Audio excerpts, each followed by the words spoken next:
All right, hello and welcome back to Monsters and Madness with a full crew for the first time in a little bit here. We are back with Bastion's Watch, and we are now back on Wildmount as well, with the Alcantara having left Iman in our last session, and us having gone through a couple weeks of travel out on the seas with a new companion after everything that had gone down in Amon, multiple deaths from the party, a tournament of adventuring parties, and stopping a god from ascending. The party headed back to Wildmount and the settlement, which everything started, along with Squall and his companion Commodore Norrington. But with Rufus and Milo away, Captain Deep Delver made a stop in Port Damali and found a bit of familial connection that was previously unknown from something that had been handed off by Grimm after the Alcantara had been liberated. So with that, there's some housekeeping to do, but I'm going to do that at the end of the session because I already gave the recap and I just want to get going with the session. So here's what we're going to do. We finished up with Breck and Grimm's conversation after getting into Port Damali. Let's keep it simple. Let's say that after that, the team went back to the Alcantara. We're going to just fast forward to the end of that day. It's sunset. And Rufus, after having communicated with the team and figuring out their locations using various scrolls, sending stones, and castings of sending, you know that they're in Port Damali and have made your way back through flight, boat travel, and other methods that you can flavor if you'd like. And Milo, after having spent 3 weeks with Zinnia Hawkins, your mother, and going over some of the things that had been revealed to you and where you came from in your lineage, you spent 3 weeks with her. But the time is now here to get back. So we will just kind of hop into, let's just say everybody's out on the deck. Rufus is returning, and Milo is saying a brief goodbye to Zinnia after she has used her own powerful magic to teleport him there to the deck of the ship. Poof. What's up, guys? How you been? Good. Not bad. How you been? Well, I was expecting a little bit more excitement, but damn, all right. So like, oh, not bad, man. I got a couple things to talk about, like when we get some time, but maybe for like a sit down. It's good to see you guys, man.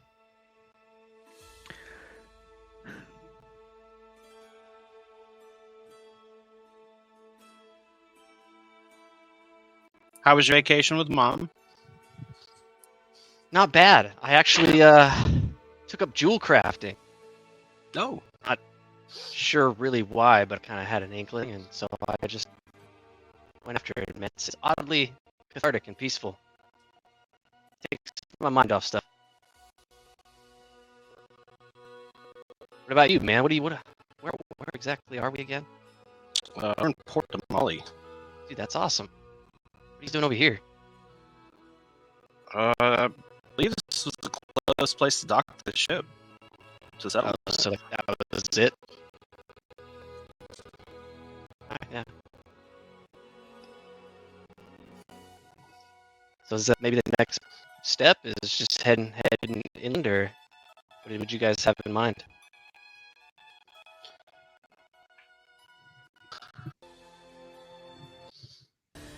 Cool. Sounds good. Unless y'all would rather just ride horses instead. That would be cool. I mean, horses. Milo and Rufus, you'd both notice. Actually, we'll have you give a description here, man. Let's say what they see when Squall kind of walks up.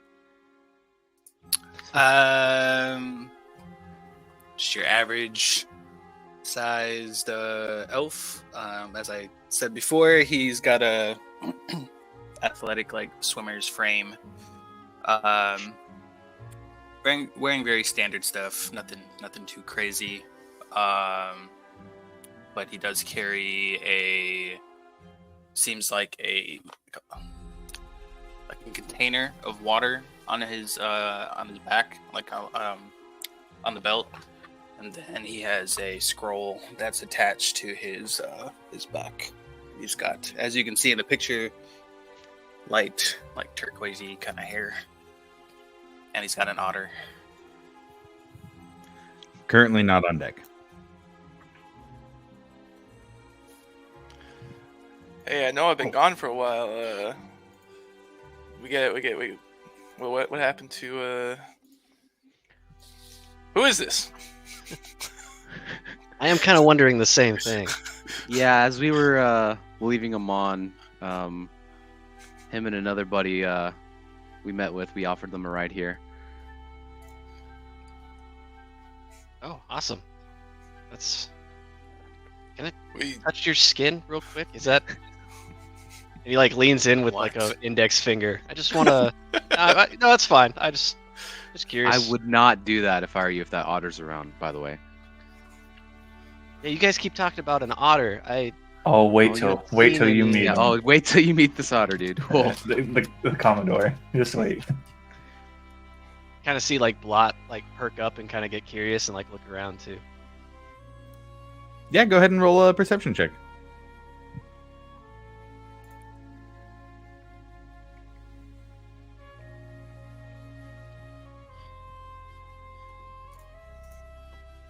Uh, 26. 26.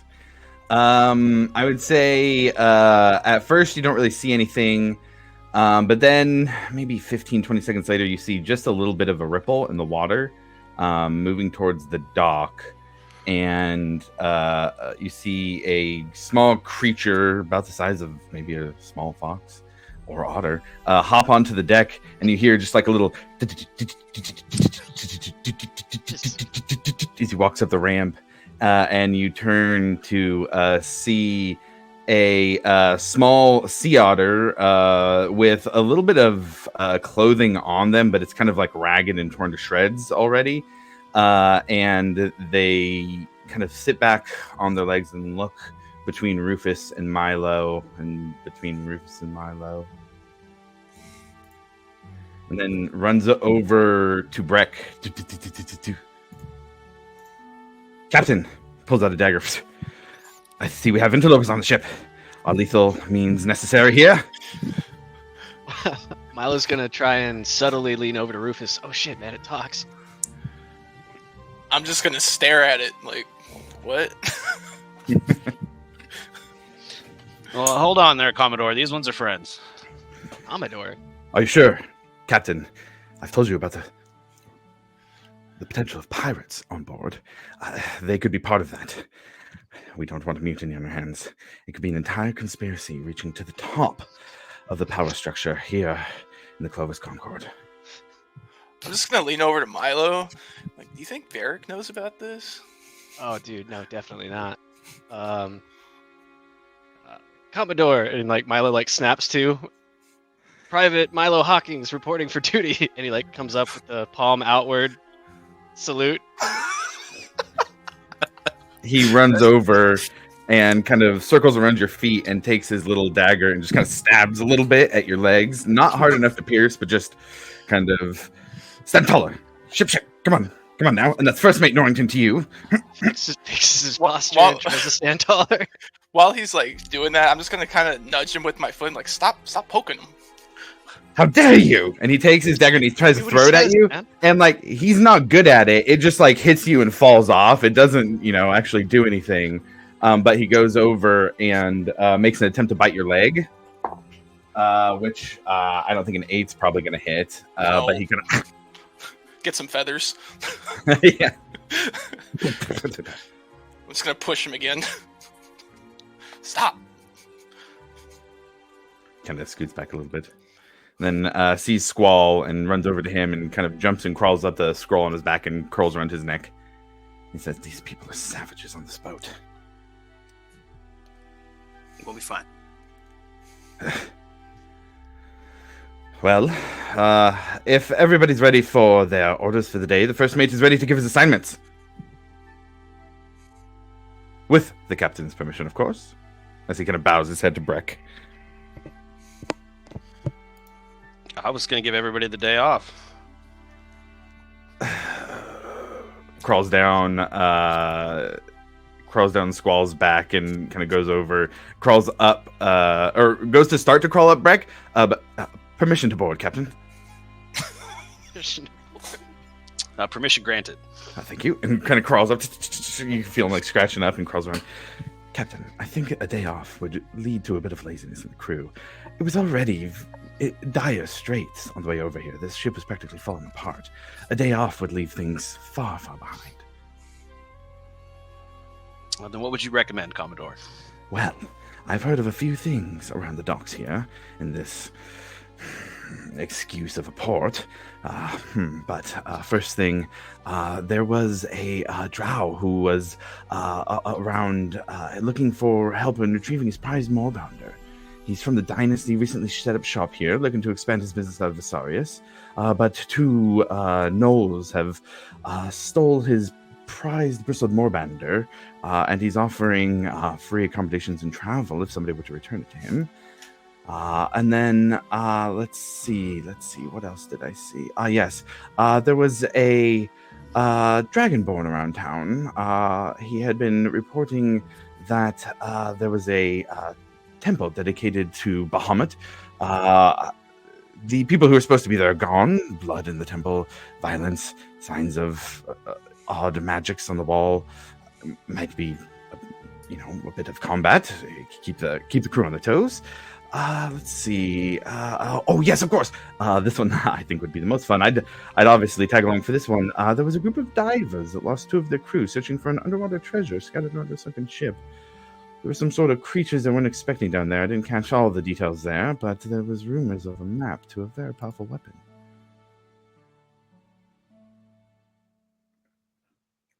You're the captain, so I'll leave it to you to give these orders to the crew how you see fit. I'm a bit hungry. If I could take my leave, Captain. Oh, so you would like the day off? Just a meal, please. All right, yeah, go ahead and take your leave. I'll see you back here after your meal. Good.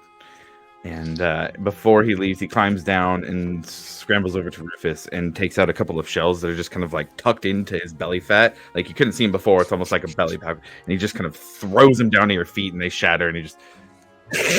and then goes off and heads to the mess hall. I'm just gonna watch him go out and like, what the hell was that about? What is going on? I don't know about you, man. I'm having a great time. I'm so confused. Just consider it a present. Maybe like put them back together, give it back to him. Maybe it's like a challenge, like a puzzle. Should have just. Nah. I'm almost 100%. I'm just gonna scoop him up and take him outside and drop it in the water. Yeah, just bloop, bloop, bloop, bloop, bloop. And they just fall and sink to the bottom there. I'm gonna go look for Barrett. Good luck, man. You spent he's some not time here, looking.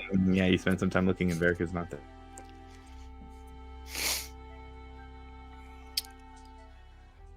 Hey, Ekamos. Yeah, what's up, man? Where's Varric at? He stayed on Taldore. He didn't come with us. After what had happened out in the Shell Steps, he and when hurrying back from Hope's Bastion, he decided to head out on his own for a little bit. So we don't know. Might be just needing time alone. I don't know. Okay. Yeah. So he's not here. Well, can you what can you tell me about this other guy? And what's up with that damn squirrel? First of all, it's Commodore Norrington. You got to get his title right because he lives for it. But yeah, he showed up with Squall over there. After what had happened with Breck, Alvor, and Milo doing some crazy shit. Like obviously it stirred up a whole ordeal in Amon and grabbed some attention to some people. And so yeah, Squall was one of them. My other buddy, I already forgot his name. He showed up with us too, but he's out doing his own thing. So, but yeah. Okay. That dude's hair is pretty strange. Yeah, he's different. I'll say that. Why is he seem so uptight? The otter, whatever it is. Dude, Why he's does he trying seem to. He got appointed second mate or first mate or whatever, and he's trying to keep this ship in tip top shape. So, I think it's pretty good. So. I mean, I don't see anything wrong with the ship. Is there anything wrong with the ship? Since I haven't seen it in a while. Roll an investigation check, sure. All right. What I say is not going to change. Ooh, that's a natural 4. A natural 4? Hard to tell. Yeah. You weren't usually paying attention to the quality of the ship when you were on it before, so looks the same to you. Yeah, it looks fine to me. Yeah, good entertainment too, obviously. So yeah, it's good. Well, hopefully it just leaves me alone. Yeah, it takes some time to get used to him, but he'll come around. How you been though? You been good? Yeah. Went on a pretty fruitless journey, unfortunately. Damn. Tried following some leads Right. to find Sheen, and nothing came of it. And you haven't talked to her since the last time, I'm assuming? Not since That was a while ago, I know. not since the Lushgut Forest. Mm-hmm. Yeah. But yeah, you missed out a bit. Right before we left them on, I buried my brother Elric. I was, pretty low, but I was able to capture a bit of his soul in this locket here. So just carry him with me and everywhere and all that stuff. Yeah, it's been decent so far. That's good. Glad you're doing well. Glad appreciate it. everything's. I feel a lot better than before. So You look a lot better. Yeah, thank you. So we're getting by. That's good. Yep. All right, what are we doing now? I don't Also, know. Ekamos, you would really not have seen Morgana much today, which would be a little different to how things had been, but she seems to be not very present. Okay.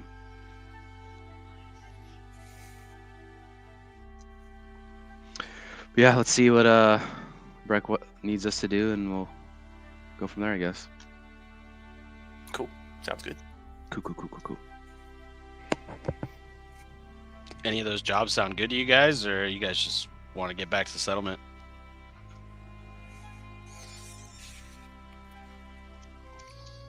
Well, we don't have good luck with Dragonborn. Neither does the world, it seems. The drow sounds fun. I am a little bit curious about that one personally. Actually, Weapon Yeah, sounds I'm cool, kind of but curious all scary. about them. Yeah, the weapon sounds awesome, but the whole underwater in the ocean, Not fun. not about that. Mm-mm.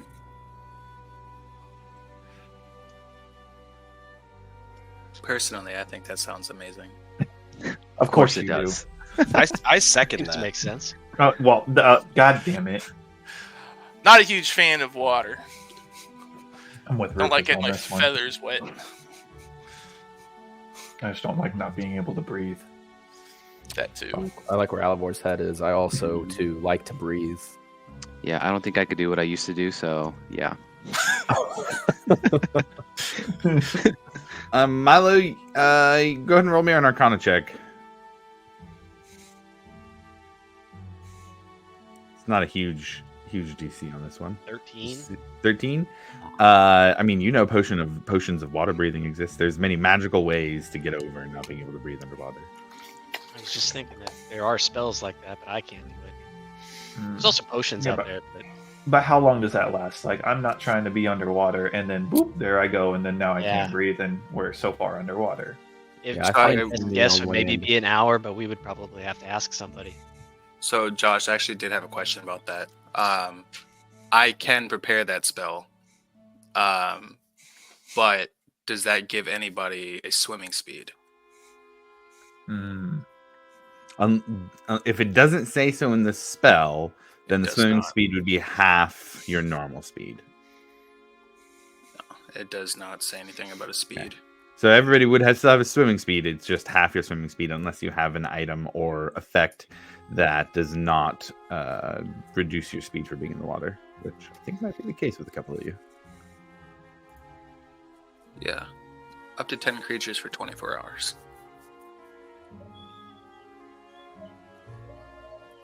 Buddy. So it would be slow going, but absolutely doable. Personally, I like fighting on land, but that's just me. Yeah, big fan, big fan. I'm with Grim on that. Yeah. I like to be able to stretch my wings. But Telling you it also guys, depends. man. Like, are we It's really temp- wanting to get back to Hope's Bastion like ASAP, or do we have time to even go check this out?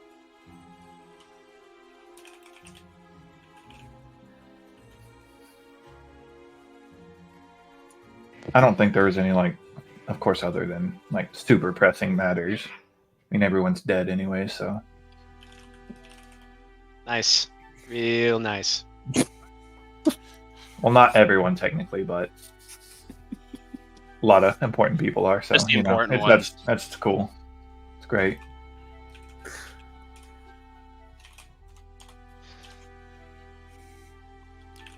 We just- Breck, go ahead and roll me a survival check. Milo, I'd let you do too because you've studied navigation. I think you were mostly doing. Were you doing seafaring navigation or just navigation in general? In general, I think you're getting trained by a navigator. So if you want to roll as well, I'd let you roll survival or just a straight intelligence check. I got a 22. Did you? Okay. straight intelligence. 16. 16. Okay. So both of you would kind of know from here. There's a couple ways to get back to Hope's Bastion. If you're just traveling over land, the two big ones would be traveling down to Nicodranus first, and then up the Wuyan Gorge, and then through the south Dwendalian Empire up through the Marrow Valley, and then into the Zemni Fields, where Hope's Bastion is. That's going to be a longer route. But Breck, you are more familiar with this area because this is where you spent a lot of time on the ocean, but you were, kind of over here as well. And you would know that, in particular, that you could travel up the river that goes north of Portamali. It's harder going, and that is the Tyodan River. It's harder going, but you can, if you follow the river, it goes up through the Wildwood there and splits the mountain range. And it would be a shorter trip to go there than all the way up through the Wuyan Gorge by quite a bit. It would take you up closer to Pride's Call if you went that way. But it would have to be probably not. I mean, it's hard enough terrain that horses would be very slow going. Something that traverses terrain more like a mountain goat or something would be a little easier to get through on the train you'd be going through. Or actual travel on a smaller boat up the river might be something you could do as well. But you would know that those are the best routes if you're traveling to get back up to where you're going. Other methods include magical travel, flight of various types. There is a skyship port in Portamali, but there is no ports in the Dwendalian Empire it would fly to, so you can't really charter flight there unless there's some kind of really special arrangement that would happen. So that's kind of your breakdown of travel and how you can plan to get back. Or you could just go back on ship around up to the northern Zemni Fields, but that would be quite a bit of travel to kind of go back the way you came.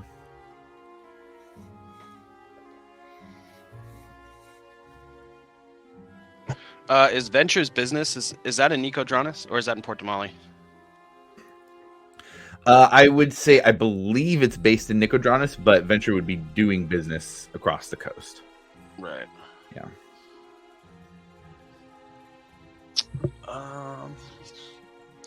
Well, I mean, my preference would be to go the south route and take the water toward Port or to Nicodranus, and then go up north from there. But there's a shorter route if we go north now. We could take the river, or we could pretty much hoof it. Are any of these little adventures along the way of any of these routes? Like,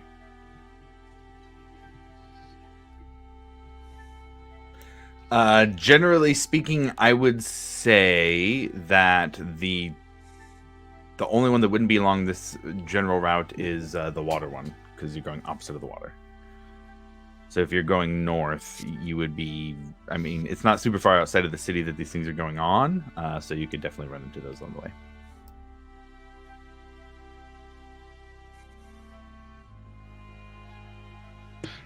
Does anybody have a preference? I mean, I've been pent up just kind of studying and stuff like that. I wouldn't mind going off to do one of these things. I honestly wouldn't mind either. I got a little bit of a pent up stress that I would like to exercise. Let's go see if we can't find ourselves some mountain goats. I will say, if we do end up in Nicodranus, I haven't been back since I ran away from the Might there, so I might have to be disguised if we do go back. Because if I show up now, it might be I don't know if they're still there, but that's where I did all my time with the Might there, was in Nicodranus. And you don't have any feelings one way or the other of actually returning or not? Well, the last time I was there, I was like I sabotaged a mission and then ran away. So I don't really know what the outcome of Nicodranus was after that. I haven't been back since. so are we gonna have problems if we go to Inside. Nicodranus? I don't know if they're still there. I have no idea. I mean, the last time I was here in Port Damali, I did a mission for the Might, but I don't know. Would I notice anything different, Josh, of Port Damali since then?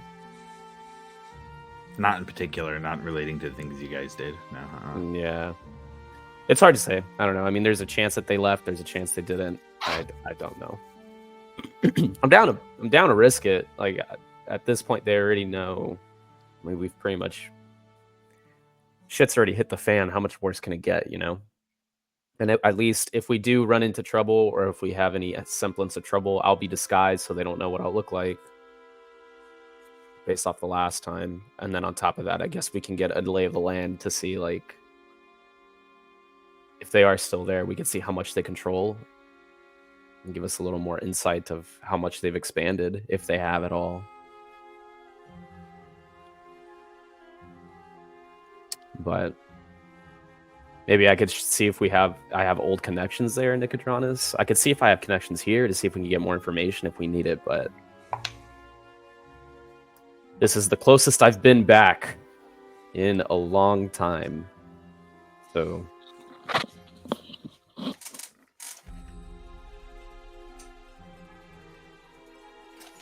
I don't think it would hurt to ask the questions if you see somebody who might know something around the area.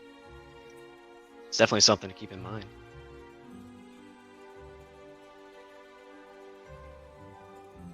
What was the first task that was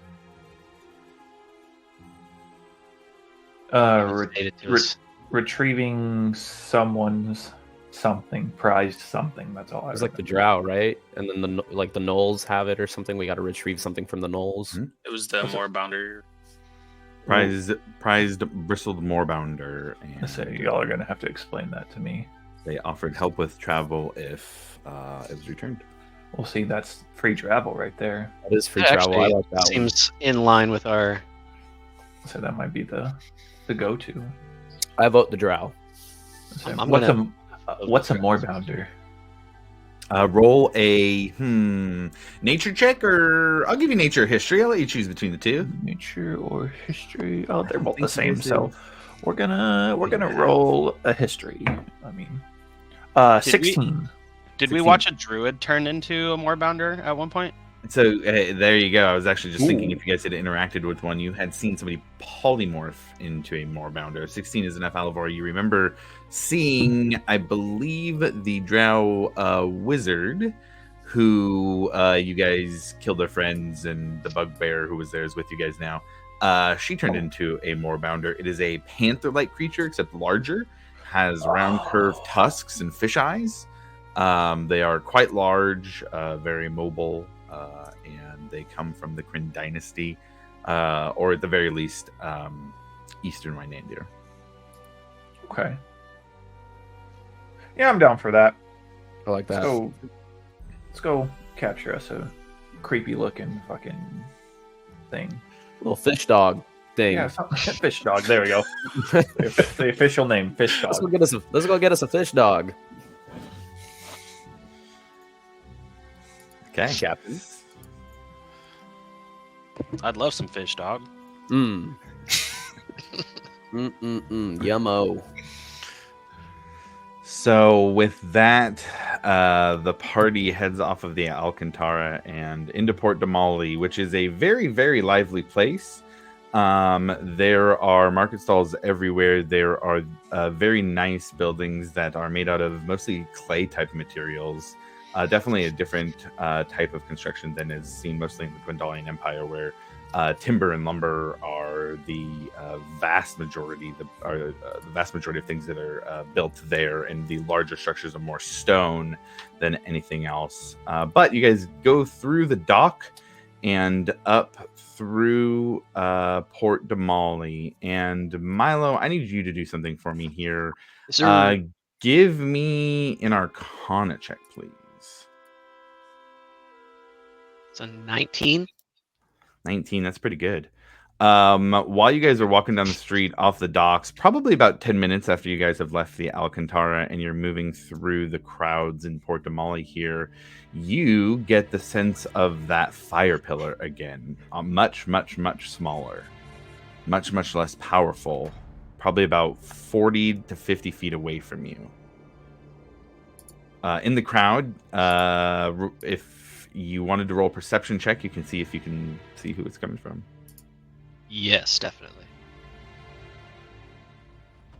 Hey, Josh, before we would have left, could I have used a disguise kit to obviously change my appearance, and then I'll just change my armor into like a tattered like robe with a hood on top of it, just so I could hide my appearance and stuff. Sure, go ahead and roll me a dexterity check in the background, then just a flat dexterity check. Yeah, I was also gonna leave Beelzebub at the ship in case Okay. Morgana. Sure, or have him absolutely. communicate for Morgana for me. I also had something. retroactively. Cool. Let's get through Milo's roll first, and then we'll add in those extra things that we had here. Okay, so I rolled a 10, but I think I'm going to use that last inspiration that you gave me Okay. on that. Got it. Mine would be able to assist here if I could do it. He just rolled If it's his own. directly relevant to his role, I think that would be appropriate. Sure. I was going Would to it- use my Cosmic Omen. Well, I would say also it also is up to Milo if he lets the group know as well. Oh, Right now, yeah, he's true. just perceiving it himself. I got a 22 with the inspiration. 22 with inspiration. Okay, got it. You look and you see a frantic-looking silver dragonborn. And they seem to have a worried look on their face as they are walking towards the group. Well, I guess towards the group, but not at the group. They don't seem to be coming directly at you guys, but they are moving past you guys. Go ahead. Milo moves over to Breck immediately and tells him, "Hey, I'm getting another one of those feelings about, like the big pillar of fire energy and stuff like that, and it's coming from that dragonborn right over there. What do you want to do?" And I kind Well- of say it like softly, but it's still loud enough to where everybody else around, these select individuals may hear it. They look worried. Do you think they're dangerous? Man, I couldn't tell you, but they definitely do look worried. It might give us an in. You want to go up to Just- say something? I want to send Alivor up and have him say something. As you guys He say always that, does such a Milo, great job. Milo, you feel two more pings the other direction, and you see two Dragonborn walking with each other, just conversing, going Oh, about hey. their afternoon. Nothing seems unusual about them. Does it feel like more or less? About the same, pretty equivalent. Same from both. Okay. Mhm. What So do you're they- feeling at this point 3 around you. They have the same energy too. You said, and I'm talking to my like, you said that guy over there has the same fire pillar stuff. Yeah, the from silver one. the fire pillar, as in the one that we had a nice encounter with. Yeah. Immediately, Exactly Alivor that starts walking over there. Just walks straight up to him. Sure. There he goes. Say, See, we didn't even have to ask him. just walks straight up to him. Why are you so worried? He kind of. I'm sorry. I've been looking for help. Nobody seems to be having the time to come help. I Help for am what? I'm from a church dedicated to the Platinum Dragon, northwest of here, and people are missing, and nobody seems to care. There's a Lezo haven't heeded my warning. They say more time needs to pass. They could have just left. They have received no reports other than mine, and I've been trying to find help. Come with me, and then I start walking towards the group. Sure. Roll a persuasion check. Oh, that's a horrible roll. 16. 16. That's enough. They're looking for help. You seem like somebody who might help. They'll follow you. Follow the group, or follow And you then- to the group. What Lily are the just- other two Yep. doing during this time? You see them, and they just go up to a stall. They seem to buy some fish from the vendor, and they look like they're having a conversation back and forth between each other. They walk another direction, but they kind of almost seem to get out of range of your perception of this, and just continue walking off in the other direction. It was really weird. So, They and didn't then have I'll- any they didn't have any like identifiable symbols or anything like that, or uniforms, just random clothes, right? Yeah, just look like people walking around Port Damali. Yeah. So I bring this guy over to the group, and then I nudge him as I tell them what you just told me. He repeats it. I won't repeat every word, but he repeats what he did. He'll add this time. There were signs of magic. It looked almost like some kind of blast of lightning, but I know that there are powerful paladins that are there, that are usually there. I've been trying to train with them, and they're gone.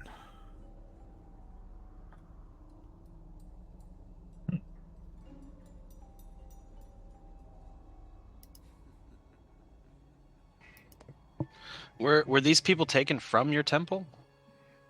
I don't know. I don't know if they were taken. That's part of the problem. They're just gone. I found blood. It's dried blood, but there's a lot of it. But nobody seems worried about it. Are they also dragonborn like yourself? They are, And the blood you found was dragonborn blood? as far as I can tell.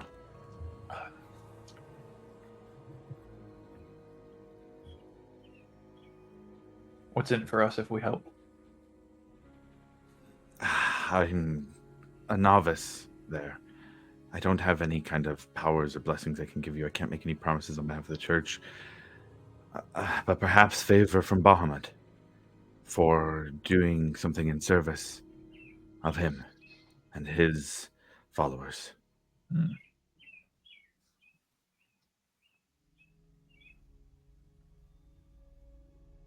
So you're just gonna pray for us?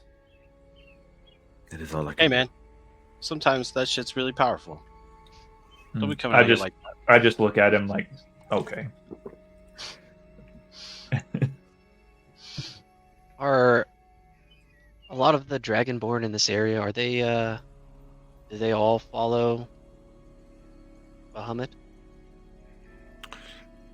Many do, I'm sure. I don't think all of them do. It's still a wide variety of gods that Dragonborn follow.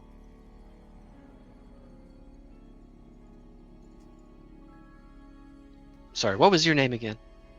My name is Zilkas.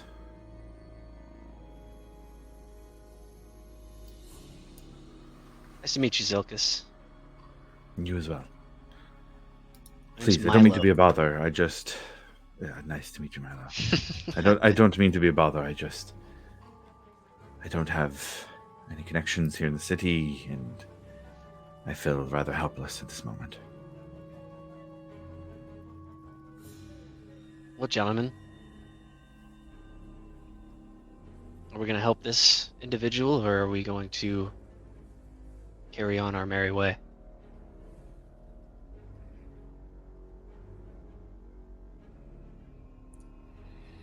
I think we should tackle one problem at a time. I agree. I think we should tackle one problem at a time. So if we're gonna deal with the Moorbounder problem, then we should probably do that. But I mean, I don't know how we're gonna find a missing people. Yeah, as They much just as disappeared. I would Andy. like to help, I feel like we can't take on everyone's Yep, problem. Andy either ain't right gonna now. give us any gold for it, so I'm out. I'm not doing stuff for free for prayers. Prayers haven't done me any good, so Does seem like something that the guards could handle. Well, then, perhaps you can put in a good word on your way out, at least. Where is your church? If we decide to stop by, take a look around. I can mark it on your map if you'd like. Perfect. And We'll should you choose we'll- to, then I'll be heading keep back your up that ears way. open if we see anything fishy, and then we'll see if we have time to stop by and then lend a helping hand. But if not, we'll leave a good word with the guards. What are the names of the missing Dragonborns? He lists off like 6 or 7 names. I'm not going to give you 6 or 7 Fuck, names right there's a now. lot. Okay. so. I thought it was like 1 or 2. That's a game changer there.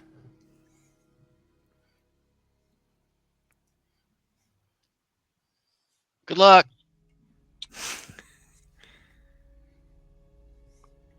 All right, you guys head back up.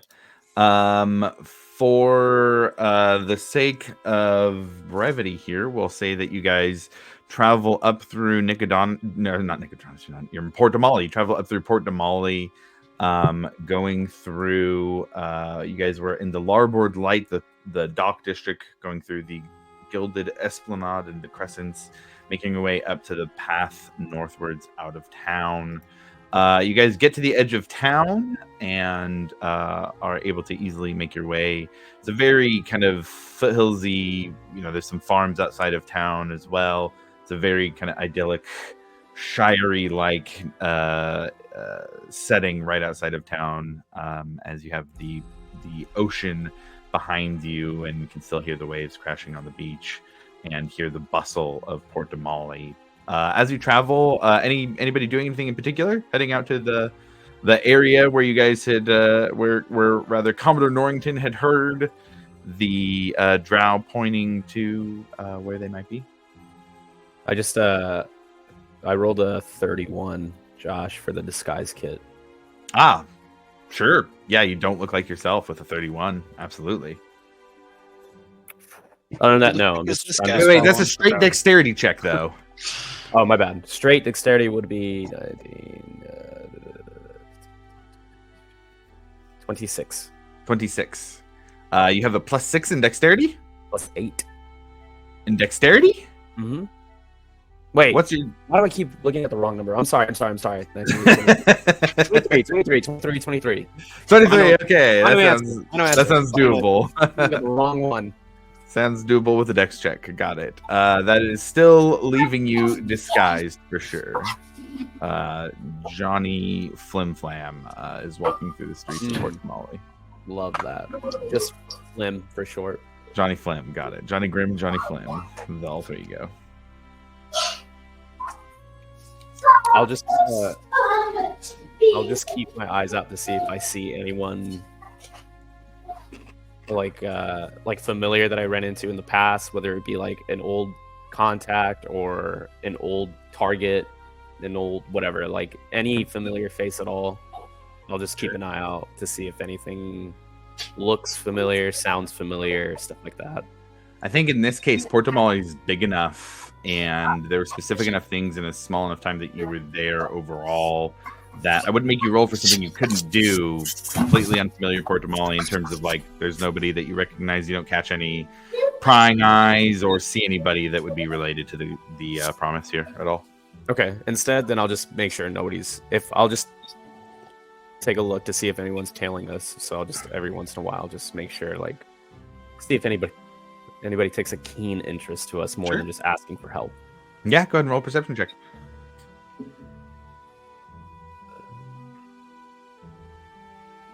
23. 23. 5. No tails as far as you can tell. Perfect.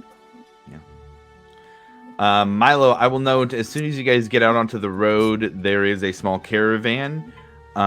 You do catch that there is a Zalezo Dragonborn with that caravan, and they seem to ping the pillar as well. Hey, Breck, man. Everybody, all the Dragonborns, all of them are. I can feel it on all of them. I have no idea what's going on. You weren't It's having even that more problem frustrating when I first got it. Yeah. This is a whole new issue. Does that mean there wasn't a lot of Dragonborn in Amon? Were other Amon pinging in, or Dragonborn pinging in Amon? So while you were still there was an overwhelming feel of the pillar itself, as well as some stuff over the ocean and a few smaller things distant. What I would say is you left Amon shortly after dying, and in this moment you realize that this is the first time you would have seen Dragonborn since then.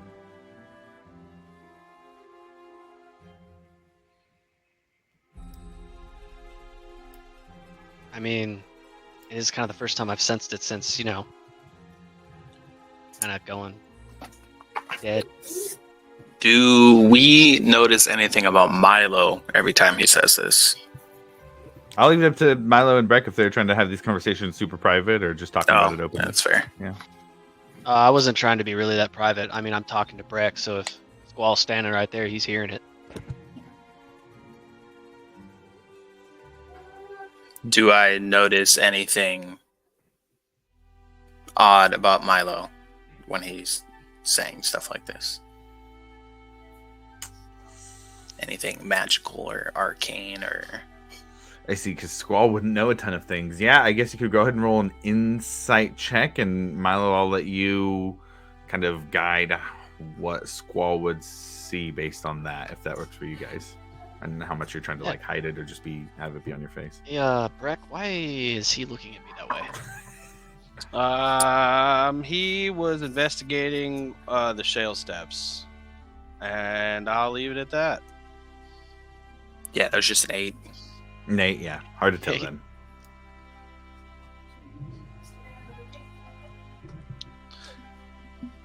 I don't know, man.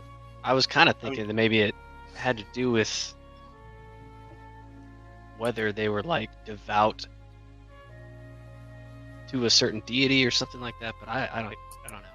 Is it the same ping that you're getting from the weapon? It's a good question. Do you pull the weapon out, Breck? Yes. Okay.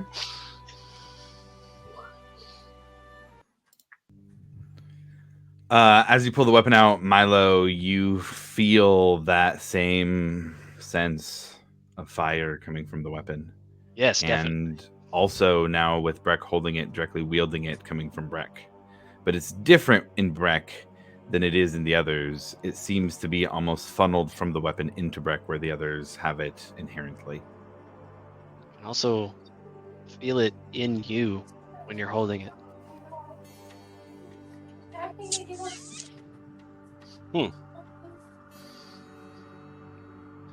That I would guess, make sense. Makes sense, right? Yeah, Yeah. exactly. Yeah.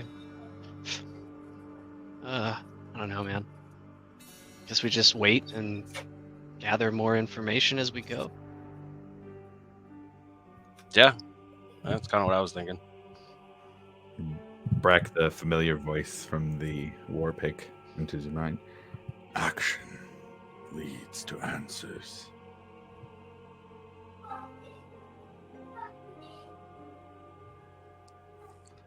I'm just gonna ignore it if I can. Sure. Yeah, you seem able to. Josh, do I know anything about Arms of the Betrayers? I would say you could roll a history check. It's pretty low DC. You really have to flub it to not. Hey, it's very possible. Don't tempt me with that.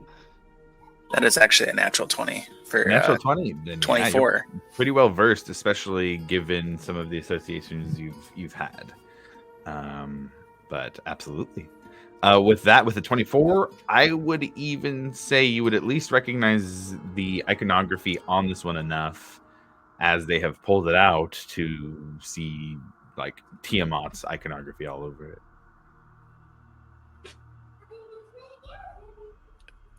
Why do you guys have that?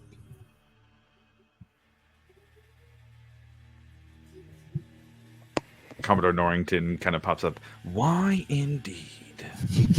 Captain, what is going on? Wow, he Found really it lying went around. Where doesn't he? Found it lying around. Kind of, in a way. I don't It even was need to roll out of inside for game. that.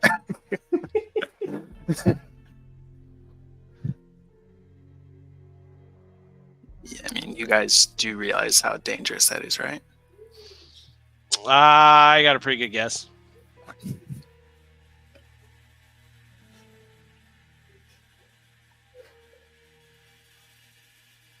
Do I know that's what caused the other incident? I would say not specifically. Okay. I think we told him, right? I destroyed the Silken Spite with it. Oh well, if you told him directly, then yeah, sure, Squall, you know. Yeah, when we were all standing Oh, on the okay. the Yeah, I dock couldn't on the remember if last you said that or yeah, not. yeah. No, yeah, he I just said it. Yeah, and then divulged I had to tell everything. Alivor I broke his weapon. Yeah, I remember that. I was not happy. So Glad I avoided that conversation. So what's the plan with this thing?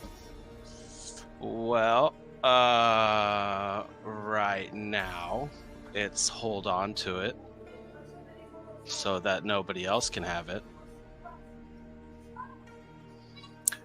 With that 24, do I know kind of what goes into it? Like, do I know that it's probably talking to him? You would know that there are devilish spirits involved with him. I wouldn't say you know for sure. It's something you might be able to think is a possibility, but I wouldn't go so far as to say you know, especially because 24 academically, the things inside them don't always talk or present. It's not necessarily the way they interact with people, but it can happen.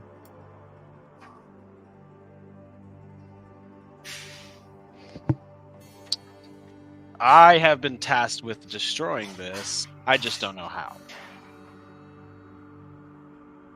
Without causing another incident. Yeah, so I was under the impression that that place was evacuated.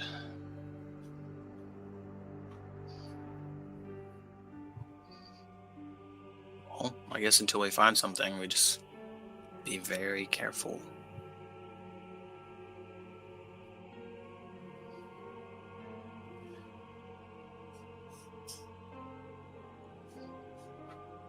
I'm gonna put it away. Okay, we do so. Ekamos, Milo, and Rufus. Go ahead and roll me Arcana checks.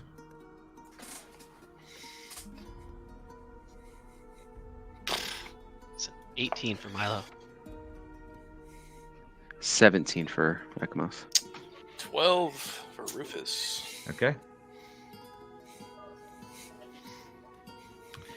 As Breck puts the weapon away, a bit of a solemn mood falls over the party as the weight of carrying that item and all the strings attached to it kind of fall over the group. But you make your way to the reported spot. Commodore Norrington goes and scouts ahead a bit, returns back to you, Squall. Bad news, chap. I think we're lost. I have to be honest. I was only listening to the general directions and know that there is an abandoned farm that they took over, but don't know where exactly it is. So, sorry. And just kind of runs off again. Wait, is it like in this? Oh, he's gone. Did he say if it was in this area or? Yes, it is. I mean, I think Rufus. Do you want to just? You want to go check out the area? It's abandoned farm. It can't be that hard to spot, right? What time of day is it? It was dusk when we left, so I would say it's getting to be about nighttime right now. It's actually kind of late. Well, I can go up and look for light. Sure. Not the most. I can't see great through the dark, but I can look for some. I don't know, candles. Or... Sure. Because you're trying to pick out light from the dark, I'm not going to give you disadvantage on the roll, but you don't get any details if you succeed. You just get where the light is. Okay.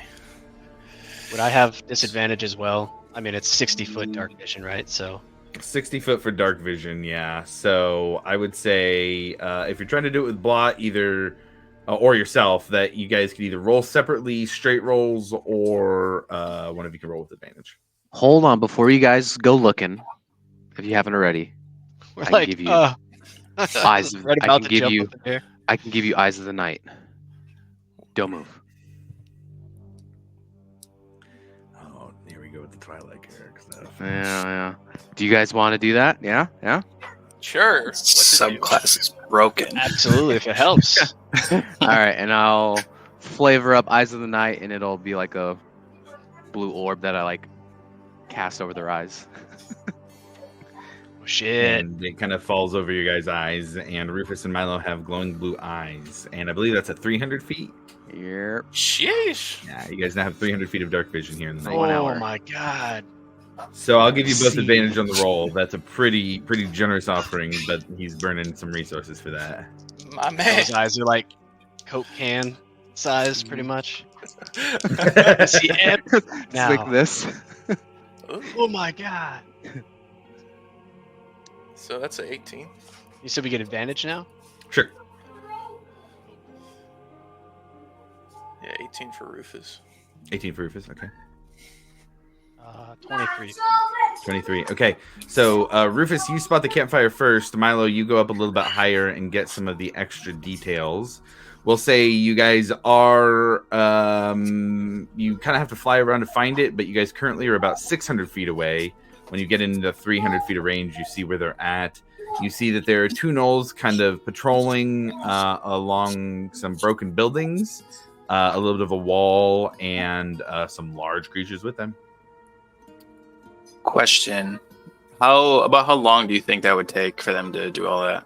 10 minutes worth? A few minutes. I would say 5 to 10 minutes, sure. I would like to do something while they're doing that. So we got names of those missing individuals, right? Yes. I think that might be playing on his mind a little bit. Like maybe we could have helped a little bit more. Mm-hmm. So while they're off searching for that, I'm gonna pull out my my little map I have, and I'm going to scry. Okay. I think it's a little harder if we're scrying with just the name. Yes, it does say though that if the person, if a target knows you're casting the spell, it can fail on purpose. Interesting. But if I only have secondhand knowledge, it gives a +5 to the roll. And we don't. I'm guessing we didn't get a picture. Okay, that's Sessions very or interesting. I'm gonna need to have the dice kind of help decide this here. Roll me a D100.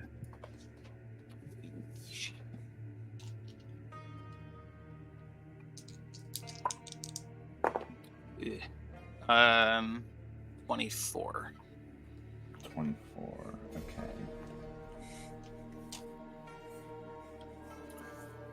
What's your DC? Wisdom 18. Okay, and they get a +5 if For you secondhand, yeah. for secondhand. If I've only heard of the target. So dice weren't quite in your favor for them just allowing a random scry to happen. So they are going to make the roll. Okay. But still a possibility.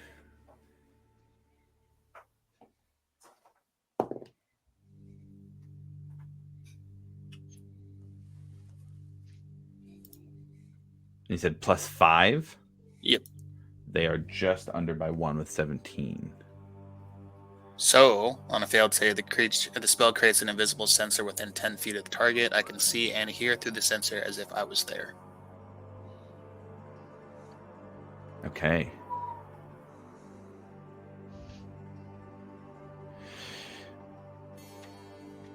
You see this dragonborn on the ground wheezing, coughing up blood. There are bodies scattered around it with similar clothing on them. And next to them, probably about 15 to 20 feet away, there is another dragonborn. Very large. Wearing very large armor and carrying a shield that's probably about as tall as Breck, with 5 dragon heads on it. They're standing next to 2 similarly armored dragonborn, different armor for them. One carrying a large mace, the other a sword with a longer cloak. You get the sense that these are 3 very powerful people with very powerful stations, just based on how they look.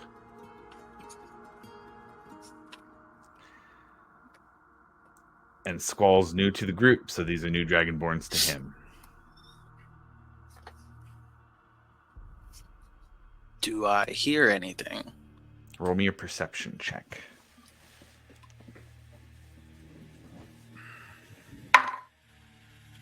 It's 29.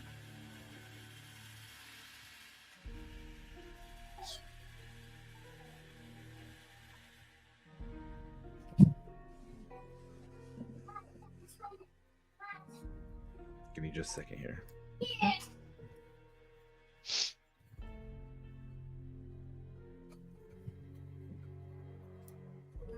I'll tell you, good job. I was not expecting a scry here. Scry.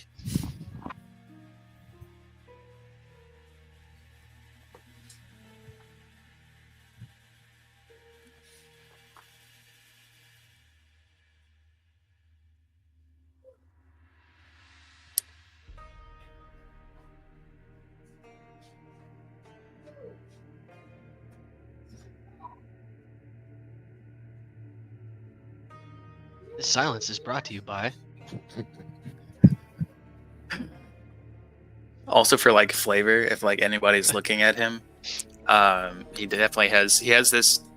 He pulled off the scroll that was on his back, and when he opens it up, it looks a bit tattered, but it's constellations. It's like stars, and as he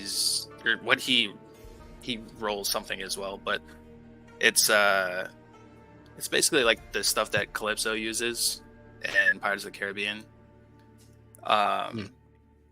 And when he's using the spell, his eyes have gone black except for like twinkling like stars in them. Dope. And he's sitting crisscross applesauce. We release you from your Crisscross applesauce.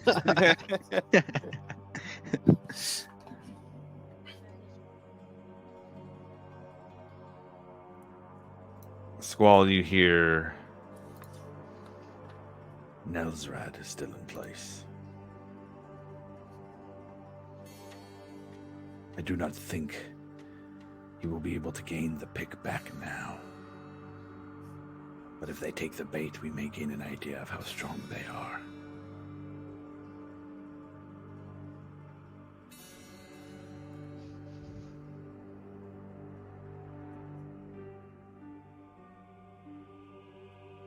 And then the one with the shield in particular that you saw first,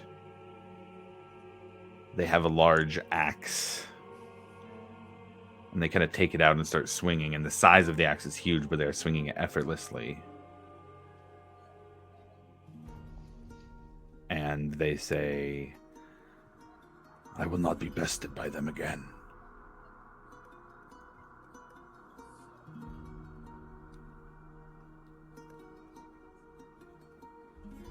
We are more powerful now, after all.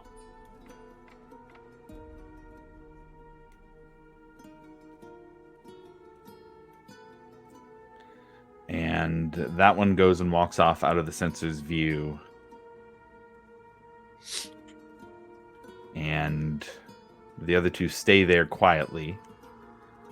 But you slowly hear the gurgles of the Dragonborn you scryed on as they die while you are tuned into the sensor. What was the name that was said at the very beginning? Nelsrad is still in place. Nelsrad.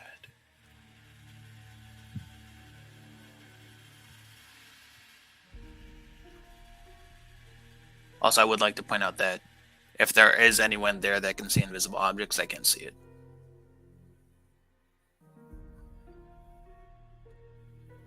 If Give me that a would moment. affect anything, yeah.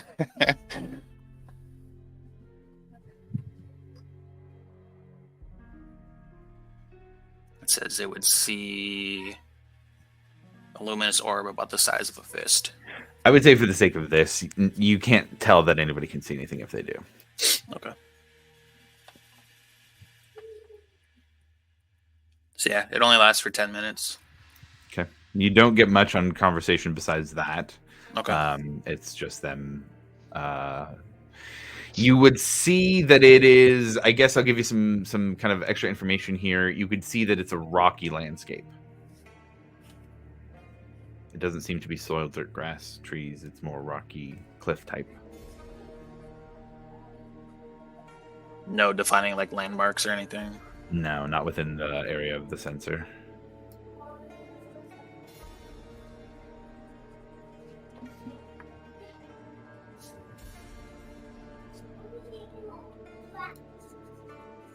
And we could say Milo and Rufus, you get back right as Squall is finishing their ritual. I'm going to do a quick bathroom break while you guys start that discussion and figure out what you guys want to do.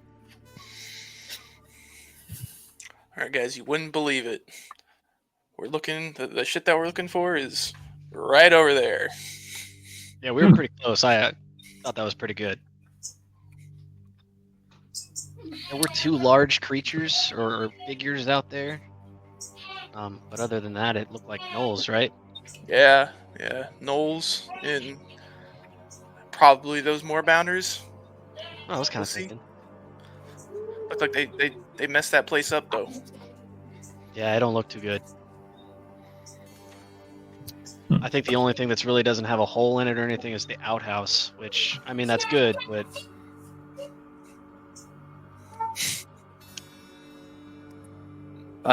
Random question. Have you guys run into any extra large Dragonborn with like stupid large axe or big shield with 5 dragon heads on it or something? Yeah, so remember when I said we found that pick? Just laying around, yeah. Yeah. We found it in his hand. laying Yeah, around. it was in his hand. And laying around in his hands. Exactly. Yeah, and we just decided to take it. Yeah, I just did a little look. Pretty crazy story, actually. it's the guy you okey doke, right? Oh yeah, that was the guy. Yeah, I remember that. Here, take your stew. That shit. That was even That worse. was, that was like why I I said, almost took a dirt nap. Yeah, it was pretty rough, but we. So, yeah, I did a little look-see on those people that were missing. Mhm. And I saw this individual. Yeah, he's big mad. Oh. Um, Oh, so you want round Yeah, two? but he You was wanted- big mad before, man. He So was pretty He big. wants that to wasn't get all okey-dokey us. again? He might just Yeah. be upset about He's everything. just mad, yeah. Yeah. Angry guys from guy. these. I I'll heard, whoop wop him again if you want. Therapy would help.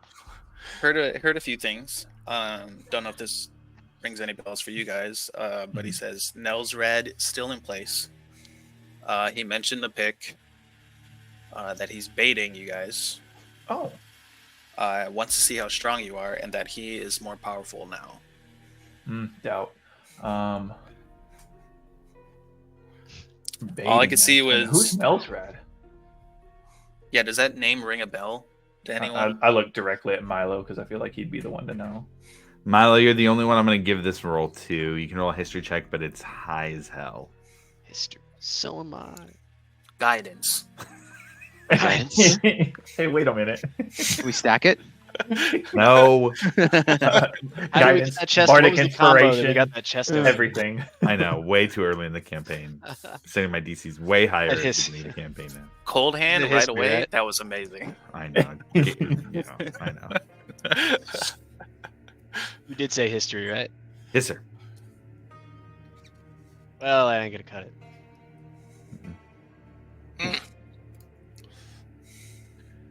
It was just a 9. He's baiting us. How is he baiting us?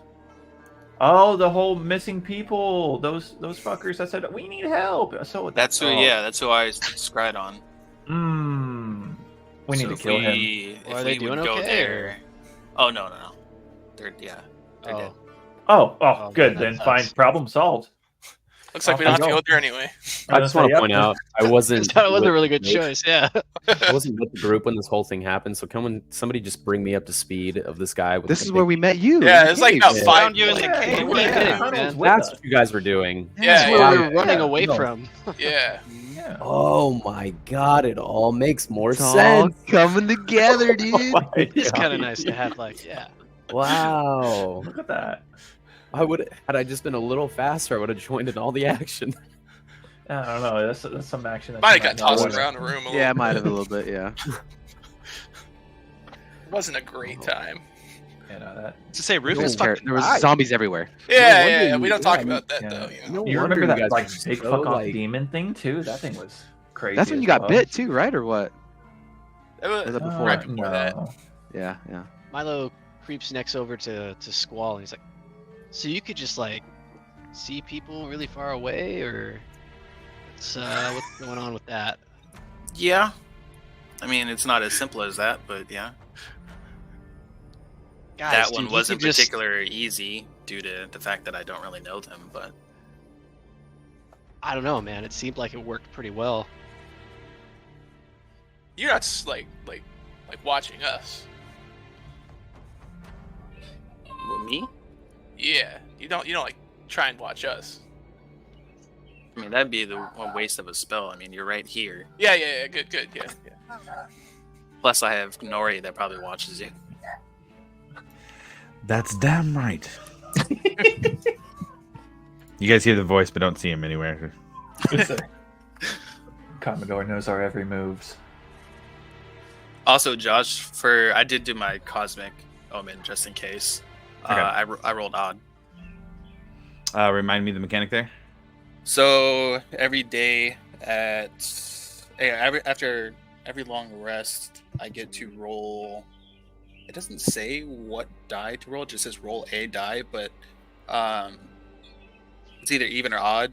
Determines what I get. But Okay. for odd, it says it's woe. So whenever a creature you see within 30 feet is about to make an attack roll, a saving throw, an ability check, you can use the reaction to use d6 and subtract from the total. Nice. And I can use that 4 times. Cool. Got it. Whoa, it is. Yeah, so wheel is just even, and that adds and Adds to other people. Okay, Yeah. got it. Very cool.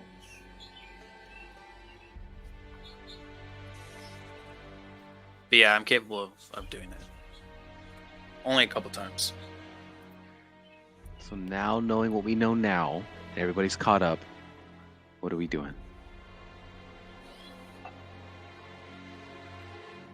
I mean, a part of me wants to stay on task, you know. Yeah.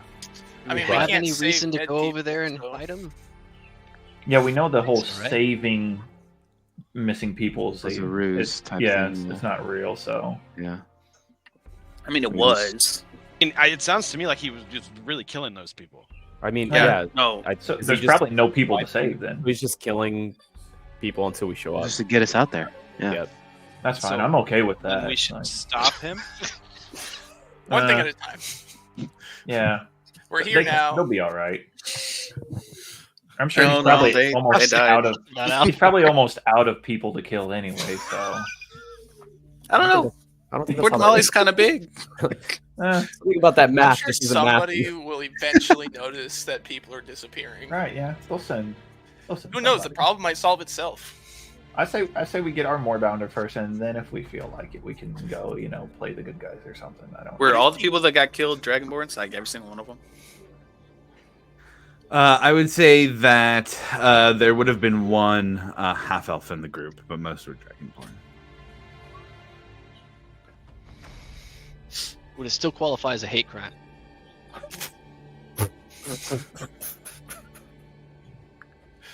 It seemed targeted. That was so good. Dude.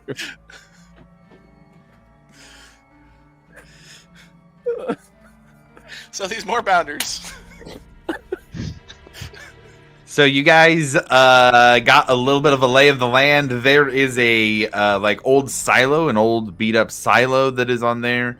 I'm not going to give you guys like the full breakdown of everything because it is still dark. I know you guys have the light up vision, but there is still some trees and debris in there, so you don't get a full view of it. But there's a broken down silo, an old what looks to be storage building of some sort, maybe an old barn that half of the walls are still there. And then there were a few large bovine looking creatures. Bigger than any cow or anything like that you guys have ever seen. For one of them, at least. The other two were a bit smaller. But there was some weird looks to these creatures as you guys flew over.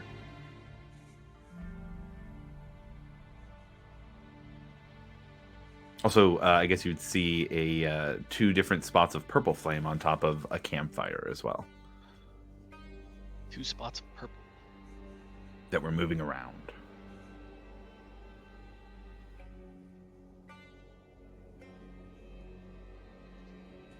I gotta be honest, guys. I'm a little bit curious about the purple flame, but other than that, it doesn't seem too crazy.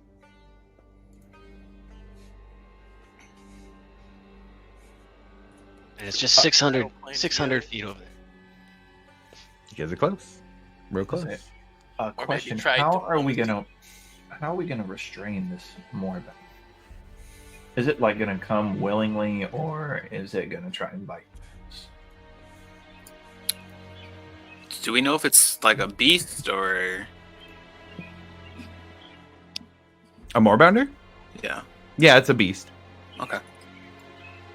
I'll just talk to it. Oh, problem solved. Yeah, Yeah, sure, yeah. yeah, because we Right. knew We'll have a- that. we'll have a powwow. obviously. Come on. Okay, He's just gonna go talk to Sure. him. that's fine. All right, that sounds like Is a that- great plan. So that's not normal. I tried talking to a snake No? once.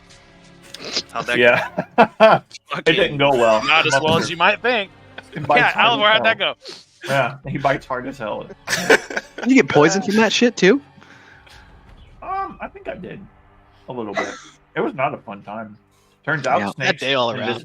invisibility doesn't work on snakes. Just FYI for the whole. Yeah, I crew that think wasn't they there. can see heat Yeah, or whatever. Yeah. he fucking snipped his little tongue at me and immediately found me. It was not cool. All right, I guess we're talking to this thing or what? Yeah, we're gonna. Yeah. Do we want to? Chat it up. Do we We're want gonna to? it's pretty figure interesting out to the see how this moles? goes. Yeah, The how are we moles gonna? Are we first, are we or like do you want sneaking to in? talk- Are we just going in like guns blazing, being like, "Hey, bitches, give us the freaking dogfish"? Like, how are we doing this? Hey, you want to try talking to the Mm. moles, the Knolls too, or? Not So, I mean, really. we can try diplomacy, and then if it doesn't work out, we just smack them. I guess my main question is: are we going in, bashing in the door and fucking shit up, or are we sneaking in the back door and fucking shit up? Hmm.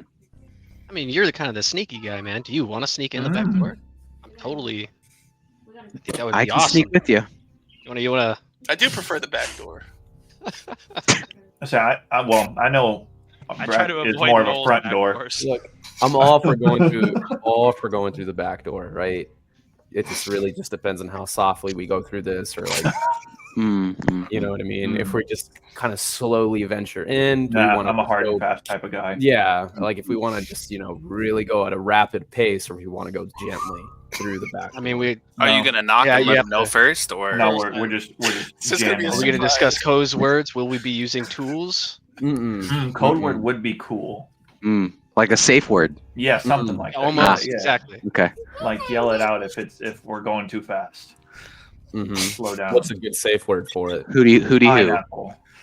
Oh, I don't know. I like hootie hoo better. That's a good one. Okay.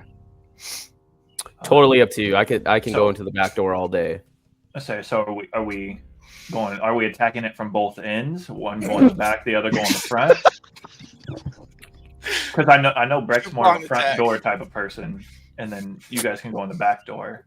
I mean, He's right. full- We haven't even discussed teamwork yet. That's true. Full frontal's always on the option, like on the dot. It is. It is. We can have a distraction.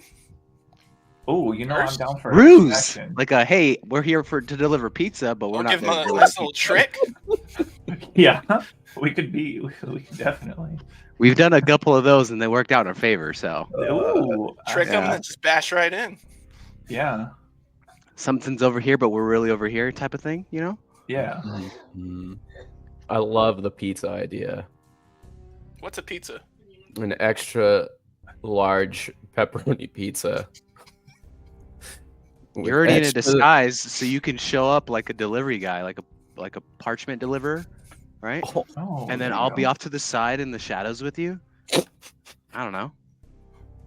I can just I like that. I mean, yeah, Ekamos, if you want to sneak in the back door with me, I'm down to share the back door. Yeah, you yeah, know, we can do it. Yeah. I'm all for teamwork. If I could give the opposite of inspiration to all of you, See how long this is gonna go. We just keep going. Oh no. No, but really, the back door. Yes. So, Will you please take my hand and go through the back door with me? I I'll will go through blast the your way back door through the with back you, and I'll door. blast through it. Yep. High five me right now.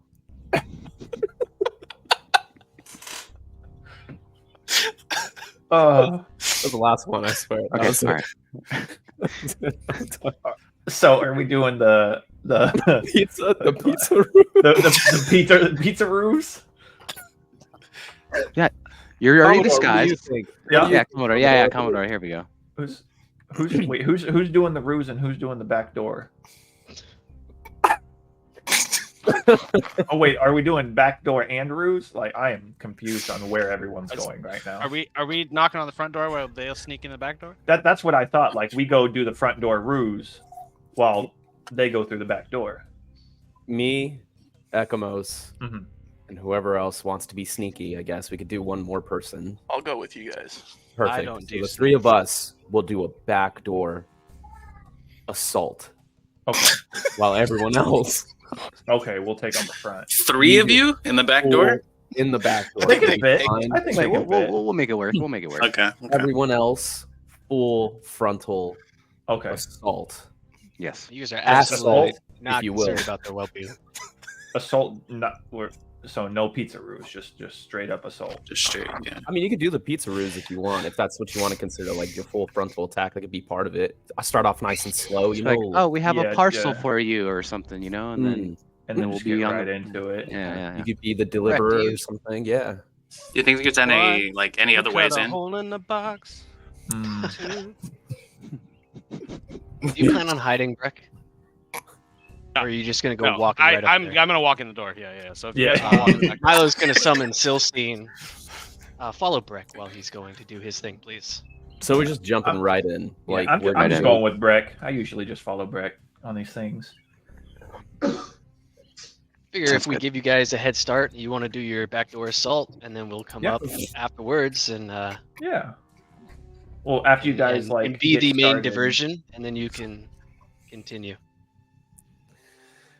Yeah, yeah, that's good. I like that. All right. Rufus, Ekamos, anything? Is that good? Does that work? Yeah. Absolutely. All right, let's do this then. For the 3 stealthers, go ahead and roll a stealth check. I will, if you roll good on your stealth check, I will let you get closer and give you a description of what you see as you get closer. If you fail the stealth check, you will be split off as a group of 3 from the rest of the party, and we will roll initiative if you fail it. The rest of the party, I will have going in the front door. Before we leave, I'm gonna do. I forgot what it's called. Sorry, my son's sitting across from me. It's the one where I can give Pass without a trace. someone. Say it. No. It's the one where I can give someone initiative +1. Where's that?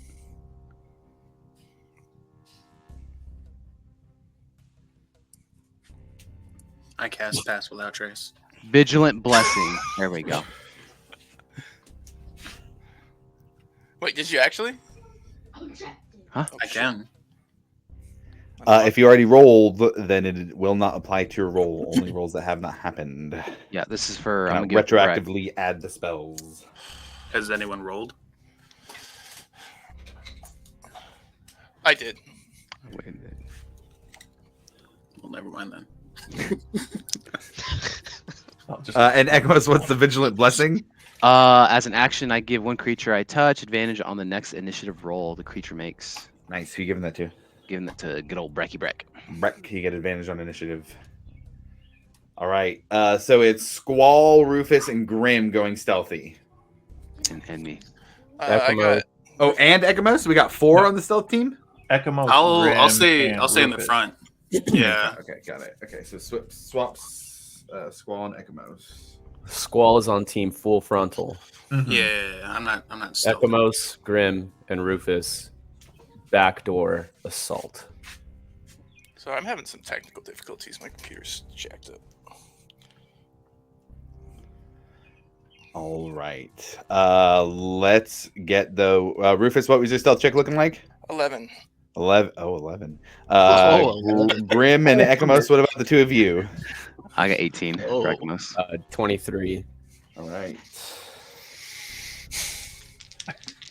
Well, we'll say that the front crew is kind of coming up in the corner, approaching. You guys see these You want to be in the air. cow. Got it. How far in the air? Coming directly down from on top of them, or yeah. So pretty high up. Describe to me what you mean directly on top of them, because you're flying So over on if- top of them, then they'll see you before everything happens. Okay, no, I'm just gonna approach with them then. Yeah.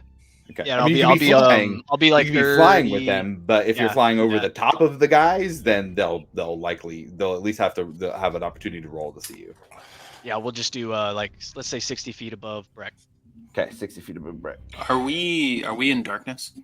Yes. Okay. So note that for people who can't see, it is dark outside. There is a light source. There's a small campfire. Everybody on the table can see a couple of humanoids next to that campfire. One is sitting close. One is over by kind of a wall area. And I'm gonna make a couple rolls here on those stealth checks. Can I hold a spell in case combat breaks out? If you start to cast a spell, then there may be people seeing that, and that will kick off initiative. So it's up to you. You can do that if you would like, but it will be potentially seen. All right. Never mind. Remember, we're just talking first. Yeah. Okay. We keep referring it to as an assault. Okay, so as the front team comes up, that 11 back there, the 2 gnolls look back and hear the ruffling of feathers. They see Rufus. They look over the team walking up to the front, and they get up and start yelling out in a language that you guys do not understand. You guys do notice they have these purple glowing eyes, and that's going to kick off initiative. They do not like being surrounded like that.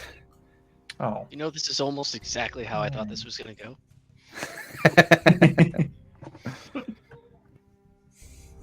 That just went downhill so fast. My We didn't even God. start, man. I think it was the whole talking about front door, back door for a good 5-10 minutes. No, dude. I think that really set us up for success. Okay.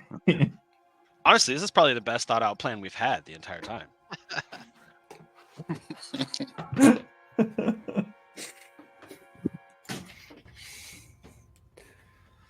All right, so I'm gonna mess with the angle here to give you guys as good as possible. It's a little bit different angle than I usually do, but I can change it up. I've got a couple different sets today, so we can change it up as we need if it's not easy to see.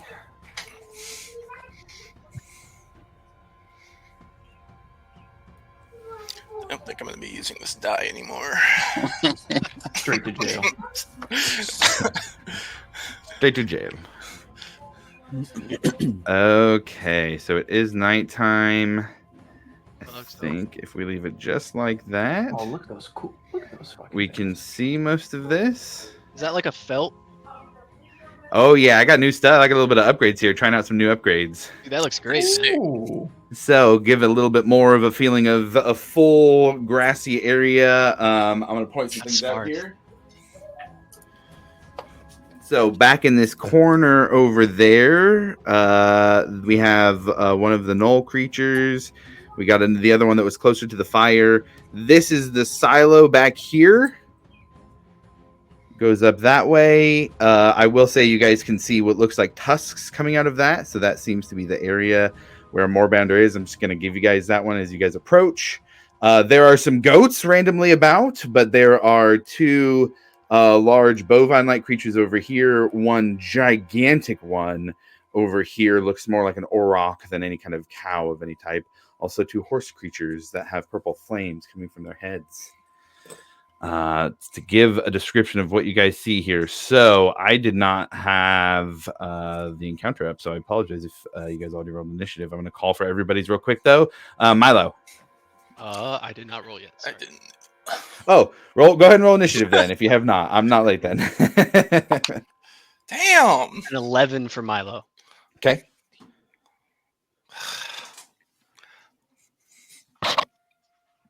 Seven for Rufus. Oof. Sorry, buddy. Rough week back. Or sorry, 7 plus 5. I totally forgot. Oh, that's way better. 12 is way better. Yeah. How about Oliver? 15. I got 21 for Ekamos. What about Breck? I got an 11. 11. With advantage? Come on. Oof. 11 Squall? and a 5. Ooh. 11's a lot better. 10. 10, and then Johnny Grimm. 13. Okay, and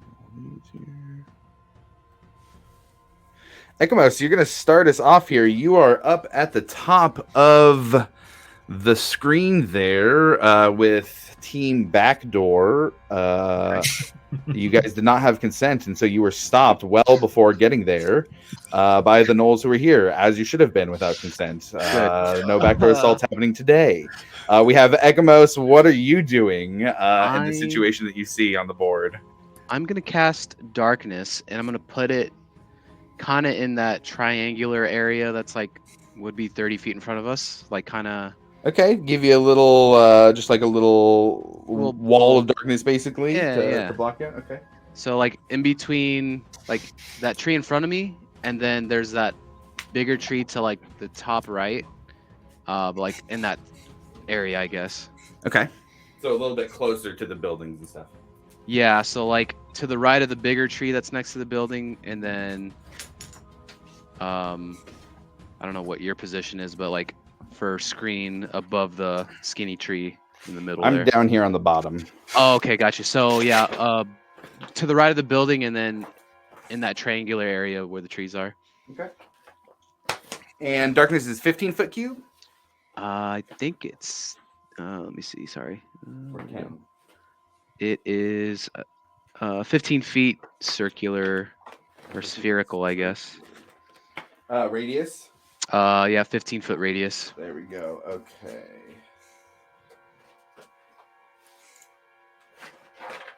There we go.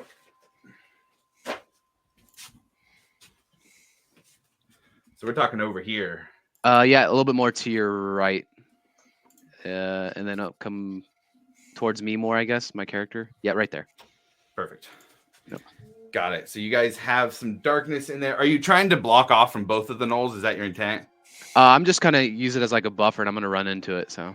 Okay, cool. All right, well, then you run into it there. Let me make sure. I think it was about 30 feet there.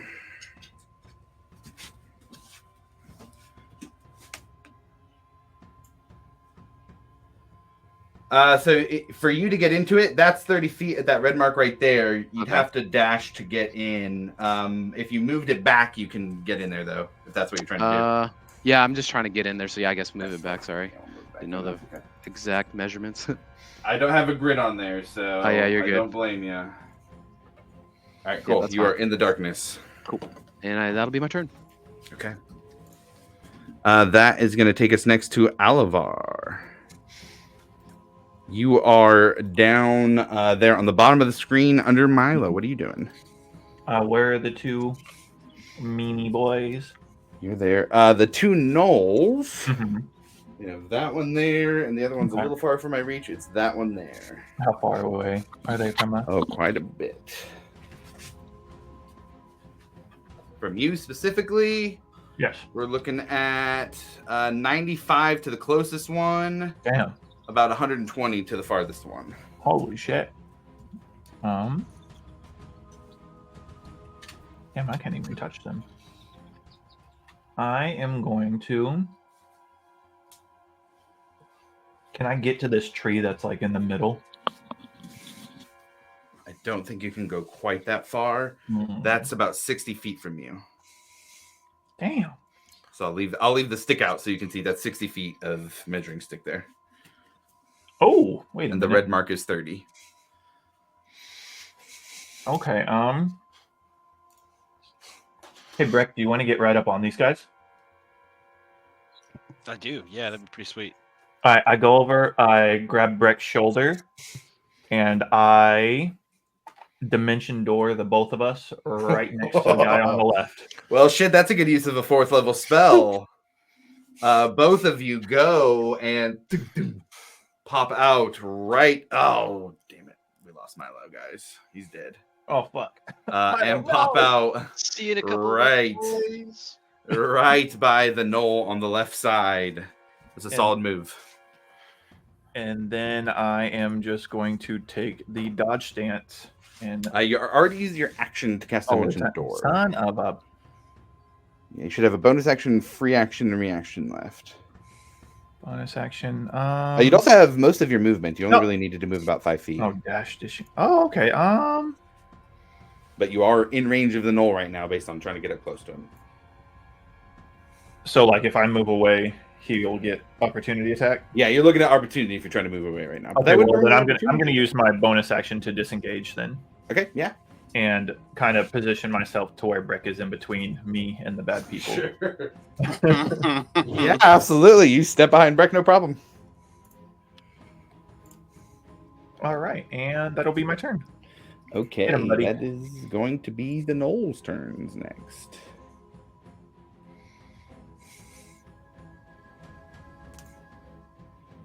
Breck, the one in front of you is going to go first. It is going to make a bite attack against you.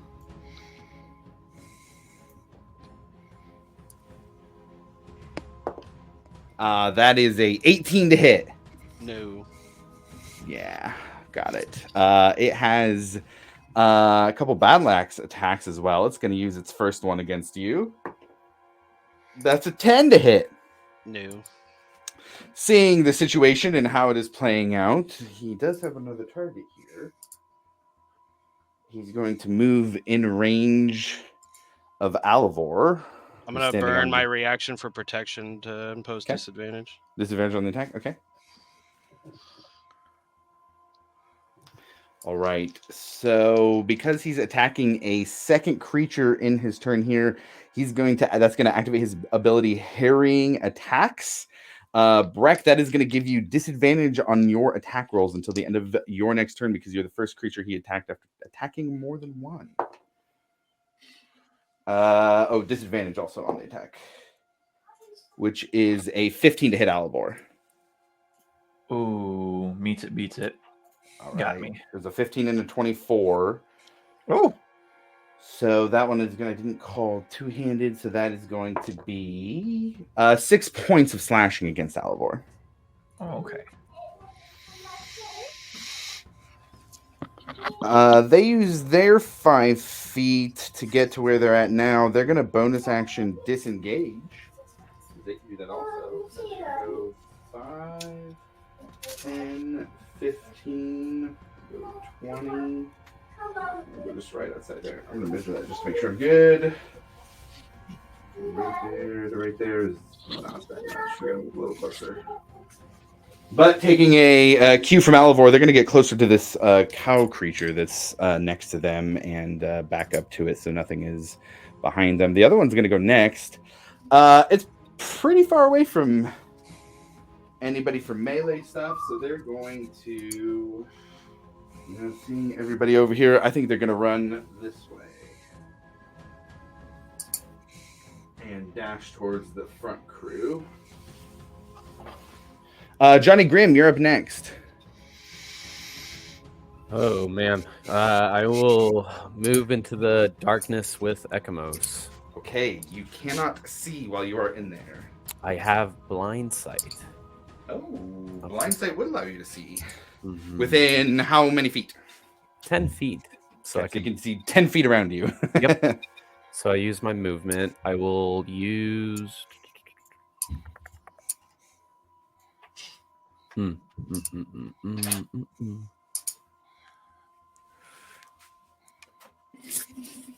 Yeah, this will work, maybe.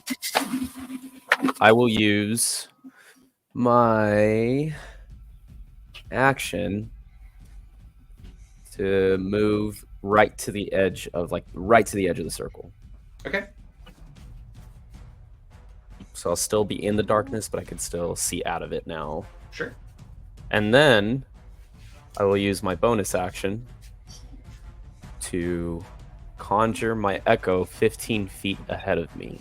Oh, nice. I'm going to use Grayda's Echo as your Echo for now. And pop it out 15 feet in front of you.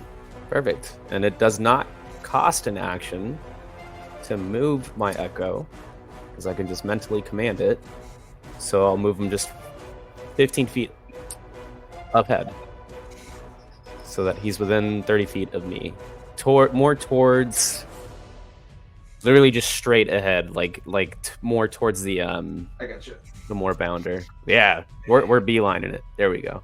Beeline it is. Okay. And that's my turn. Got it. That is going to be these horse creatures' turn next.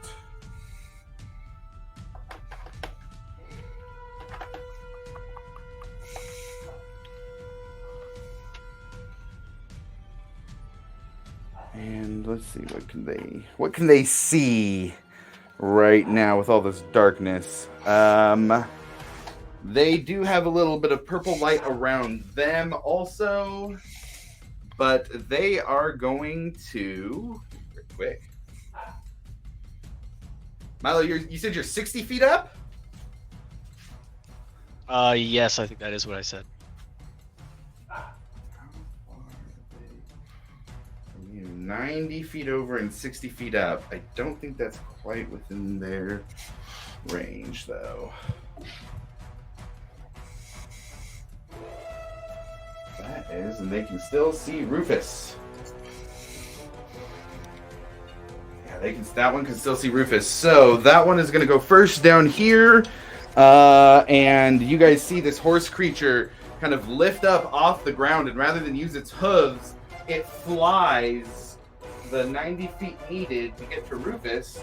Dang. And with flames around its hooves, they're going to make a hoof attack. That's really bad, though. It's a total of 8 to hit. Nope. Okay. They do not hit the other one. Pretty sure they also have plenty. Yeah. They don't like seeing the teleportation magic. So they are going to do the same and fly over to Alivor. Seeing the spellcaster come over to the group. That's going to be another pretty bad one, though. That's a 10 to hit. Nope. All right. Wow. So that is going to be both of their turn. Rufus, you're up. Breck, you're on deck. All right. Well, since a horse decided it wanted to try and hoof me, I'm going to try and talon it. Okay, go ahead and... Just kidding, not talon. Forest Might. Forest Might, got it. So, first one is going to be 19 to hit. Yeah, that hits. Cool. D8 plus 7. 7, 8, 9, 12 damage. Okay. The first one. The second one. It's worse.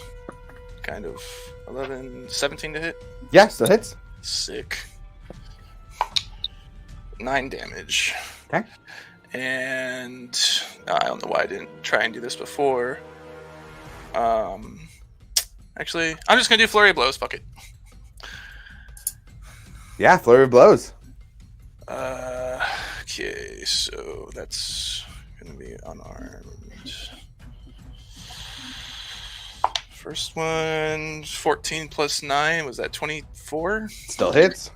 Or 23? D6. First is going to be 9 points of damage. Okay. And then dirty 20. Hits. Getting that pop in. Another 9 points, or sorry, 10 points of damage. 10 points on that one. Okay. Wow. Pummeling for 40 points of damage. Let's go. In Rufus's first turn back. Do you have anything else? That was my attack. Action, bonus action. Nope, that's it. I am Right. not going to try and do that. Okay, that takes us to Breck. You have Alivor with a horse right behind him, and the knoll about 15 feet away from you. What are you doing over on the other side? I would like to wheel around Alivor to the knoll. Okay. And then kind of wheel like around him to line up the knoll, the thing, and the other knoll. Are they all within 30 feet of each other? About 20 feet for you to do so for all of that. You said 20 feet? 30 Or feet. 30 feet? I'd say so. All right. I'm going to use my new weapon's breath weapon ability. Oh, shit. And I'm going to shoot a 5-foot wide, 30-foot long line of lightning out of my mouth. Oh, 5 foot wide, 30 foot long? Yeah. Yeah, absolutely. And it's a dexterity 15 save. I think you're gonna scorch a goat too, maybe. Nope, goat's safe. Goat is safe. All right. Let's see. Dex 13 to be the knoll first. It's a natural 1 for the knoll. For the first knoll, the one closest to you. I think that's a failure too for the Katobopas and the other knoll behind them.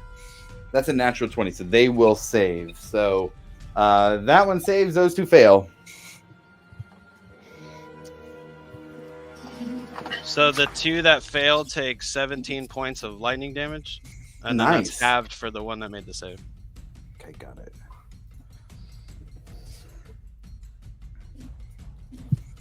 Very nice. The other one is 8. Okay. Very nice. Another 42 points of damage for you. Anything else for your turn? Nope, that's it. Okay, that takes us to Milo next.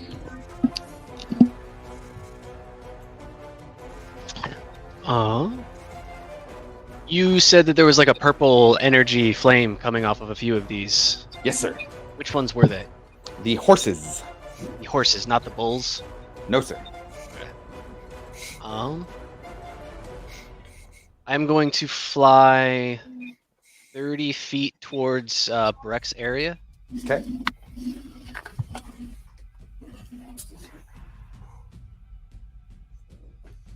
And then how far away from the horse am I? The closest one? Yeah, the one over by Breck. By Breck. Let's see. So you're 60 feet up. I'm not going to do my a squared plus b squared equals c squared. But you are 60 feet up, so I'm going to consider that. You're 95 feet away and 6 feet up, so I would say about 100 feet. 100 feet away.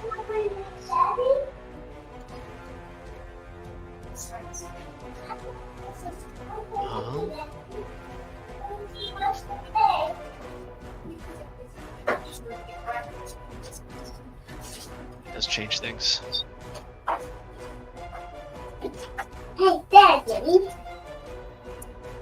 Let me use my bonus action to go another 30 feet towards Breck's area. Okay.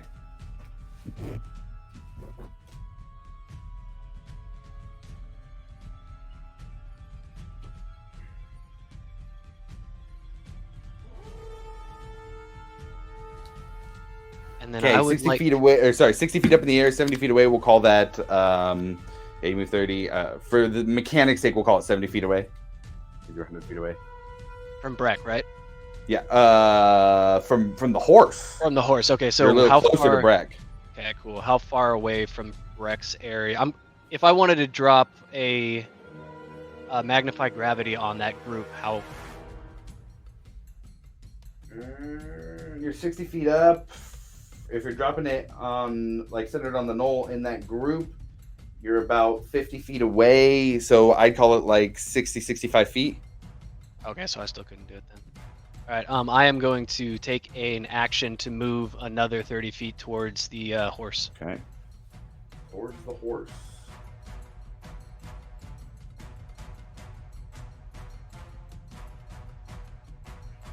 Okay. That's gonna be it for me, man. All right. And Silstein will still be back, I guess, where I was. So if you have a thingy. I do have a thingy. All right. Anything else for you, sir? Nope, that's it for me. Okay. Next, we have the big guy.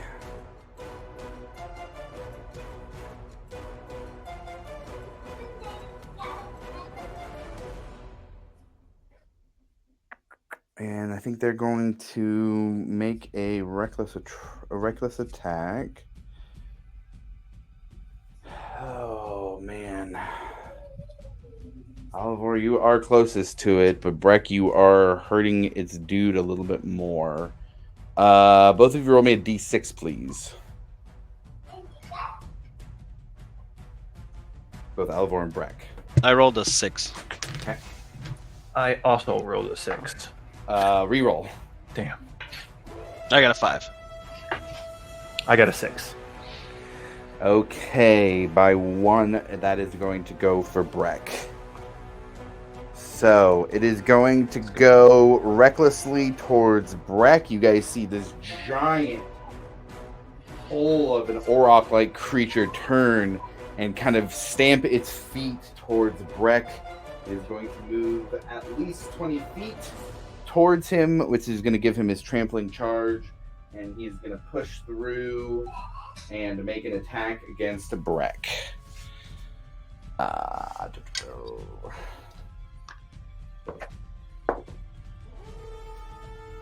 Oh, it's reckless.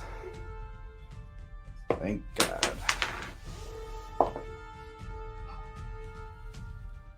Less that time. That's a 20 to hit. No. Okay. Breck. I guess Alivor, what you see is you have this nightmare that's just like up and trying to hit you with its hooves. You see this beast that is like 4 times that size. Just you feel it trampling on the ground, and goes at Breck and just lowers its head with these horns that are as tall as you and goes at him. Breck just puts his shield down, plants himself, and the dwarf from the deep who cannot be moved stops this creature dead in its tracks. That is all it can do for that. Squall, that's going to take it to your turn.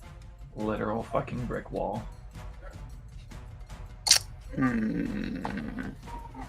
So I can't really see. You are down here. Yeah. Alivor is now blocked by this giant bull creature. Is there a way? Let's see. Is there a way I could center a 60-foot area where it wouldn't hit him? Where it wouldn't hit Alivor? Yeah. It would hit Breck if you do that. I don't think there's a way to miss Breck. If it's on the right side of everything. You would hit the Nightmare. I see what you're saying. Like over here. Yep. You could hit the Nightmare, the Giant Bull, and one of the Gnolls. That Gnoll back there with the spear. Okay. I will do that then. I am going to cast Coal Lightning. Oh boy. And let's say 4th level. Okay. So yeah, I try to get a 60-foot area where I don't hit Alivor. 60-foot radius or so full circle? It is a full circle. 60 foot. It says a storm cloud appears in the shape of a cylinder that is 10 feet tall with a 60-foot radius. That will fry a goat. So the night. Okay, so I got to roll for the other 3 then. Let me do this.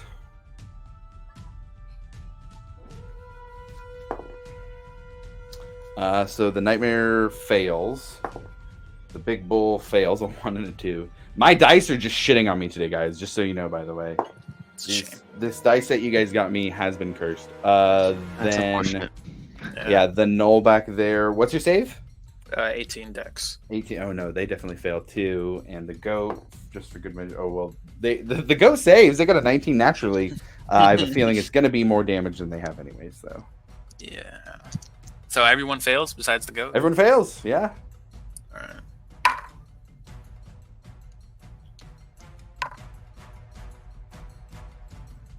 That is 20 damage. 20 lightning. 20. Okay, got it. 20 there.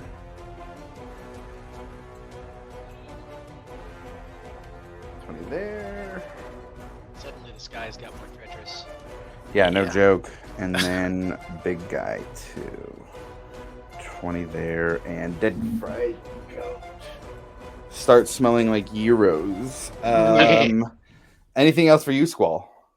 Yes. I will move my full movement 30 feet towards the action over there.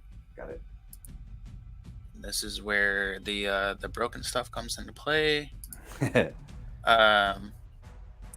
I will assume my starry form.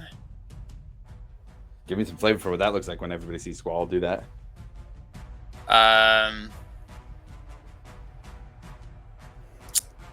Yeah, his skin darkens a little bit, sort of like a bluish hue, and then I don't think I mentioned this when I described him, but he does have he is tattooed.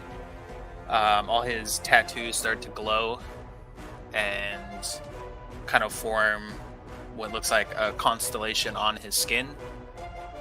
And one of them in particular, he has a tattoo of just something simple, just a bow and an arrow. That one glows brightest, sort of like his North Star, if you will. And I will, there's a form of archer. Nice. And it says on activation, I can make the ranged attack, Got and it is a bonus action. So I will make an attack against the, I guess the knoll, the big Okay. one with the The one closest to Breck, or the one that's on its own in the middle there? the one that that's on its own that I can see. Okay, yeah, for sure. Mhm. And that is, what's the roll for that?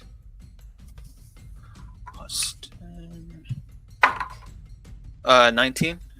Nice. That definitely hits. Cool.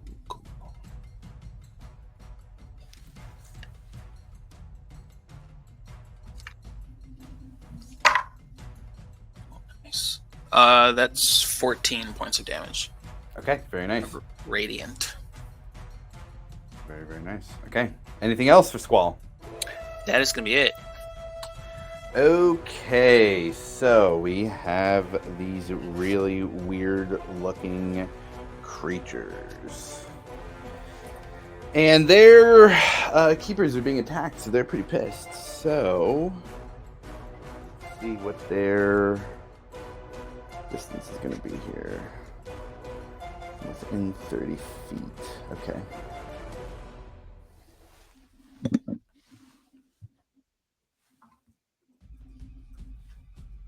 All right, so Squall, you being the most recent one to attack a knoll,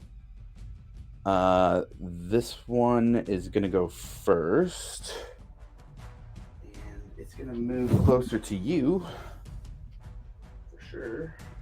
It's going to go about 10 feet away from you. And then it's going to look at you and...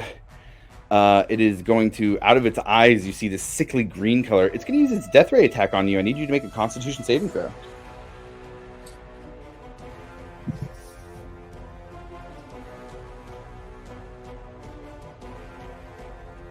You said saving throw? Yes, sir. Is that a spell? No, sir. It is an ability. 27. 27. Okay, that is going to be a success. So you are going to take half, which is not much here. You're looking at 11 points of necrotic damage as this Death Ray hits you squarely as you activate your luminous form, making you a bright target here on the field. That is... Okay, it is going to use some more of its movement to get the rest of the way. It used... there already. Yeah, it's going to go about 10 feet away from you there, Squall.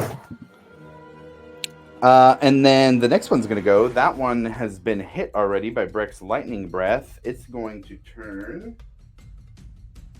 And it's going to do the same to Breck. Breck, I need you to make a Constitution saving throw, please.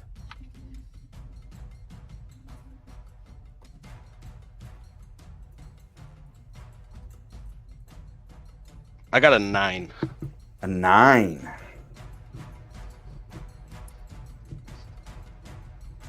Alivor, Milo, and Squall. Having failed by more than 5, Breck drops to 0 hit points and is unconscious.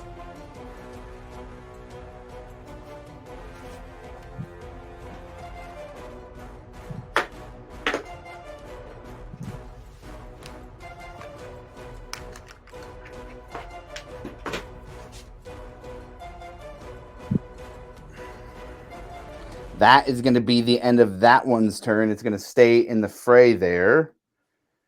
And that takes us back at the top to Ekamos. Oh boy. I guess I will just attack the horse that was attacking Rufus. Okay, yeah. Go ahead and... what are you attacking with? I'm gonna do the old blasty blast. All right, give him some blasts. Yep. All right, so 4 beams here.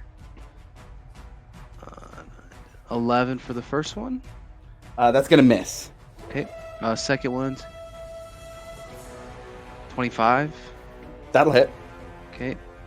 18 for the second or the third. That'll hit. Okay. And last one. 22 for the fourth one. That'll hit as well. Go ahead and roll 3 of those blasts. 3. Alright, D10.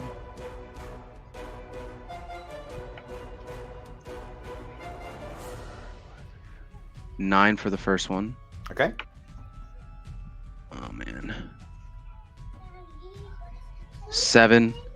7 for the second. Okay. And 7 for the third. It is looking very direly hurt. You see wisps of flame kind of give way to different wounds. And then I will move. Oh, I forgot to give myself advantage because I was in the darkness. Oh well. I'll let you roll the one you missed. Okay. Do that one first. Roll an extra one for that. Yep. That was low too. 14. 14 hits. They have low AC. Oh, hey, perfect. And then 11 for that one. That's enough. You guys see coming out of the darkness 4 beams of Eldritch Blast. And Rufus, in front of you, it just hits and just disperses into a purple flame in the night as it is dead. And then I'll just move 5 feet within the circle towards Johnny. Okay. Another 5 feet And there. that'll be it. All right, that will then take us to Alvar. You saw Breck go down just about 10-15 feet away from you. What are you doing? Yeah. You have all kinds of creatures around you right Yeah, now. that scared the piss out of me. So I'm going to bonus action disengage to get out of there and move Okay. my maximum distance away from them. Okay. Which direction? If fuck. I guess back up off to the corner because I feel going around to try and RV with anyone's gonna cause. Yeah, that way. Okay. Gonna cause. So I'm gonna get out of there, 30 feet, and then seeing that Breck went down, I'm gonna turn around and I'm going to cast Stinking Cloud and try and get as many of those creatures within the Stinking Cloud. It is a 20-foot sphere. 20-foot sphere. Okay. 20-foot radius sphere? Yeah. Yes. I think so, yes.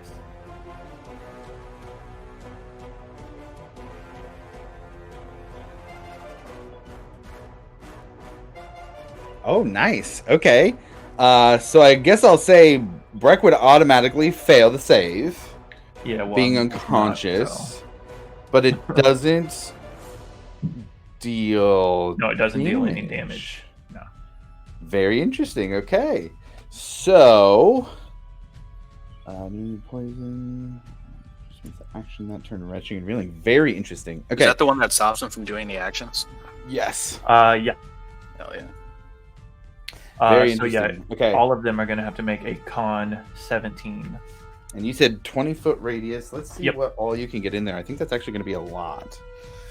And I know Milo's up, so it should. Milo's up, so you can miss him. I think you can hit all 5 of those fuckers right there. Wow.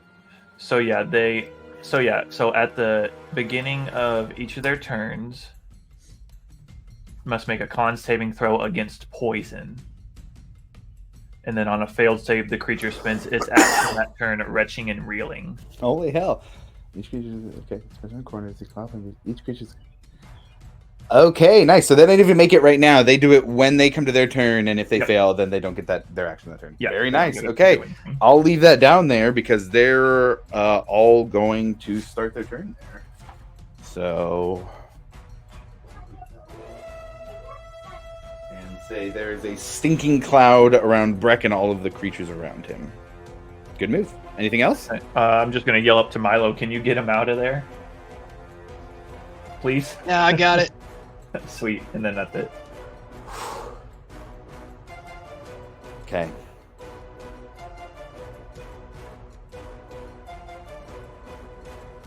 Breck, roll me a D100, please. We got a lot of those types of rolls today.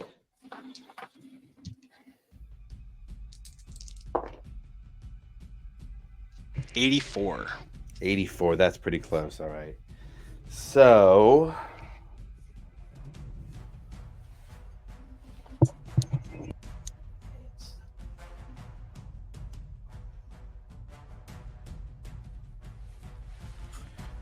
This one is going to come out, and they're going to action dash and run all the way out to Alivor, coming right up on him. Oh, they can't do that. They got to roll the con Did they save. make What am I the doing? save? They roll the damn con save first. Okay, they do get an 18 on the die for that one. Ooh, bastard. So he is going to use his action just to dash, though. The other one will make his con save to see if he can do anything. And that one is going to fail. So he'll just spend his action retching. He will use his movement to move out of the cloud, unless that affects it too.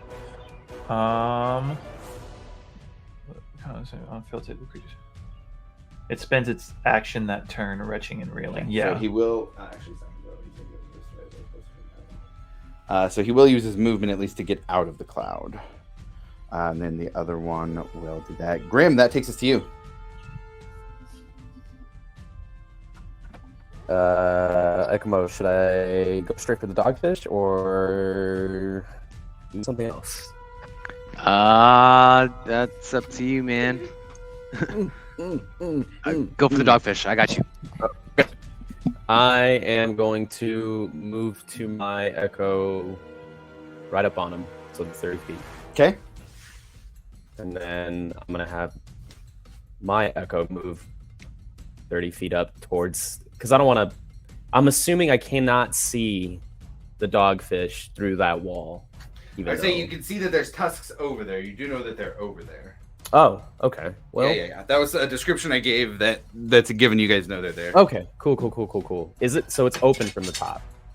Yes. Excellent. I will move my echo 30 feet up. Got it. And then I am going to, as a bonus action, so use movement.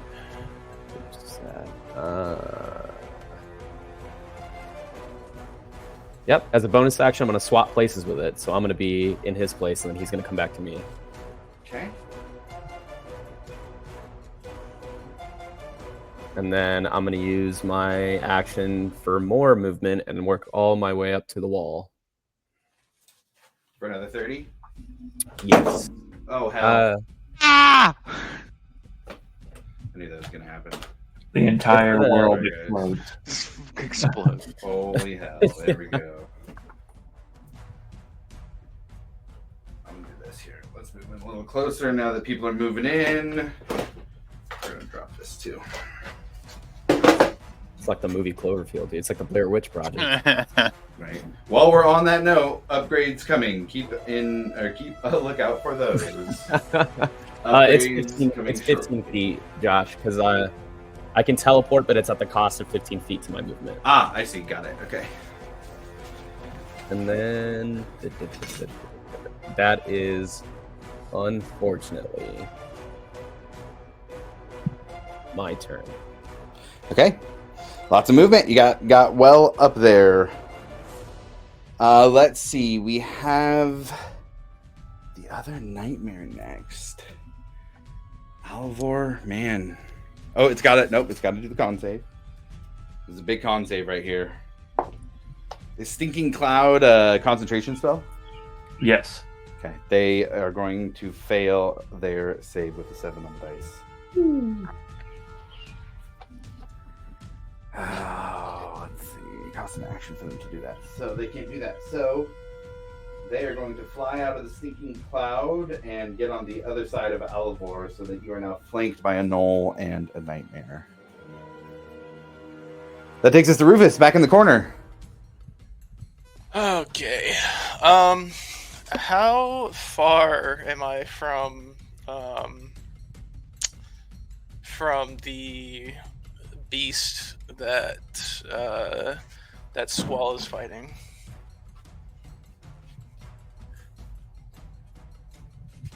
Walk from here.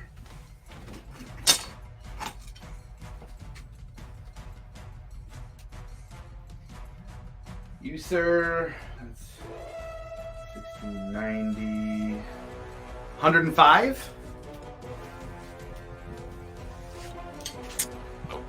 Okay. Okay, I am going to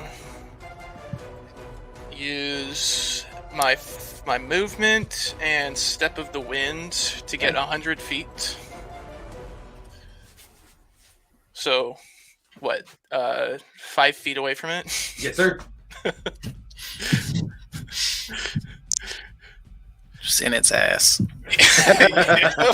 Backdoor I assault. mean- I am going to attack the back door. Let's see. You use movement and step of the wind for. You got 50 feet of movement now. Holy Yep. hell! All right, yeah, go for it. Level 10. You get advantage for flanking. Oh, With I 12. love that.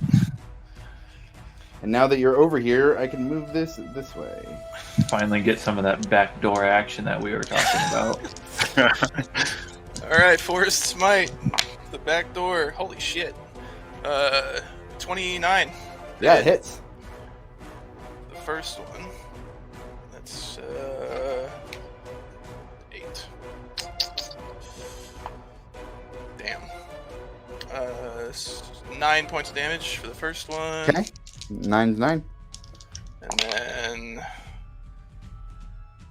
wait, it's advantage for both the attacks, right? Yes. Okay. So then that's gonna be 27 to hit That'll hit. for 8 points of damage. Hey, 17. It's not nothing. That's action, bonus action, and I'm going to try and stunning strike. So Okay. on save DC 15. Should have done it both times, but whatever. And let me bring up the stat block here. Yeah. What'd you say? Con save? Yep, 15. Okay. Can I use my wheel before we find out what it is? Yes. Go ahead and roll that D6. It's a -4 to the roll.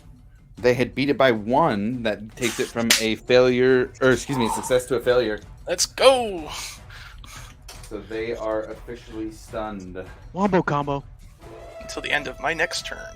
No death ray for them. Thank God. That's my turn.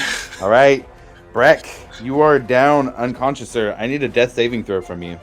It's not something I say often. I got a 2. That is a failure for your first one. Damn. Milo, that takes us up to you. Breck is in it. He He's has in it. a large beast that is more monster than beast in front of him. 2, in fact. What are you doing? I got you, buddy. And I am going to. You're going to see just Milo's hands kind of glow blue, and then he's going to vortex warp him all the way back to where Silcine is, or 90 feet in that direction at least. I think that's about 90, but I will get you wherever that is. Yes, that would put him right by Silcine. So we'll drop him. And Breck's body would like glow blue in an instant, and then instantly glow blue in that location and pop into existence there. Just save Breck's life right there. And then it's an action. I'm going to go 30 feet. Let's say I'm going to go 15 feet down and 15 feet out to the outside of the map there. It's hard to describe what direction that is. That way? Yeah. Okay, so we got you 15 feet over, and now you're at 45 instead of 60. And then where is Silcine next to Breck? She's right behind Breck over here. I got that little will-o'-the-wisp. Okay. Room I am for going her. to use my bonus action to move another 30 feet back in the same direction you were sending me. Still this way? Out of this way? You mean? Yeah. Moving about just to the edge of the frame. And that's my turn. Okay. Moving Breck away from this giant creature that is now going. It's got a roll for the stinking cloud.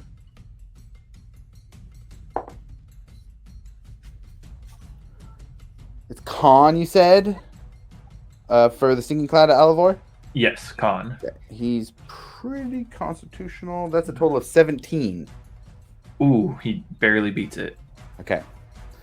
So he still has his action. How far away is he from me? From you, you're 45 feet up in the air. Yeah, probably too far. And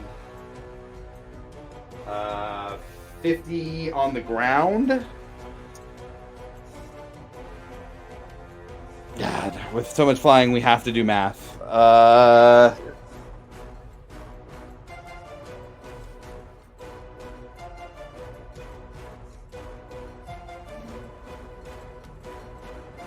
far away is that, anyways? It's no, man. I got to be within 60. I don't think that's even remotely close.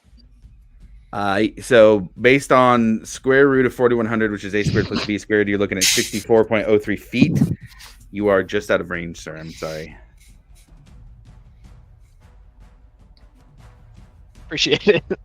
Hey, no worries. Rain Man. Oh, I didn't do that in my head. I brought up a tool. I'll have to keep that tool ready with all the flying we're doing. I don't think that's going away. Okay, so it is his turn. He gets an action. He has 30 feet of movement. There's nobody around him on the ground except for Alivor. He'd have to barrel through the knoll to get to Alivor, though. So there is that. But that's going to hurt a lot. I don't think he has anything else he can do. I think that is all he can do. Yeah, Rufus and Squall are over dashing distance. Alivor, I'm sorry, man. Yeah. Yeah, right here.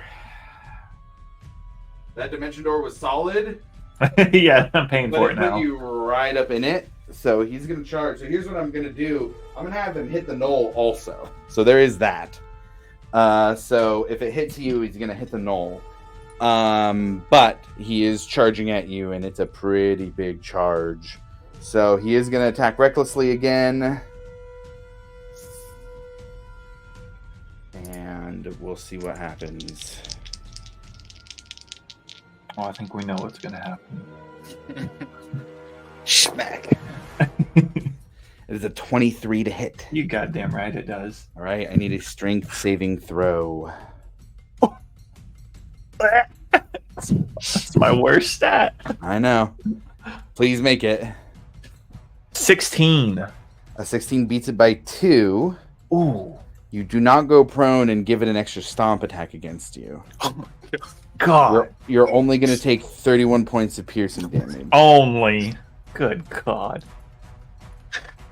I mean, it could have been 82 points of death beam damage. Yeah, that is true. Ow. Okay, that is going to be the end of its turn. Squall, you are up next. Okay. Beginning of my turn, the bow and arrow dim slightly, and his tattoo of a coffee mug starts to glow much more bright. I'm going to take the form of the chalice. Okay. And I'm going to bonus action healing word Breck. All right, there you go. That druid versatility from that subclass is so fucking good. This thing's busted. Let's see. So that is 8 for the healing word, and then let me roll the chalice. What is it? Sorry, I'm still learning this stuff.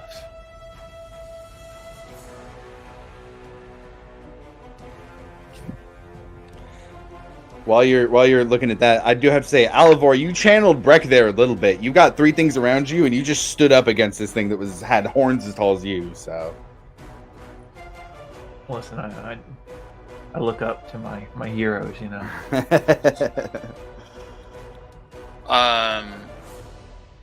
When that's 22 total.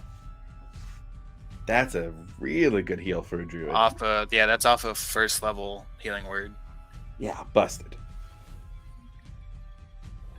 You said 22? Yeah. Whew. Yeah, Fuck 1d4 plus 5 for the healing word, and then 2d8 plus 5 for my chalice. And then with my action, I'm going to move the call lightning Mm-hmm. to be able to catch all those enemies because it's a 60-foot radius. 60-foot radius. You couldn't hit the nightmare without hitting Alivor. I will pass on that then. Okay. I The rest, appreciate yeah, you can hit. Yeah. So let's go Knoll next to Alivor. Oh, actually, Alivor, I said that Knoll was going to take damage if you got hit, and you did get hit. He took the damage along with you, Yeah. which would have fucking killed him. Oh. So that one's dead. Oh, actually. How do you do, I'm not magically inclined. How do you do, con saves? For concentration? So the amount of damage you took it's half of the amount of damage you took, or 10, whatever's higher. Oh, so it'd be 10. Because, what, the thing did 11 damage to me? If it did 11, so 10, yeah. It's always going to be at least 10. So I just have to beat a 10. Yeah. Yeah, that's plenty. Cool. So yeah, let me roll that call lightning. Okay. And then that's going to hit the Knoll, the middle of Katobopas, and the large giant bull. Let's see. The Knoll is going to succeed. The Katobopas in the middle is going to fail, and the Auroch next to Alivor. What's your DC? 18. 18 is Dex. Yes. Let's see. This one's pretty big. It's got a -1 Dex, so that's a fail. So the Knoll saved, the other two failed. That is 18 points of lightning damage. Nice. Okay. And then on to the other one as well.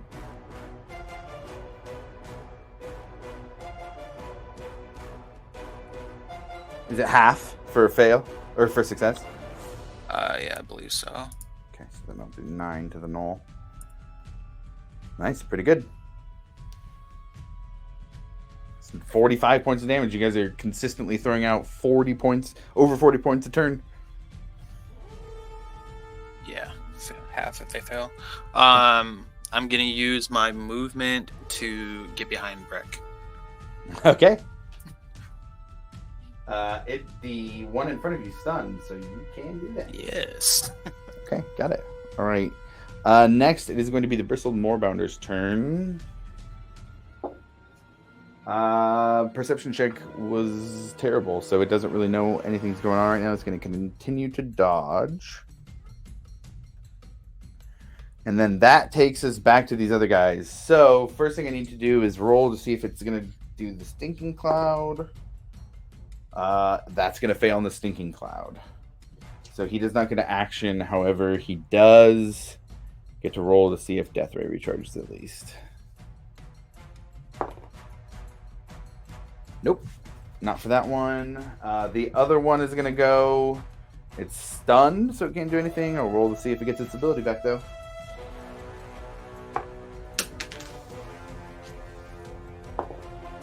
That one doesn't either. So the Katobopas are pretty locked down. This one can move, so it's going to move. It can move out of the Stinking Cloud, so it's going to do that at least. And it's going to move closer to its buddy. That way.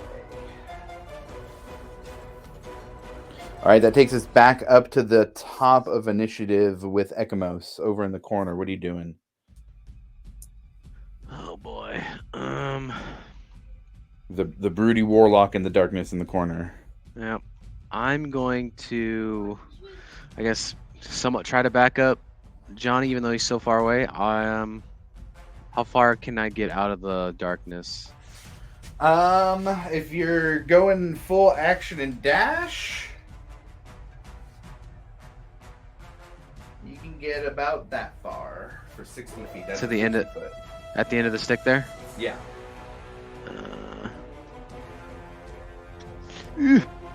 Yeah, fuck it. Okay. Ekamos runs all the way over there, working to get closer to Johnny Grimm. Bonus action. See if I can do anything. I already did that with the movement. Yeah, that's all I can do. And that also allows for the camera to move in a little bit. Yeah. Pan left. There we go. get everything in here a little better. Okay.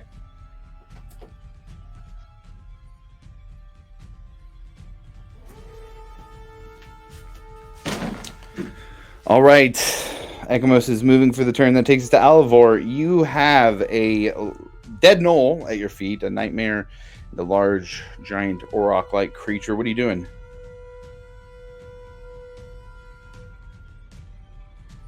Oh boy, so much fun. Well, I'm definitely going to shit.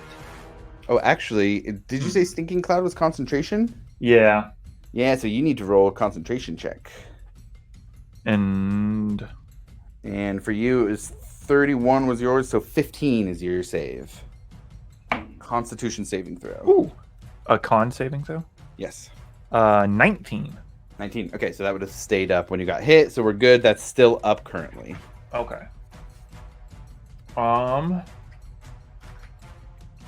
Shit. I've got these boyos just right next to me. Oh, yeah. Yeah. Big guys. Big guys. Oh, what's that? What are you putting on me? Concentration Oh, okay. rings I was for you and scared. Squall. Shit. Well, I mean. Ah! Okay, well, seeing that the one boy hurts whenever he charges like that, I really don't want to give him another attempt to do that. I'm going to turn and try, I guess, seeing no really other option, try and stab this horse because this guy's kind of big. Yeah, he's pretty damn big. Yeah, so we're gonna stab with my burning heart rapier and 2-weapon fighting. Come in with the second hand with a +1 dagger. Okay, yeah, go ahead and roll a couple rolls. See what happens. First one is a 11. 11 does not hit, unfortunately. Second one though is a 22. Sure, yeah, that'll hit. Yeah, so unfortunately the second one's just the +1 dagger. But Damage is damage, you never yeah, know. all right, so I'm gonna spend a bardic inspiration point and put psychic blades on that bad boy. So he's going to take 6 points of piercing damage. And then 10 points of psychic damage. Nice.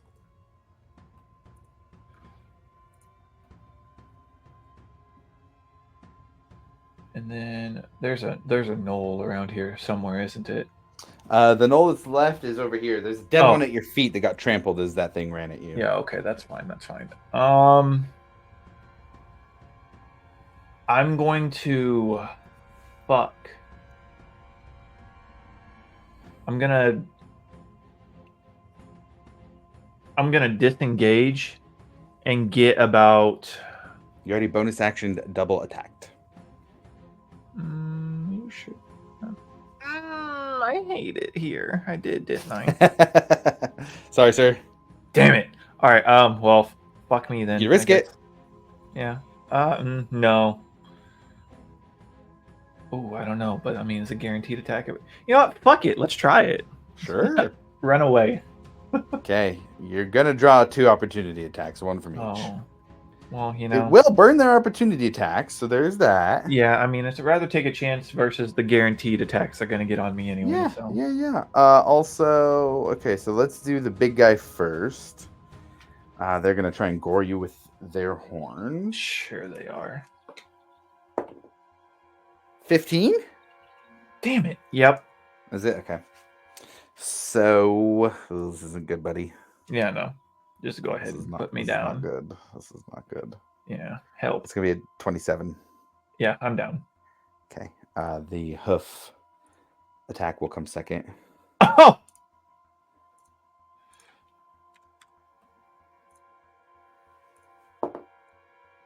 It is a natural 1. You are unconscious, though, for that one, right?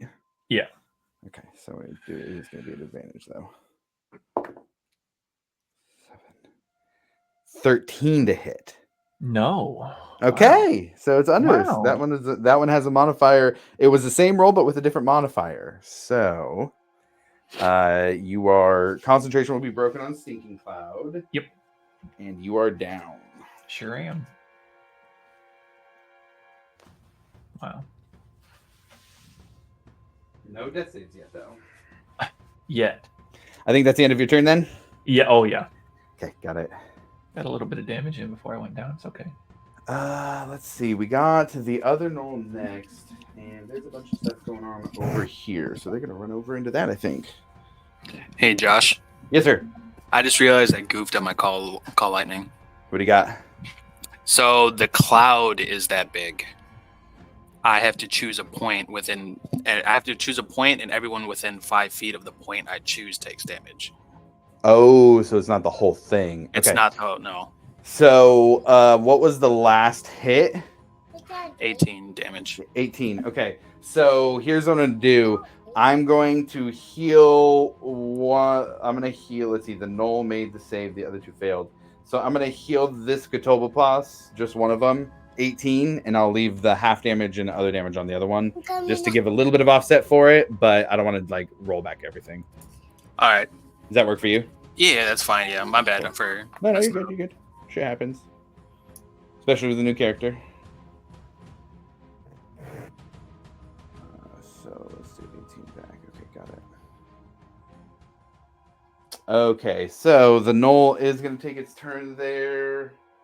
Yeah, he's going to go up to Rufus and make some attacks against Rufus. I hate that. Yeah, man. He's going to bite first, or try to at least. That's a 7.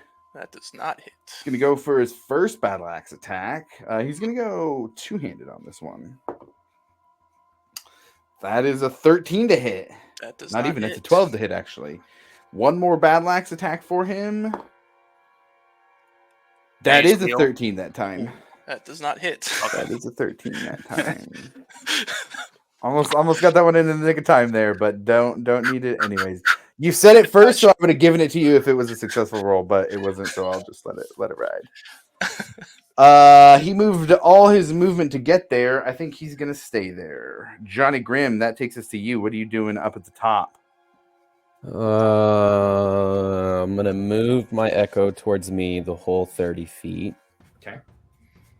So that he's close to me because I feel lonely. And then I'm gonna run up the wall. 30 feet gets you to the wall. Perfect. That's movement. I will use. Hold on, let me see. I think I have a bonus action here somewhere for that.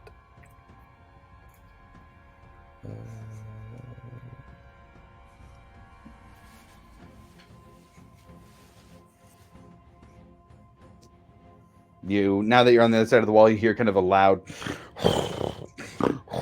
kind of growling, large animal exhaling and breathing. Yep, that is a big dogfish. I will use my bonus action to dash so I can climb this wall. So second story work, climbing no longer costs you extra movement. When you make a running jump, the distance you cover increases by +4 feet. Okay, you do. You get to the top of the wall. It sees you if you're going up and standing on top of the wall. I will immediately put my hands up. And obviously this thing is not going to understand me. But I'm going to try anyway. And I'm going to say, it's okay. I'm here to take you back home, away from these really shitty things.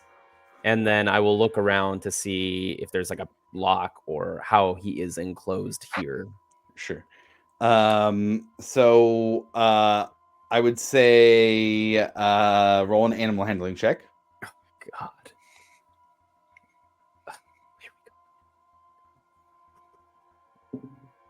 Oh no. It's a natural one. Oh, Wait, this thing is. Wait. I have luck. So I'm going to use a luck to re-roll the die. Okay. Oh, not much better. That's a 13. A 13? That is much better, actually. I would say with a 13, it doesn't look like it would follow you, but it's not attacking you either. Perfect. How much movement do I have? I would say it was like 15 feet up the wall, so you probably got another 15. Okay. Can I make my way towards the front of Sure. Yeah. Right. You see that there is like a gate here. It's a simple locking mechanism that is keeping it closed. It's nothing fancy. Okay. Well, I don't have anything left, so well, I can have something. We're really just gonna throw caution to the wind here. Yeah, I'm gonna action surge. Okay, sure. And then Try and unlock it? Yep, I'm gonna try and unlock it. Sure. Give me a sleight of hand check for a lockpicking check. That is a 26. 26 is enough. You can hear it and just kind of opens just a bit. It's not locked now, but it's also not like swung open. Yep. I think that's all I can do. Okay, got it. That's my turn. Okay, that takes us next to the horse's turn, which is a big one because it's down by Alivor.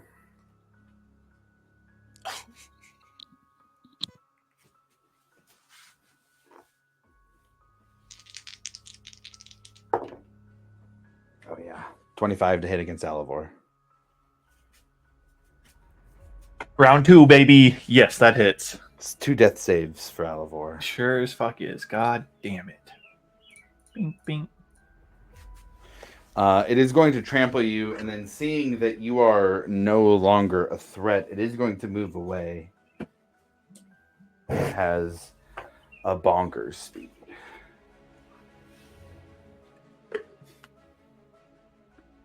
Oh yeah, Milo, you were 45 feet up in the air.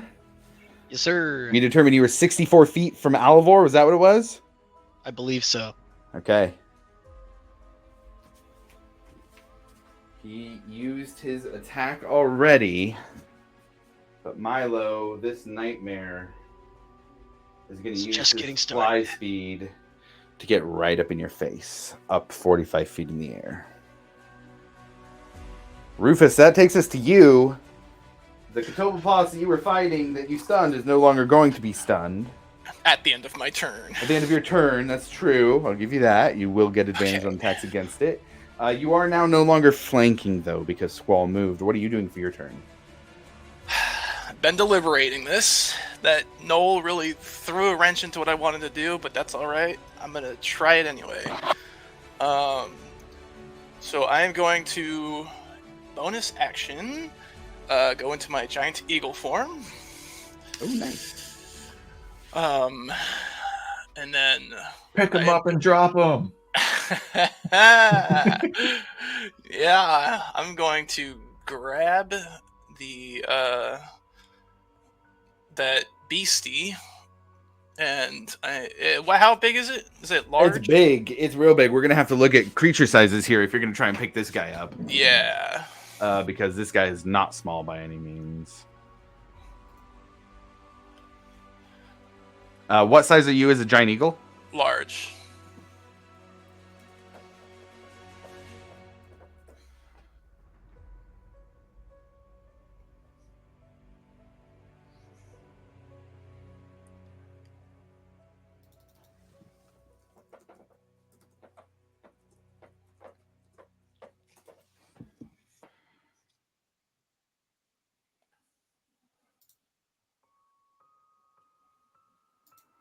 You have a super big carrying capacity. Your carrying capacity is doubled. What's your normal carrying capacity?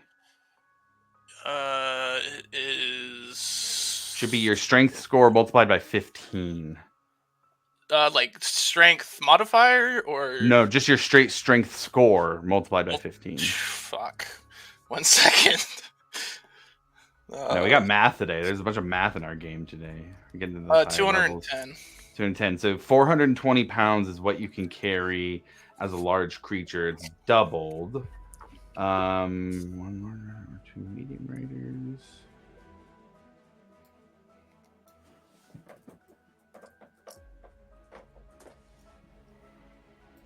Let's see here.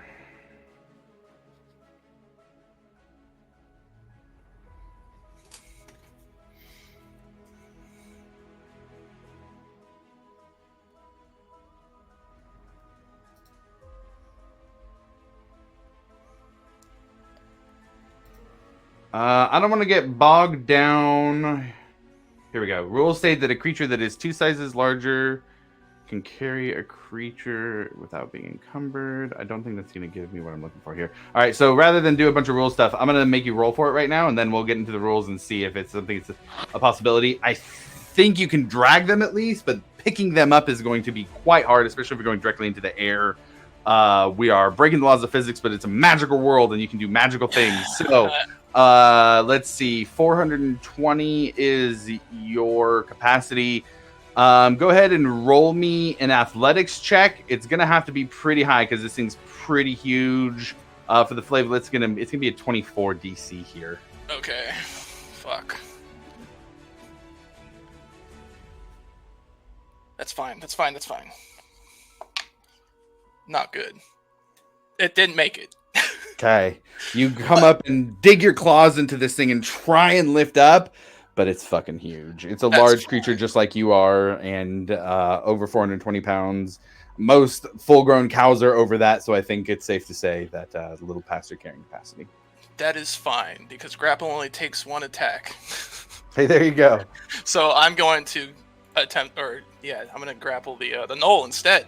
Okay, yeah, that one should be a little easier. Give me that check there for that one. Same athletics? Yeah, athletics for this. This is going to be contested on this one, though. That's a... That's a 10. A 10? Oh, no. No, he got 16 on the dice, sir. Damn! Sorry. All right. I am, at this point, a sitting duck. And I do not want to be right there. So... I am going to use my 50 feet of movement. I don't care that that thing gets an attack of opportunity. I am going to fly towards... Oh, you know what? I'm gonna fly towards Alivor. Sure. Or is that horse flying? Yes. Oh shit! I was. They Never are mind. flying. I'm gonna fly towards. I am going to fly. They have towards a fly Alivor. speed. How much speed do you have? Like 90 feet or something? For that 80 feet. 80 feet. Okay. For the giant eagle. Okay. All right. I'm gonna give it to you that you can get up in the fray with them. Yeah, and I'll end my turn there. Okay, you are going to take opportunity from the Gnoll. He's going to dual wield axe attack against you. I'm guessing I'm not within 30 feet. 30. I think you actually might be. Because if I am, I'll hit him with some whoa. Yeah, that is right at 30. Whoa! So he'll make the attack, but he'll throw that D6 out there with it. Oh, that's only a 1. Oh, well, hey, it's a low roll anyways. That is a total of like 10 with a -1. So he's not going to make the hit, and Rufus, you fly up in your bird form up here to get in there with the Nightmare and Milo. Cool. Okay, anything else for you? Nope, that's it. All right, Breck, you are prone on the ground right next to Squall. What are you doing? I'm going to use half my movement speed to stand up. Sure.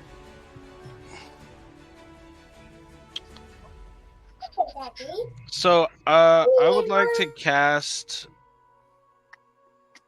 Call Lightning. Sure. But so since there's already a storm cloud there, can I use that to add an extra 1d10?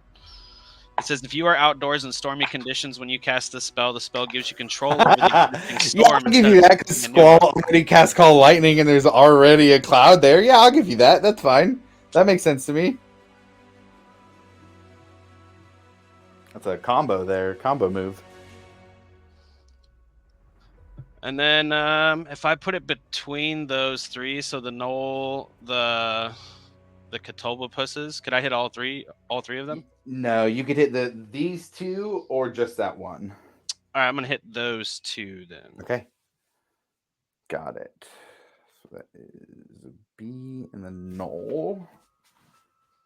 Catobopus That's is definitely going to fail. 14 deck save. Okay. The Knoll saves, the Catobopus fails.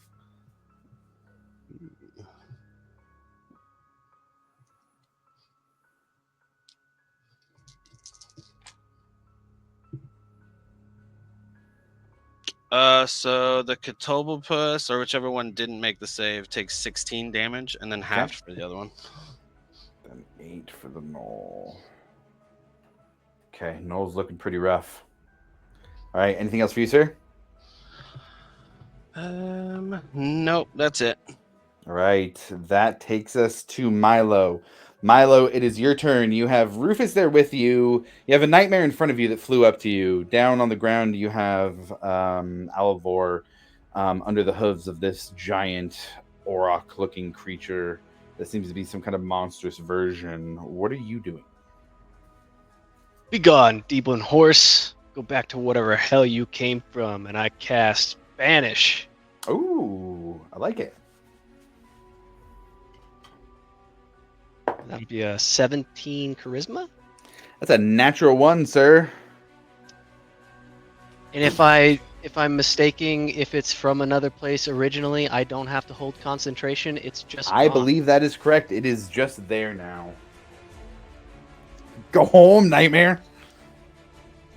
Really glad that worked, or I would have looked real stupid. And then I fly immediately towards Alivor for a full 60 feet. Okay. So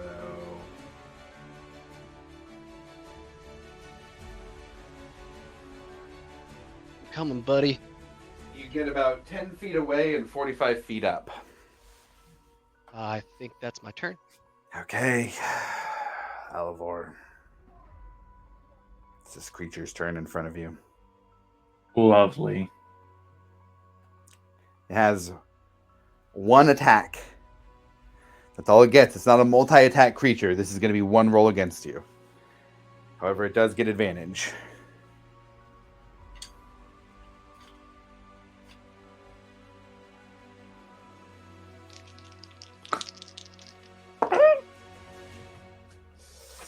Man. It's an 18 to hit with advantage. Oh, yeah. Oh, like I said, round 2, boys. It's nice knowing you. Can I silvery barbs the attack roll? I kind of assumed that's why you were getting close. Okay, cool. Yeah, let's do that. Like wave my blue hand and try and swat that aside. Guys, this is... I'm also gonna give advantage to Alivor. Okay.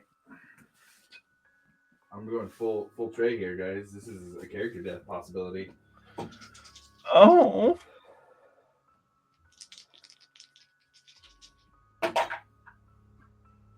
Oh, yeah.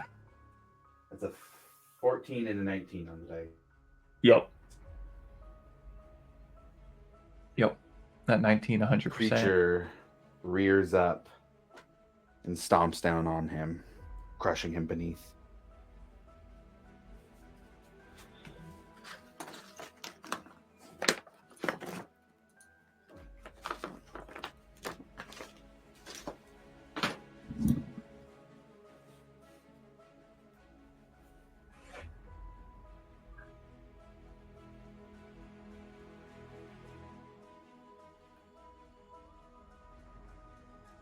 I guess you would all probably hear Milo yell in somewhat sadness at that.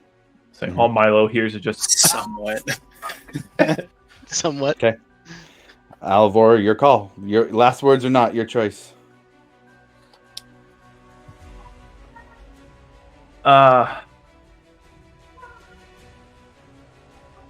He just no.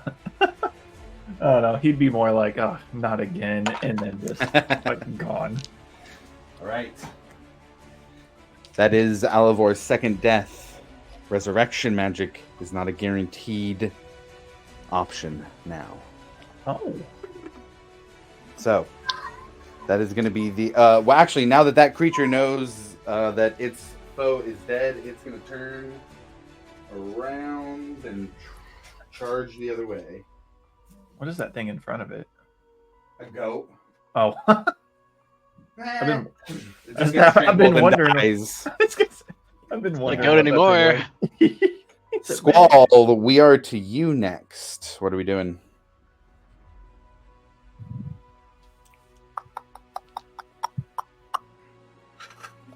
Let's see. How far from this big bovine thing in front of me to the much larger one behind it? For you, you're about 25 feet from the closer one, about 65 feet from the big one. So there's 40 feet between the two of them? 60, correct.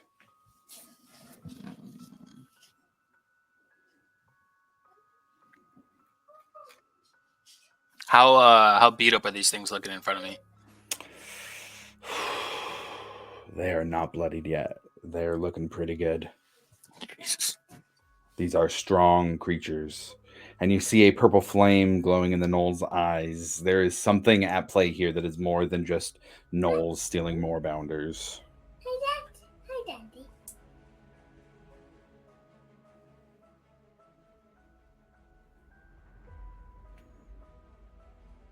I am going to change my starry form to the archer again. Okay. And then I'm going to use Ice Storm. Okay. I'm going to use it on the 3 in front of me. It is this one is a 20-foot radius. Okay. Plenty of room then with 20 foot. Oh yeah, you can get 3, no problem. And then that is also a Dex 18. Okay, Knoll's gonna go first. Is it 18? Yes. Knoll fails. Top Catobopus. That's a fail also. Bottom is a natural 1. It's gonna be 3 failures. Okay. So they're gonna take. Let's see.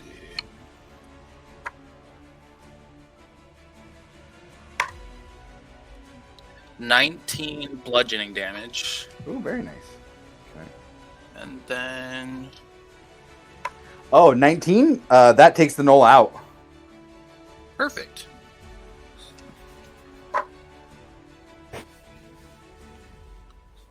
And then 17 cold damage. Oh shit. Yeah, Ice Storm does a lot. So 19 plus 17, we're looking at 36 each. They are both looking pretty beat up now.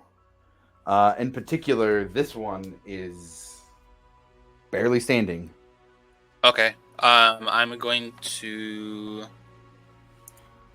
let's see. I'm going to use my movement to get some distance on them. And then I'm going to use my bonus action archer on the one that's really hurt. Okay. Which way are you moving? Away from them. Away. Okay, so that's going to take you But off screen a maintaining little bit. 60 feet. Yeah, I got it. I think that'll put you at about like 50. Just remember 50 for me on how far you're away from that one. Okay. And go ahead and shoot that shot. 26 to hit. Yeah, hits. And that is 15 points of radiant. That is what you needed. Flavor that fatality for me, man. So his archer form, when he shoots the arrow, a little ball of light appears at the tip of his finger, and then he reaches as if pulling that ball of light backwards, like he was pulling the bow back, and then the light shoots forward. Nice. It goes and hits like a hunter hitting his mark, killing that Catobopus. Anything else for you? Very impactful turn there. No, that is going to be everything. Okay. That is going to take us to the end of initiative, which is going to be the Catobopus's turn. There's only one left. We're going to see if they get their death ray back. And that will make a big effect. Nope, that's a 1, so it's not going to. So I think either way, with the speed that he has, he does not have death ray left, so he is going to charge at Breck. No extra charges or anything. This is just going to be an attack. I don't honestly even know if this can hit Breck. But he's going to come around and swing his tail attack against him. Breck, does a 9 hit you? No. Death ray is kind of tough, but the horns you can stop. As it comes around trying to hit you, you are able to dodge that attack, no problem. That takes us to the top of Ekamos. All right, I'm going to dump all Eldritch into the one that just attacked Breck. Yeah, go for it. All right, first of 4. Oh man, these girls suck. 18 for the first one. Hits. All right. Oh, I like that one too. 16. 25 for the second. Hits. Oh, man, that was bad. 12 for the third. That misses. Yep. And 18, 19, 27 for the fourth. It's above it. Yeah, that hits if it's above 18. Okay. Yeah, for sure. So 3. All right. So 3 coming. All right. That's 15 for the first one. Damn. 7 for the second. And the third one is 14 for the third. Holy shit, that's enough, man. Flavor that fatality. Oh, let's go. Yeah, since instead of my Eldritch Bash being like more dark, it's obviously more lighter now because of with what happened with Elric and stuff. So instead of it being like green and purple and black, it's more like white, blue and yellow, and it's just like more like holy beams, I guess. Hell yeah. And they just go right through them and like blow them up from inside out.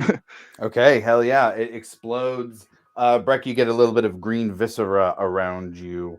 Anything else for you, Ekamos? Moving at all? Yeah, I'm gonna get covered behind that half broken wall behind me, for sure. just in case. Not a bad call. There you go. Yep. Right. That's going to take us to Johnny Grimm. Alvor, I'm sorry. You are dead. Johnny Grimm, what do? This is partially open gate. The Moorbounder's not attacking you. It's just kind of looking at you. What's your next step here? Wow. I have done absolutely nothing. So I am going to... So the door's unlocked. I just have to push it open, right? Yes, sir. God, this thing is not going to understand me, but this is all we got. I'm going to look at the creature again. I'm going to say, listen, buddy, there's some shit happening out there, and I need you to be tough. As soon as this door opens, we're going out there and we're whooping ass, okay? Okay? And I kick the door open, and I'm going to see what the creature does. Roll me an animal handling check. I'm going to give you advantage on the roll here for this one. Okay. Here we go. Because you're kicking open the door to the place it's being kept. This an 18 total. Okay. We will find out when it comes to its turn. Excellent. I guess I could just hold an action at this point. I would say the animal handling check would be an action. Okay. You'd still have a bonus action and free action, though. All right.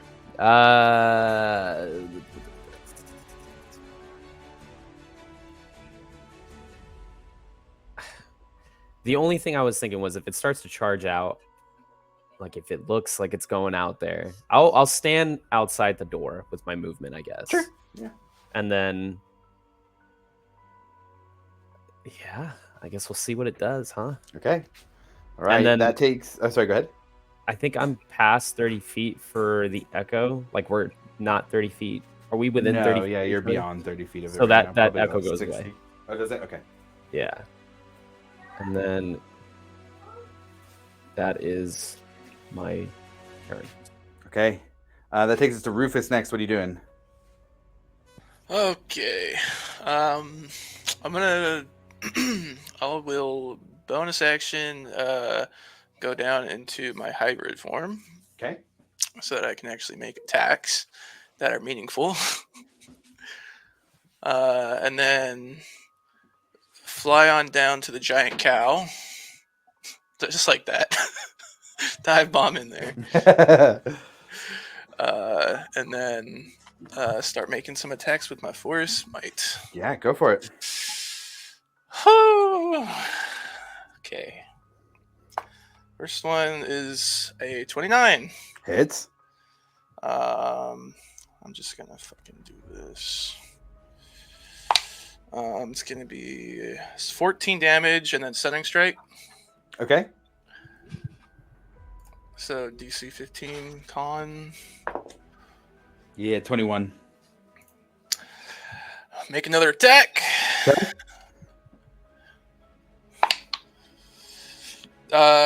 Shit, 30. Yeah, that hits. Absolutely, it hits. 11 damage and then another Okay. stunning strike. Stunning. It's a 17 this time. Damn it! I knew that was gonna happen. And I already did my bonus action. Actually, is that a bonus or is that? Use tag. Sorry, I'm just reading something. No, you're good. I never use. I don't really ever have. No, it's a bonus action. Damn it! All right, yeah, that's gonna end up having to be my turn. Okay. So that will then take us to Breck. Help! I am going to bonus action cast Expeditious Retreat on Figured that was myself. coming. And then move 50 feet forward.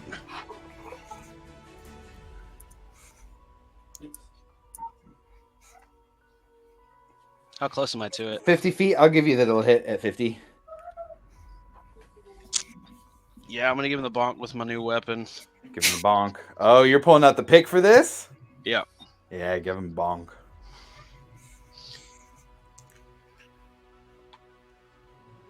Uh, 15 to hit. 15 is its AC. I'm going to add a second level smite. Hell yeah.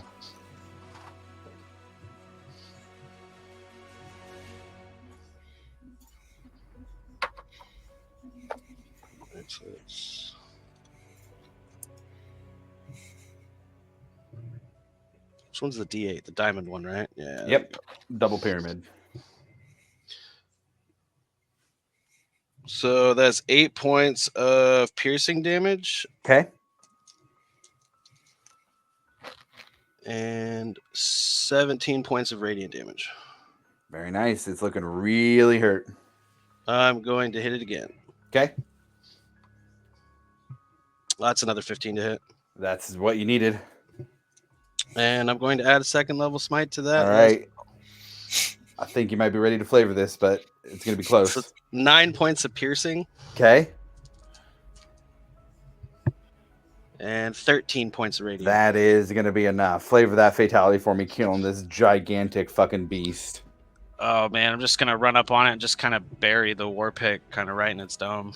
Yeah, it goes in and just cleaves in, and the thing just kind of twitches, stops, and falls to the ground. And that will take us out of initiative.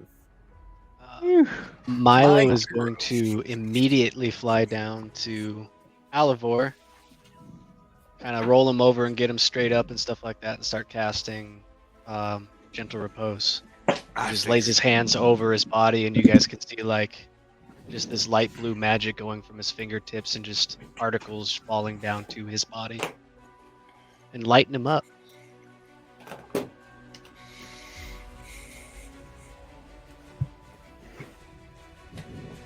I would like to run over to Alivor's body and start pulling the diamonds out of my bag.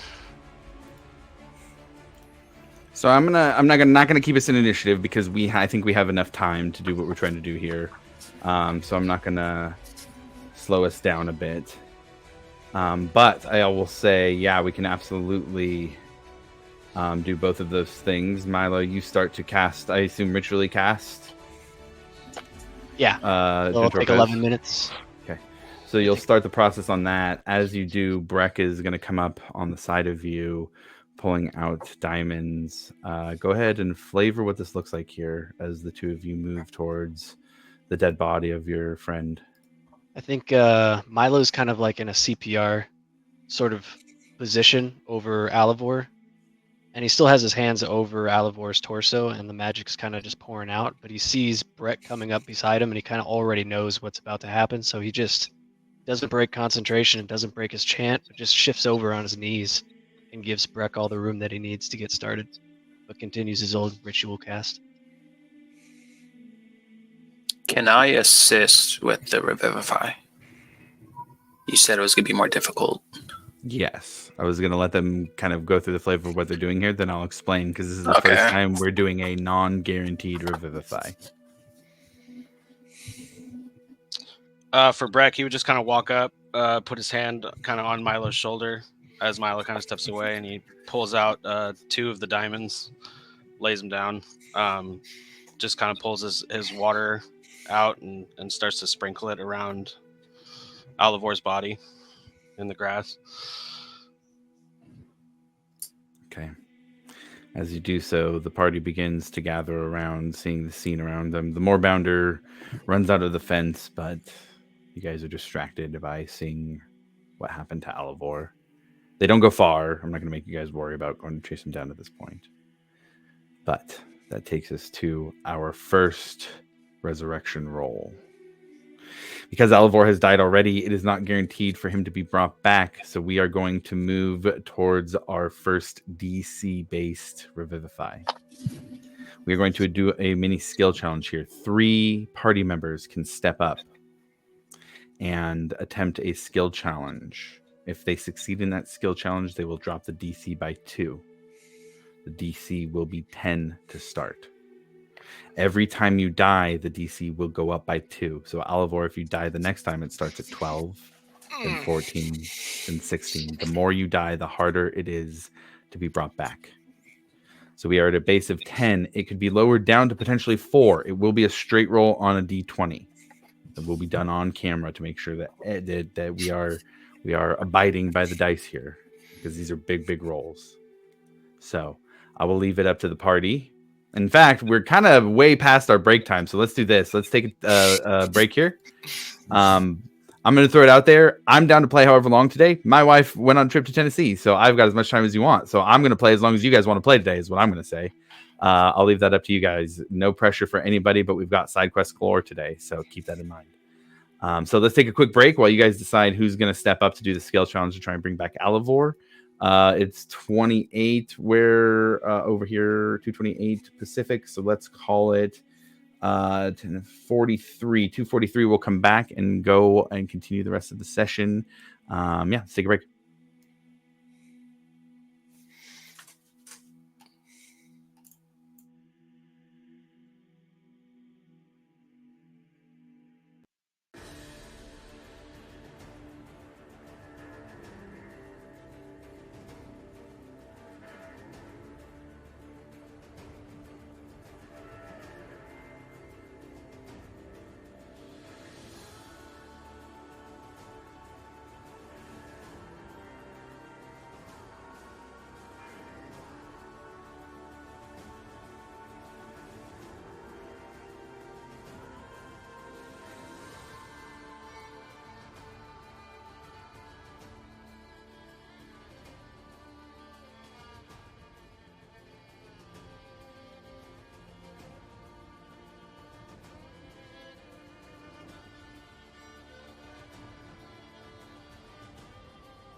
Okay.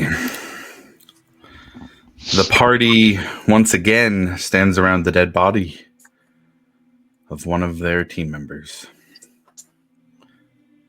I'll let you guys choose the 3 who can step forward to help with this ritual to bring back Alivor. I would like to assist. And what do you do to assist? Is it skill based? I would like to use nature.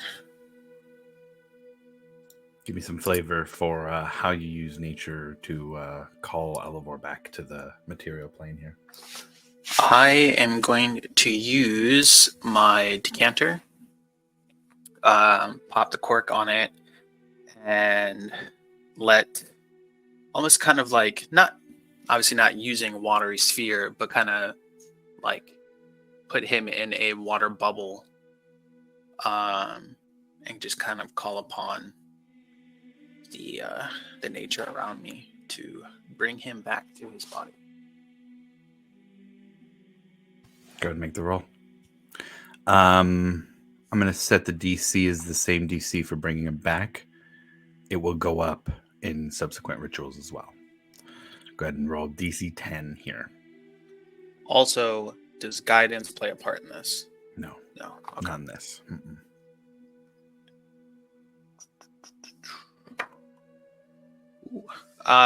That is quick math. 27. Okay, that is a success. The water seems to flow around Alivor, and at first in the shape of webbing going across his arm, then kind of lightens up and just slowly flows around him, creating a soft, almost like altar for him here in the spot that he lays. Who's next? I was gonna try medicine. Sure. Yeah, He's messed up. Alchemos, I'm going to just reach into my pouch and grab out my alchemist kit and the medical supplies and just try to mend all his wounds that he has. At least try and bandage him up a little if he is able Yeah. to get back. Let him know that he's going to be okay. Yeah, absolutely. Go ahead and roll your skill. 16. 16 is enough.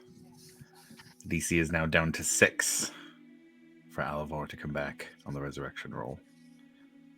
Who'd like to finish this up?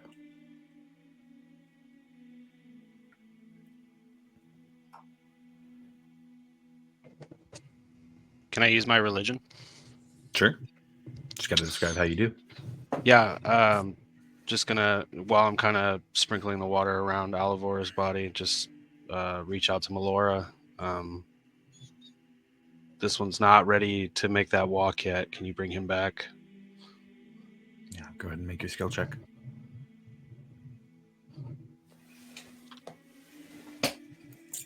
$19. That is enough. Wow. That brings us down to 4 for the DC. Instead of a 50-50 chance of Alivor not waking up, is now an 80-20 chance.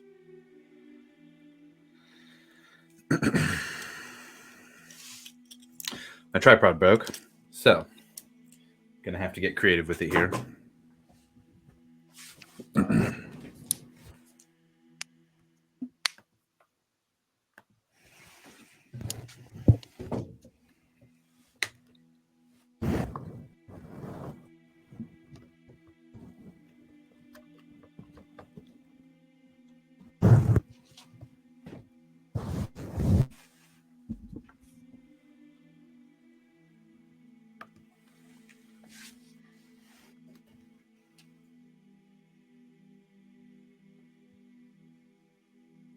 Oh boy.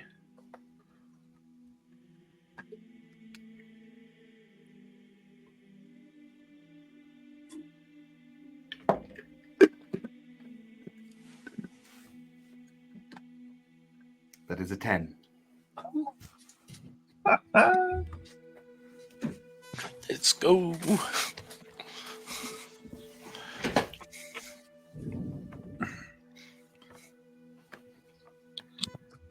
Alivor returns to his body with a gasp. And the next time that happens, the DCs will increase.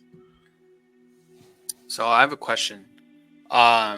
Do higher forms of resurrection play any part in lowering the DC or no? Potentially, but there are things already within the spell that affect if you're able to cast it. Generally speaking, that will be the rules with the resurrection spell either way. The longer you go, the harder it is. And it is the benefits of the higher level spells are already spelled out in the spell, I guess I would say. Yeah.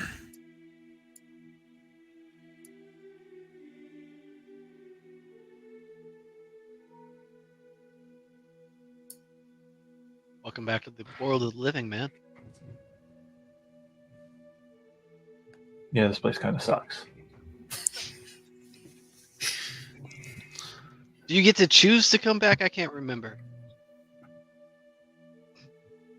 Oh, that was asking Alivor. You get to choose. And I try to like draw you up from the ground. Well, I mean, I don't know. As far as I know, I'm just dead, and then I'm not. So, I'm not gonna lie, it's not the best thing ever. Not a fan. Definitely remember it not being very nice. Well, Alivor, I'll tell you what we discussed last time. mm-hmm. You faced a repeat of that. Oh, nice. Yeah, really don't like doing that, guys. I don't know what I need to do, but we need to figure some way to help me stop dying. We need to get you some better armor, dude. Armor Yeah. helps. Yeah, Not running right in there would help. Yeah, you did teleport directly. Yeah, you did go right into the fray. I thought it was a fantastic idea. It was I thought awesome. It was a wonderful idea, but then awesome. the whole point of doing it instantly got wiped when Brick decided to go down. So Yeah, it wasn't really. You're a blaming decision Brett of for you mine, dying? But like, I wasn't you planning. know, if you're on gonna that. get in, you gotta have a way out. You know. Yeah, well, I have a one-way trip with that. Okay, there is no. The way out was you surviving and me hiding behind you. Did you But, did you wear the death beam? No, I Resistance mean Man, all he wants I to had do is the talk actual death. I had the actual death beam. I like how we just bring him back to life and we just start berating. You know what, motherfuckers? Hindsight 2020. Don't run in there. I'm gonna give him 20 points of lay on hands.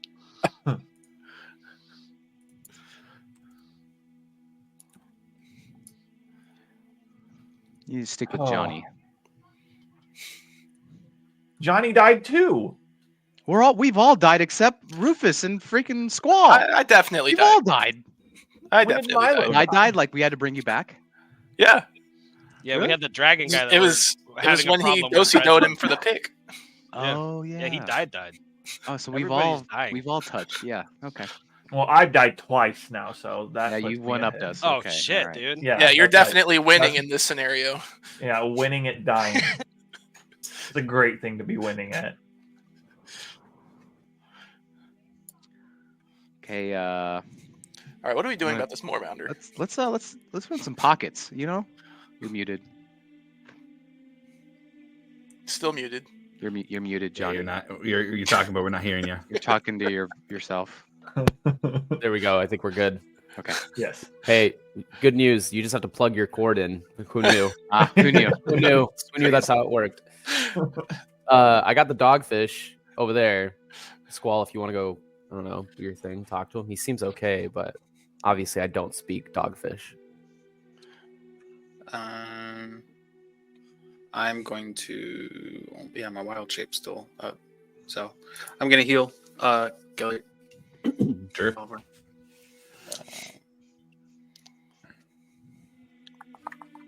You can just roll out however many you have for each of the 6 seconds that you had left. I think there's only 2 rounds you went through with it activated. Oh yeah, I can. Experience I and think two. I can keep it up for half my druid level in hours.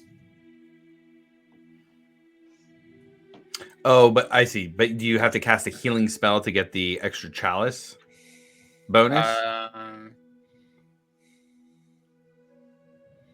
Chalice. I don't think so. Let me see. I think it's just like the form that I have for my wild shape. Okay. Okay. So as long as it's up, and then I'll also, because I think it's like level 8, you get Twinkling Constellation, so I can change it at the start of every turn. Nice. Okay. Yeah. So yeah, I'll do that. So that was 7 from the Healing Word, and then that was garbage. That was a very bad roll. That was 8 from the Chalice. So 15 total. Thanks. And now first level cure wounds. Okay. 11 for me. You know, y'all are really, really helpful. I appreciate you. Please don't yell at me when every other fight from now on I hide. We'll get you better armor, bud. Okay. Crossbow's looking real nice right now, huh? Man, fuck that crossbow. We know damn well I can't hit anything. So I'm gonna cap at this big dogfish so that it doesn't run away too far. So while everybody's kind of doing the thing, I'll just be like trying to get it closer. Druids can't ritual cast, can I? Even though the spell has the ritual tag. I think that's correct. Okay, cool. Well, in that case, I'll just speak with animals. No, sorry, you're good. You can ritual. Really? Mhm. Oh. I'll double check it, but I'm seeing a few things that say you can. Cool. I'll do that then. Burn a slot. Grim, I'll tell you, the Moorbounder does not respond to any.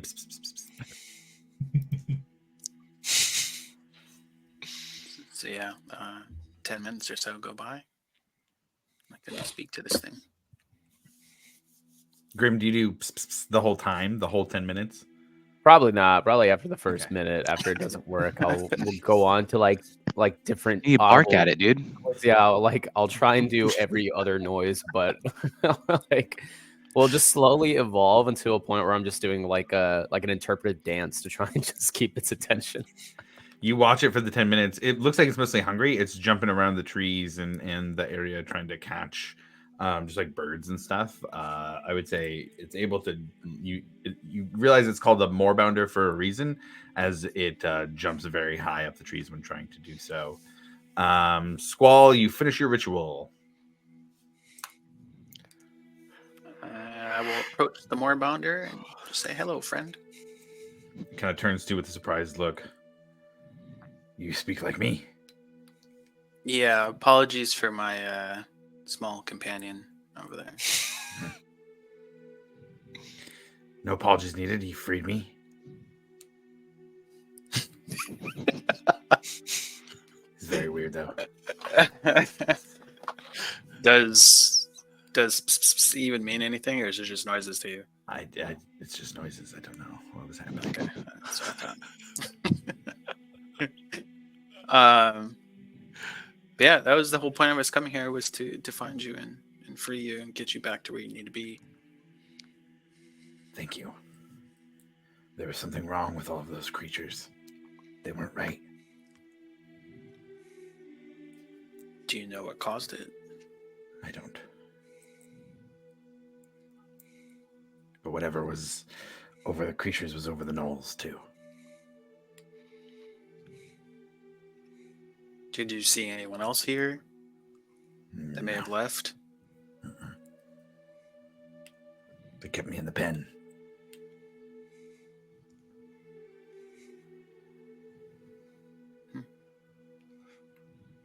right, well, let's get you home.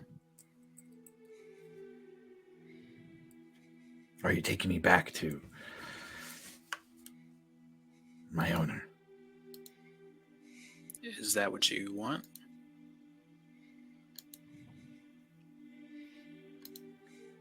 Do they take good care of you?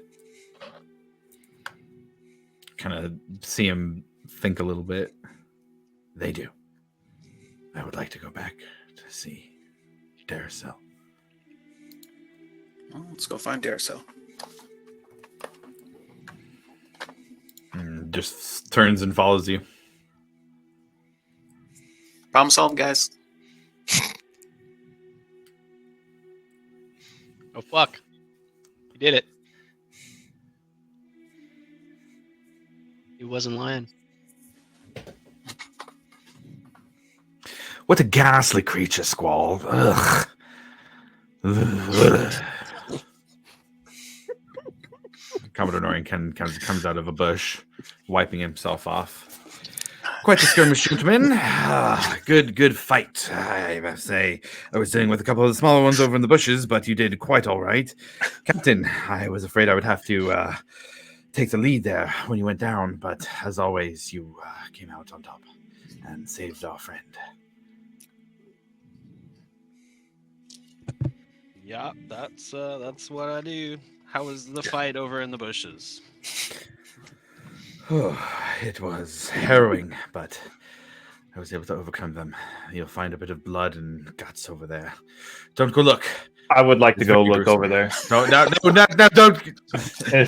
I 100%. I walk over there and look in the bushes.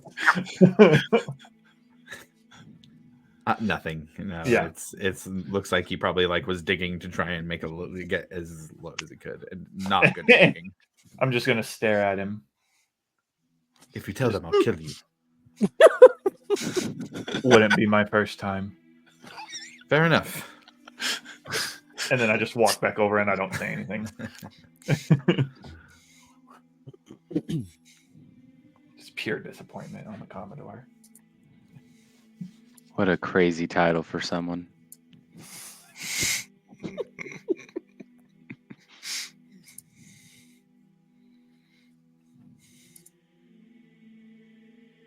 Well, we should probably get this Moorbounder back, but I want he to have a look at these name? dead bodies first. Wall? Yeah, let's get to running some pockets here. Oh, yeah, Um, we should do that, huh? I will ask the Moorbounder what its name is.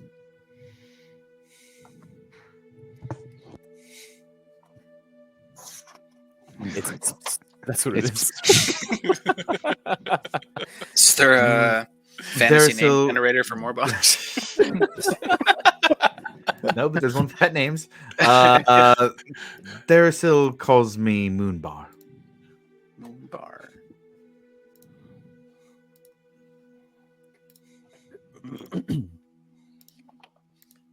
Are we stripping pockets? Is that what we're doing right now? Oh, we're rummaging. Let's go. Oh, we're digging. We're digging through yeah, pockets. I need right now. money bad. Sure, go and roll investigation check on the Knolls, I assume. Everything with pockets, even the Commodore, not the Commodore. Natural one. Hell yeah. 18. 18 Egmos, you find that there's probably 2 days worth of really old stale rations and about Yummy. 9 gold. Oh, I'm taking that. I need it. I just touch some blood and I get icked out and I stop immediately. Just like, it's squishy. Ow. I'll fling everybody a gold and then I'll hold the rest. So that's what 9. So everyone gets 1. I'll hold 3.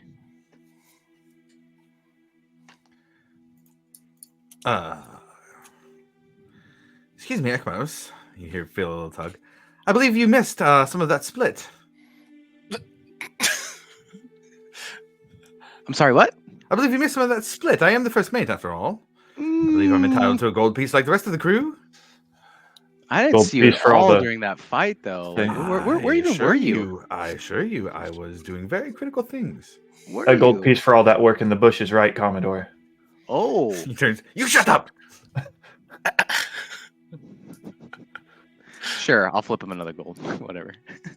He goes, "Oh, really? Oh, fantastic!" And he kind of tucks it away in his little stomach fold.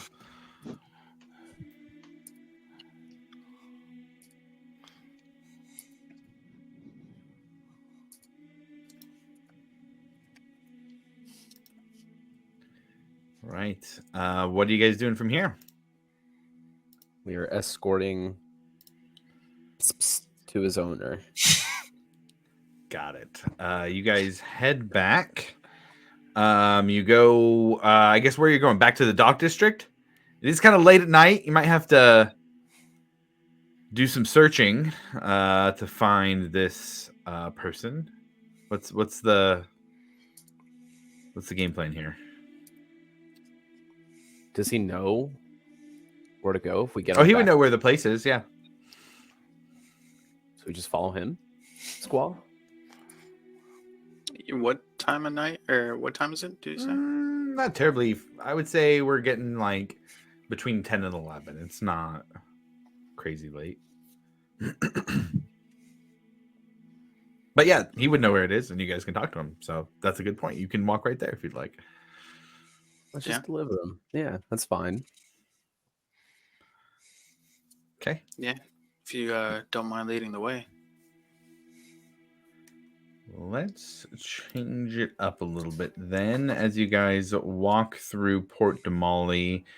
It is very, even at night, there is a bit of bustle to it. And some of the streets have lamps and lanterns that light it up enough for some tables and stalls to still be open throughout the evening here. But you make your way to a complex that has a bit more property than most. There are basic fences. It looks like stone pillars with pieces of wood that are making up the rest of the main part of the fence. And as you get closer, as the Moorbounder leads you there, you do see that there is a sign above the entrance here that says Den Duendalos.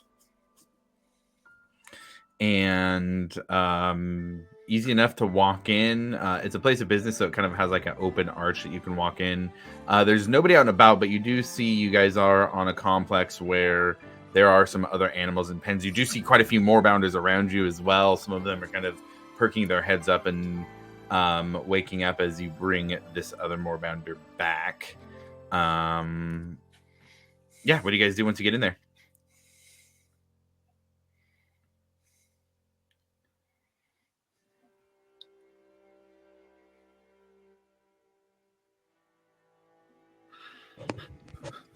I'm gonna wait at the gate. Sure. I guess go ahead and knock on the person's door.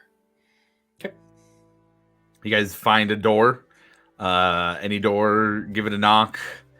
Wait a little bit. After a while, a drow.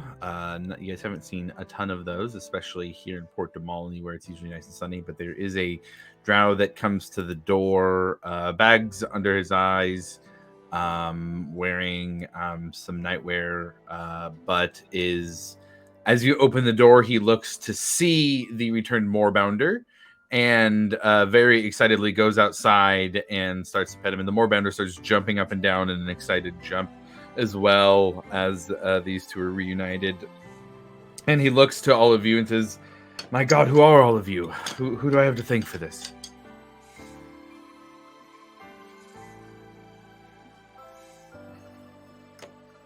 Me. It is him. He is our faithful hero. I died for your dog. He really did. like legitimately. I died for your dog. I see, but you're here still walking with us.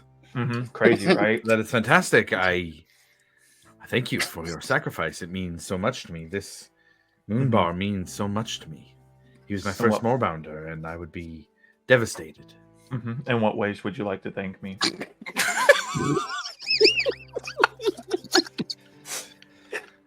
Well, I feel it only adequate for a reward. I think Perform. that is For the mortal troubles. yes, absolutely. Well, I cannot control the strength of those who go after something like this. If you chose to take it on, that is on you. But I did offer up traveling services to anybody who returned Moonbar. I assume that might be something you need. That is definitely, we will take that. Although I would like a little bit extra compensation considering the fact that I died for this animal. I am very I sorry feel it that only you died, but who are you again? The guy that died for your dog. Right. your Go ahead and more roll a boundary. persuasion check, I guess.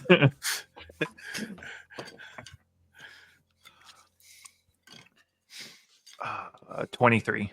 23. How's about this? Mm-hmm. I do appreciate the sacrifice. And Moonbar is back. I had heard rumors that these gnolls also had other creatures with them. You didn't happen to bring any of them back, did you? They would be worth quite a bit of money in Asarius.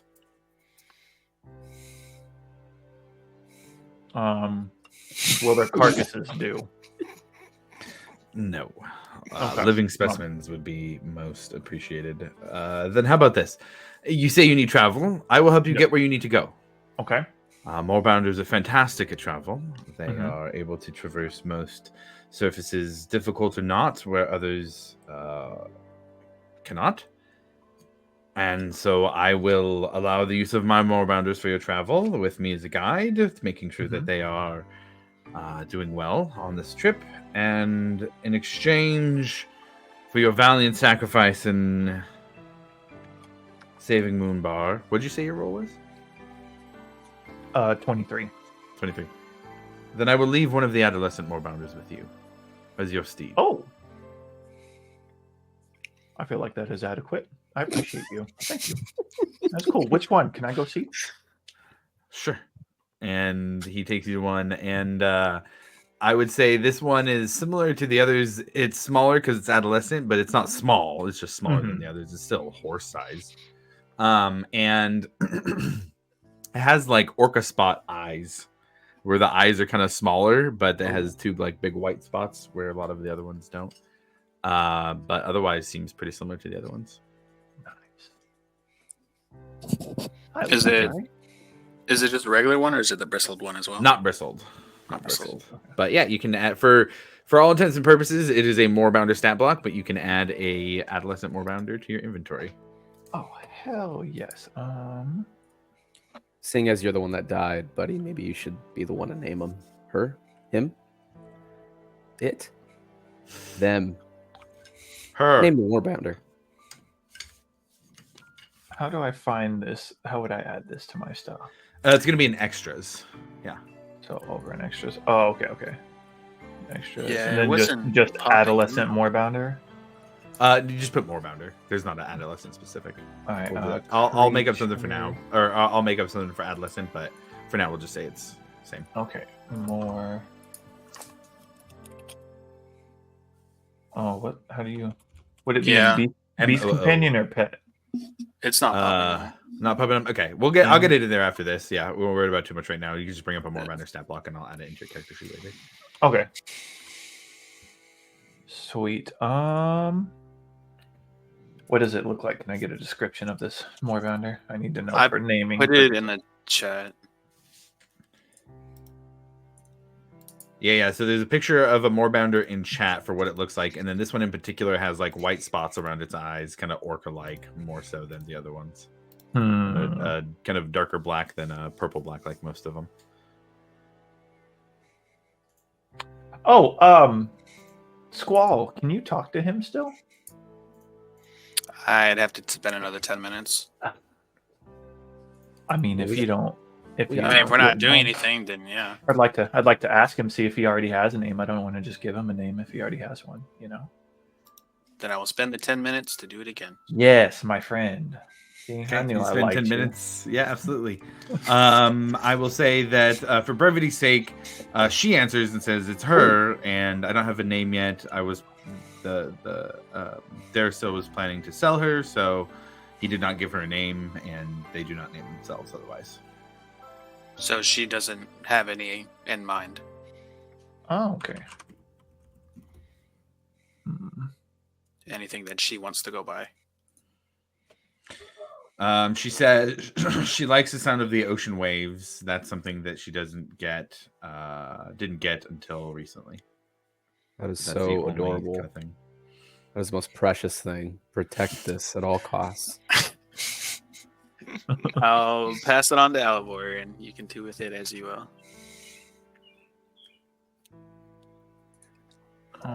Go ahead, buddy. The first thing that comes in your mind. 3, 2, 1. Boom. I don't know. Ocean waves. While you're Go thinking ahead. about that, I'll check in with the rest of the group. Squall Yeah, and yeah, Alvor so were go doing for that. them. I'm gonna check in with the rest of the group. You guys are kind of Breck, you were at the gate, but you guys are, kind of all here in this menagerie. You guys look around. It's not just Moorbounders. There are other things here as well. I would say looking around now, the closest thing you could see are these large ostrich-looking things that have this kind of axe-like beak. Axe beaks, if you will. There are, you can see that then back there is a building that looks like it has some pools over it with some swimming reptiles of some sorts. Anybody doing anything in particular here while you guys are at this menagerie? I'm just looking at all the animals. Yeah. That's it. Just in awe. Change the vibe here a little bit too.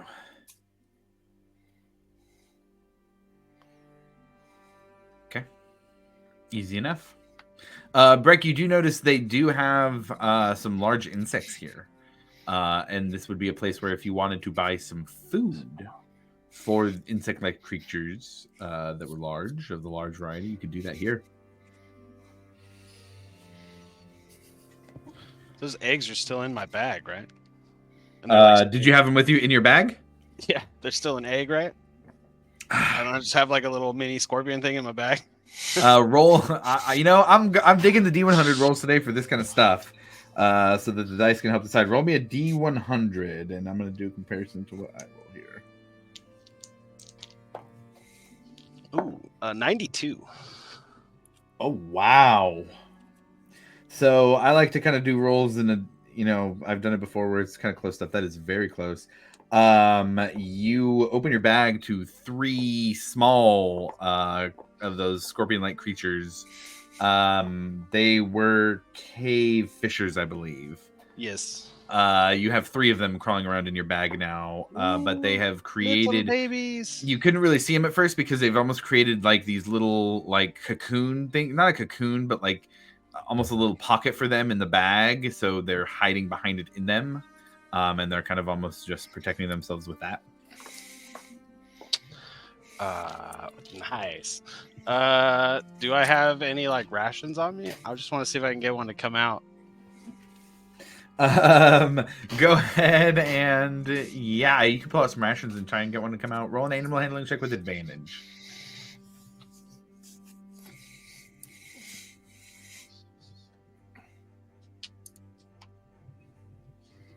$17. 17? Yeah, one comes out, grabs it. It kind of spins around your finger a little bit and eats the food while there, and then just goes back in and skitters away. You know what? I am gonna go talk to the guy. Okay. You come up to him. You talk a little bit about insects for a minute, but he. Were you trying to hide that or anything? You're just doing that out in the open where you just saw? I was just doing that out in the open. Yeah, he says, fine specimen. Cave fishers aren't very common around here. I'd be willing to pay you quite a price for those. It seems I have 3 of them. How much for 2?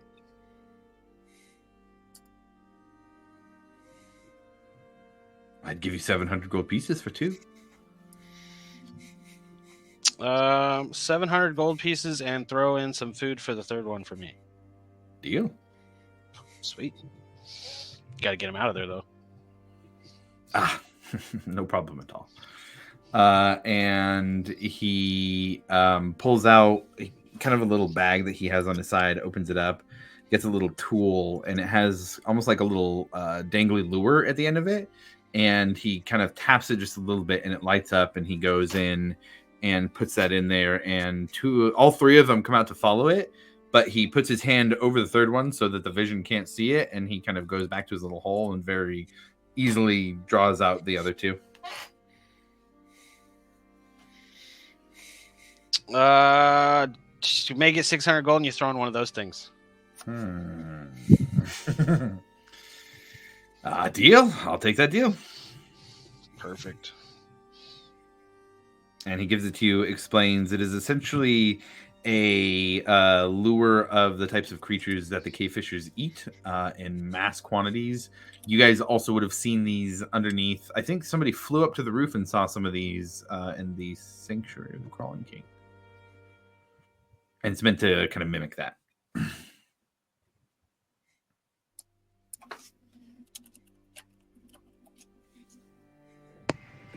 And you guys just see Breck now playing with this lure and his little spider thing. Making it come out. Putting his hand over the top of it, watching it go back in.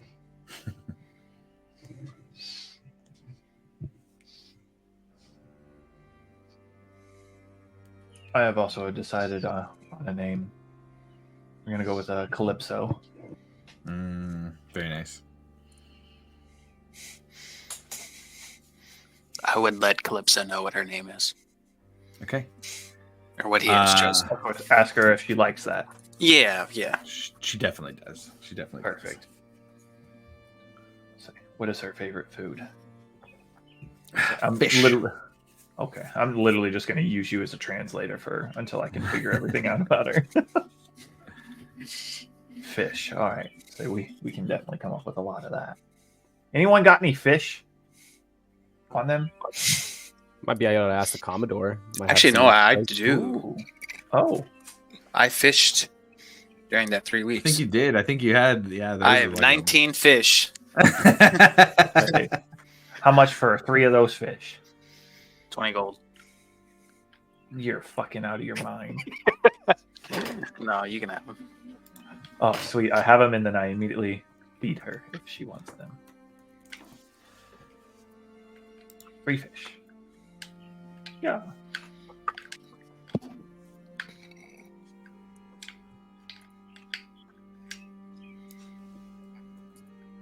So what do we do now? I mean, we don't. I think we should hit up a tavern, take a nap, and then head over first thing in the morning. Do we not want to go after this other dude? What other dude? The one who's like murdering people? Yeah, that one. That could wait. So we just want to leave that. We're just dipping. We're giving him blue ball skis. We're saying sayonara to this guy. We're just gonna leave World's him a dangerous hanging. place out We're there, just dude, gonna you leave know? him hanging. Yeah. We're not even gonna finish him off.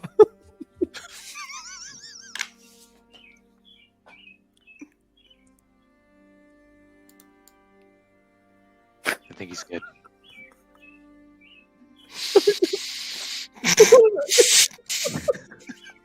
Can't understand you. What do you want about? So emotional that Halvor's back. Really? Getting kind of weird. So we're not gonna go get this guy. So we're not gonna go get this guy. You okay? Uh-huh. No, I'm great. Okay. I'm so glad you're back, buddy. Yeah. I honestly don't think we're in any state to be doing anything like that right now. No. Should rest. At least a day or like 8 hours. If you are dead set on going and getting this guy, at least let me fucking sleep. That's not the forever now. Oh yeah, I would that's also like some sleep. Guaranteed, we're gonna sleep. Like we're not taking care of this right now. Right now, I'm just saying. Oh, I thought What- you was trying to roll out right now. No. Hell is Let me wrong with you? rephrase. Let's go to a tavern, get some rest. The next morning, what's the plan? Are we gonna finish this guy off, Or are we just gonna go away? Let's just head Figure to it out. Bastions because we've been trying to get there, right? Yeah, I mean, if you guys are okay with this dude like killing people, I mean, I think I he's don't gonna know this follow guy, but- us. It sounded like he had an idea of like what you guys are up to. So wherever we go, he's going to follow us and Yeah, kill. let him find people out. I you mean, know? like- Yeah. Yeah, Well, I how was else are gonna you say, if we gonna bait some people if you don't know where they are? Yeah. If we don't take care of it now, it's just gonna. I feel like it might snowball a little bit, but I am. That's the problem for tomorrow. I was gonna say you know? I am Right. completely okay with crossing that bridge to whenever we decide to go to that bridge. So Nah, I think we should deal with that bridge tomorrow. oh Let's go to a tavern, and then we'll yeah, over drinks. Agreed. Let's Yep. Let's go to a tavern. Easy enough to find a tavern. Also, a reminder: the Alcantara is docked here, so you guys can stay on the Alcantara if you want to. But for the sake of going to a tavern, we can absolutely do that.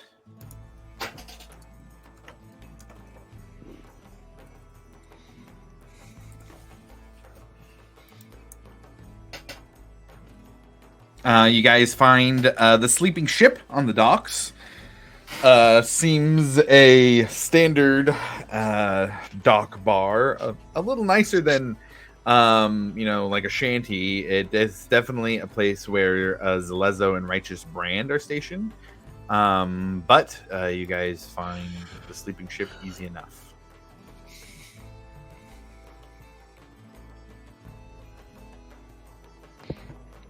What do we want? Everybody want their own room? You think I'm gonna share a room with anyone? No. I He would has like bad my own room. nightmares. What No. happens if you die in your sleep?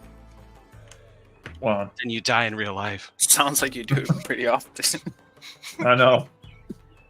At that point in time, it's just what happens. It's just meant to be.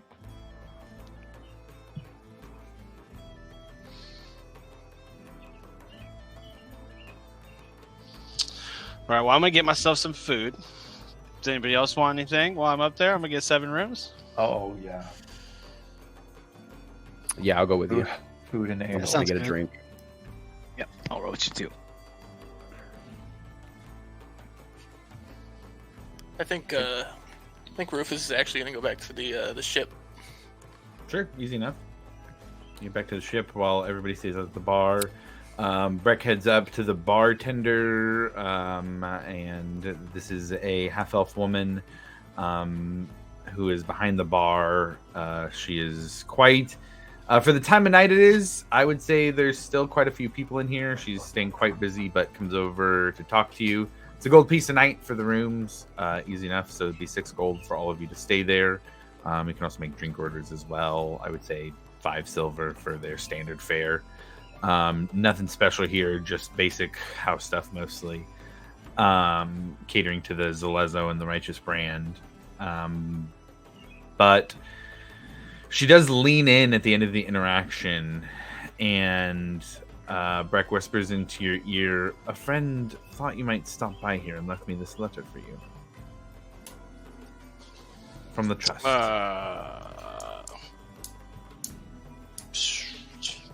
What friend was that? A friend from the Trust, Captain Deepdover. All right. Oh boy. Well, I'll wait to read that until she walks away. Sure. Yeah, she walks away, and you guys, I will say, are sitting at your table. I have food or drinks, depending on what you wanted, and free to do that if you'd like. You said that was 5 silver for food? 5 silver if you want food or drinks, and then 6 gold for the rooms for the night.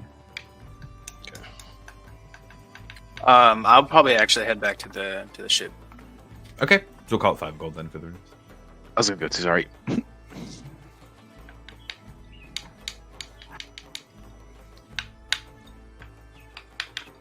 Okay, so we got Breck, Grim, Ekamos, Milo, and Alivor still there.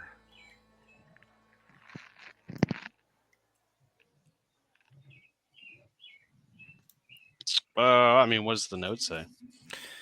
So it's a report from the Ogden Trust. They essentially are reporting 3 different things that they wanted to pass along to you.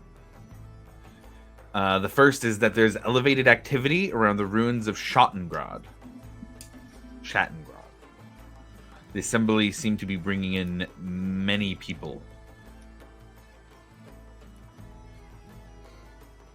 Unknown reason currently, but it likely has to do with something they found in the ruins. The second thing is there have been particularly savage attacks around and outside Hope's Bastion. Nothing that has been in the city yet, but werewolves and lycanthropes are considered the likely cause.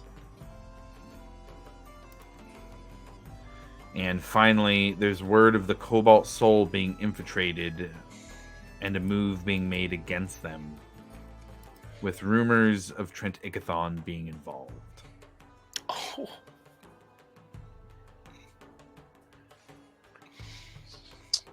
So I guess our decision's made, huh? We go right to Hope's Bastion, really give this guy the blue ball skis for a little bit. Sounds like it.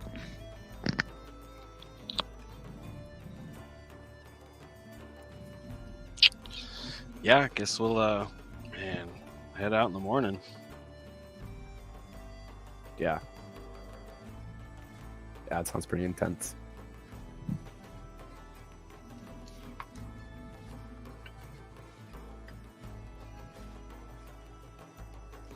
Well, I'm gonna tuck that letter away.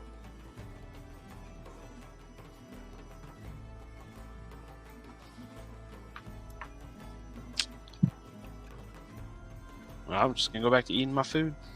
Okay. It's a nice big bread soup bowl, clam chowder here in Port Tamale, along with a side of like big steak. That sounds pretty good. Commodore, what do you want? The big steak's aside. Commodore, cod, haddock, salmon, tuna. Salmon, Lots of obviously. If you don't know that by now, then you haven't been paying attention. Shape up, Grim. Well, listen, I'm just and saying. he leans in, and haddock. I'm telling you, if you're a pirate, I will slit your throat in your sleep. Do you understand me? You know what I'm gonna do? I'm gonna tell everybody you eat haddock off of your belly like a weirdo. Will you give me haddock? Of course, I'll give you haddock. Good. Fine. Let's go get a Great. haddock. And he just jumps down and kind of looks over, waiting for you. I'll go get him haddock.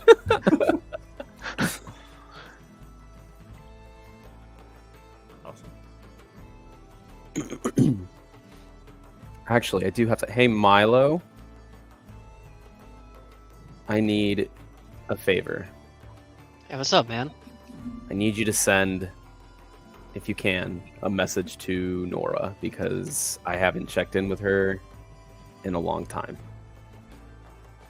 It's gonna take me a while to like prepare it. We'll do it in the but morning. if I We'll write do it in the down- morning. Oh We'll yeah, do it in the okay. morning. We'll just do that. I'll prepare We'll do it. yeah. We'll do it in the morning. But remind me that I do need to tell her something. Hey, if anybody else has got anything, write it down or get it ready for tomorrow morning. We're gonna have a sending time. Oh, We're all gonna sit around and we're gonna send it. Sick. That sounds so lovely. Thank you so much. You got it. And then I'll give Commodore his haddock with a side of nice peas, a little salt and vinegar if he wants to douse it in, some chips on the side, the works. Oh yeah, he takes some time and puts it all on and gets it, and then grabs it and just goes under the table. Now he's realized that's the quickest, easiest way to hide it. You just hear from under the table as he scarfs away.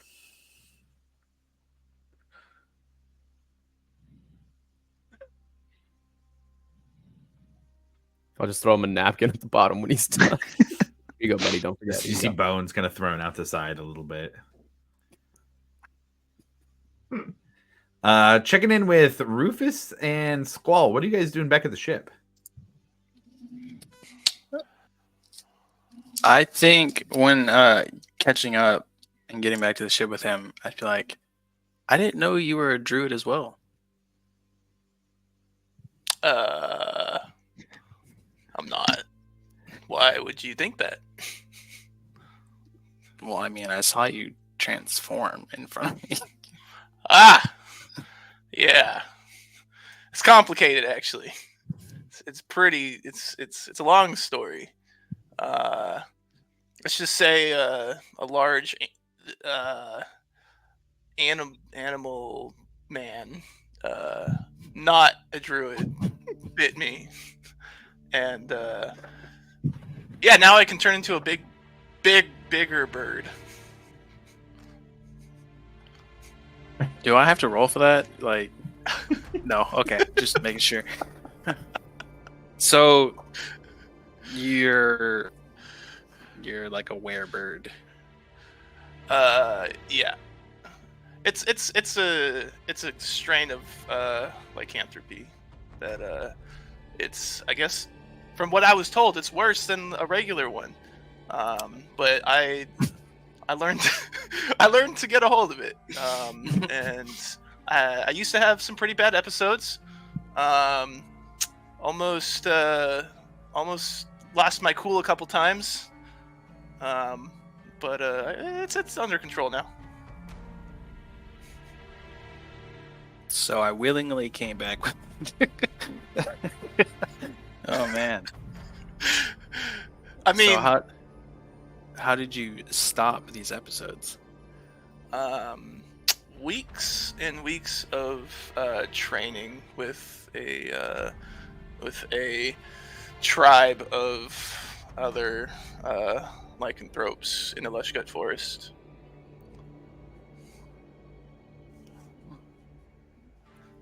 They have the same, or at least similar strain. They're not just like werewolves. They're like, there's some werebats, werebears, things like that. So you just like accepted the kind of current state of things, or something Well, you're looking to get rid of, or I was on the fence for a little while because they did say that they could cure it, but with the whole Hope's Bastion thing, and my own personal venture that I'm on, I figured that it would help to have something that can aid in what we're trying to do here. The more power, the better, right? As long as it's under control. Yeah, I'd say as long as it's not like unchecked power. Well, interesting. Well, if you ever want to get rid of it, I think I might be able to help as well. Well, we'll see. If it gets bad again, it might be worth getting rid of. But actually, I did want to ask you about your whole spying on people thing. How does that work exactly? Do you need to know the person, what they look like, things like that? I mean, at the very least, I just need to have heard of them. How often can you do that?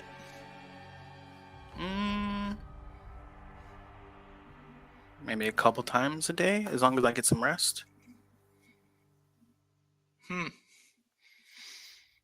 All right. I might need to ask a favor of you. Not right now. It's been a long day, but maybe tomorrow or something. If you have, if you don't mind. No, I don't. If you have anything from that person, or I don't know if you'd have like a picture or something, anything of that person, it will help. I can't remember if I actually do. I'd have to get back to you. I think actually I do. I'm gonna pull out the last letter that I got from Sheen. Would this help? It's just handwriting. Josh, what would that fall under? So I have connection-wise, I have likeness or picture, which gives a -2 to the roll. Possession or garment, which gives -4, and then any kind of actual, like, physical part of the person themselves, that's -10. She touched it. I considered possession. It was a possession of hers at some point, technically speaking. Okay. So yeah, like, meta-wise, if I have that letter and the person's name, they would get a +1 to the roll. And they have to beat my DC 18. So might be able to see the person. Well, I'll save that for tomorrow, if that's cool with you. Yeah, we can do that. Appreciate it. Mhm. But I think right now I'm gonna go meditate and get some sleep. Cool. I'm gonna go fish. Nice. Okay. Checking back into the bar. Was anybody else doing anything over at the sleeping ship, or was it just finishing up the night and into bed there? I think straight to bed after hearing about the letter. I was gonna tap in with Beelzebub Ah, yes. and let him know, hey, I got you staying at the ship. Just just tracking what you see and whatnot. If you don't feel comfortable staying in your imp form, I believe you can shapeshift. If you want, you can get into any like local animals or birds, maybe like a seagull, and just hang out around the docks. You just hear Seagulls, back! And then just let me know if you see Morgana. Can he transform into any any Think warlock familiar? so. Okay. So he's got So in the notes, he's obviously like devil shape changer. And then he can change into any beast that resembles a rat, a raven, or okay. spider. So I So guess not a raven. full other familiar, but he can do other things. Yeah. Cool. Yeah, he'll go up, and I guess we'll say that Squall and Rufus see Beelzebub just run up to the top of the deck, jump up, and then just turn into a crow and fly off, or a raven and fly off. I don't know if I've actually seen Beelzebub No, he before, hasn't. so that was probably You've a just big seen him, thing then. to Yeah. carry.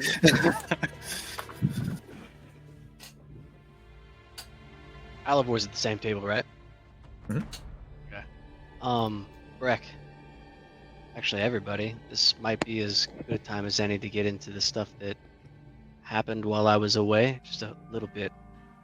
It seems like the Black Rose might be motivated to move here in a little bit, but they need a little bit more support from some other people. Some of those people won't actually move until something's done about Uther Print. That's going to be the Ring of Three from Biased Hill. They're not going to do anything while Uther Print's still around, or at least they want more information on that. Omperduk seems like it's going to be a toss-up to whether they're going to be doing anything, but they want to be, or at least they're more inclined to move in our favor if they can find out something terrible about the Cerberus Assembly. So if we can find some evidence there, which I wouldn't mind. I'm kind of drawing some connections with the stuff that's going on in Shat and Gred, as far as that's concerned. And then Pride's Call. It seems like there's already like a few agents back over there that they're keeping an eye on things. With the Black Rose, they have agents over in Pride's Call already. They're not really sympathetic with the flight of the elves, though, so I don't think they might help. Not unless if something terrible happens. One of the big conversation things that they were talking about is the introduction of the Pallet Elves, however. Now, I don't know if Eric's going to be able to help with that, but we do have that Sending Stone now that we might be able to contact him and maybe talk to him and figure something out as far as that's concerned. But I guess it's a bigger deal than a lot of people thought. Them coming out and kind of introducing themselves to the world again. So a couple things for us to think about, right? I'm gonna need some. I'm gonna need a beer.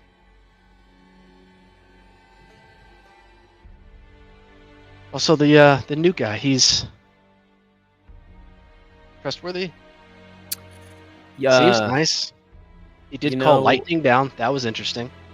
our first interaction was a little on the intense side, but I mean, I think he's cool. Really, you guys don't seem like intense individuals. I think he just caught us like at the worst time, you know? Like post almost getting our asses kicked, so it was kind of just poor timing, honestly. But yeah, I trust him. I mean, Yeah, he was on the ship with us. Didn't he like turn into like a squid or something, like an octopus? he Turned turned into into a a squid? giant octopus. Yeah. Yeah. He's different. It was pretty gross. Yeah. It was really slimy. I want to see that. It was I've like- only ever seen the drawings, so I'd really like to see it was one in really general. cool. It was really Could cool. you just do it if I asked? Is he that kind of person, or is it? I think he would. He just Yeah. put one of his big old like little suction things on his tentacle and with this guy on his forehead. And just Did it you leave know, like just- the mark? Just like that. Because they got the He suction had like a cup, hickey. right? So it He would had like leave a a hickey mark. on his forehead or something. he gave him a hickey on the forehead, so now this guy's cursed with a forever hickey on his forehead. I'm just excited to hear that it actually worked that way.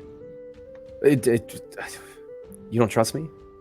No, I totally do, man. That's what I'm saying. It's awesome. I want to see it. It was crazy. It's like that dude has the biggest purple forehead now. Hey, Breck, man, what happened? Well, I got hit with the death beam today.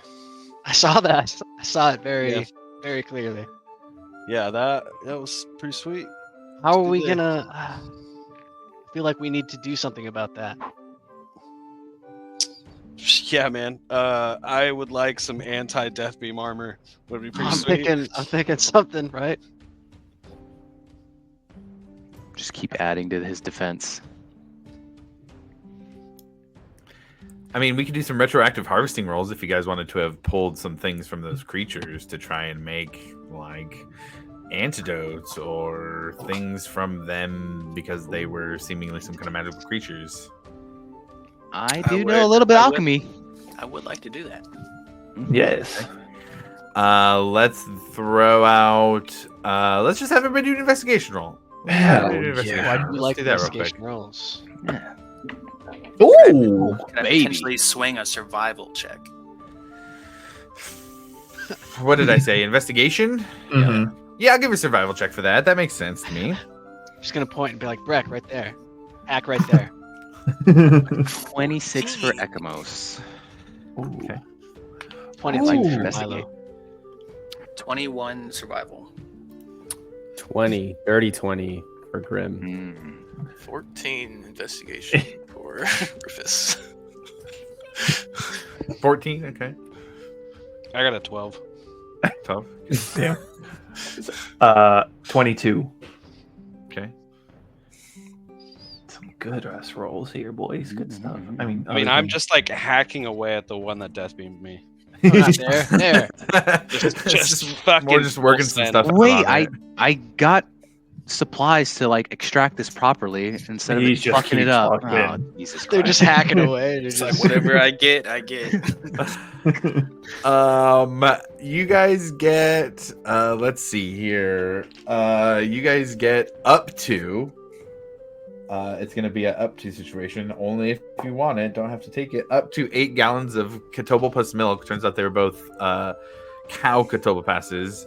It's a pale reddish liquid. It seems like it's gone rancid, but it's fresh, so you're not really sure. Maybe something be can be honest, made with guys. that. Would I have would I had anything about that stuff or no? Give me a history, or give me a history check. Okay. Or if you know if you about could give me a better freaking- reason to do different skill, I'll give you that. But That otherwise, is history. so funny. I was gonna if say, you're like, know with- everything about cow milk. Well, with medicine, my background with like I'll medicine. give you and stuff. medicine. Yeah, Yeah, okay, I'll give you medicine. How do you It's a spell little bit of a this stretch, thing? but I'll give it to you. Katoba. 22. 22. Yeah, okay.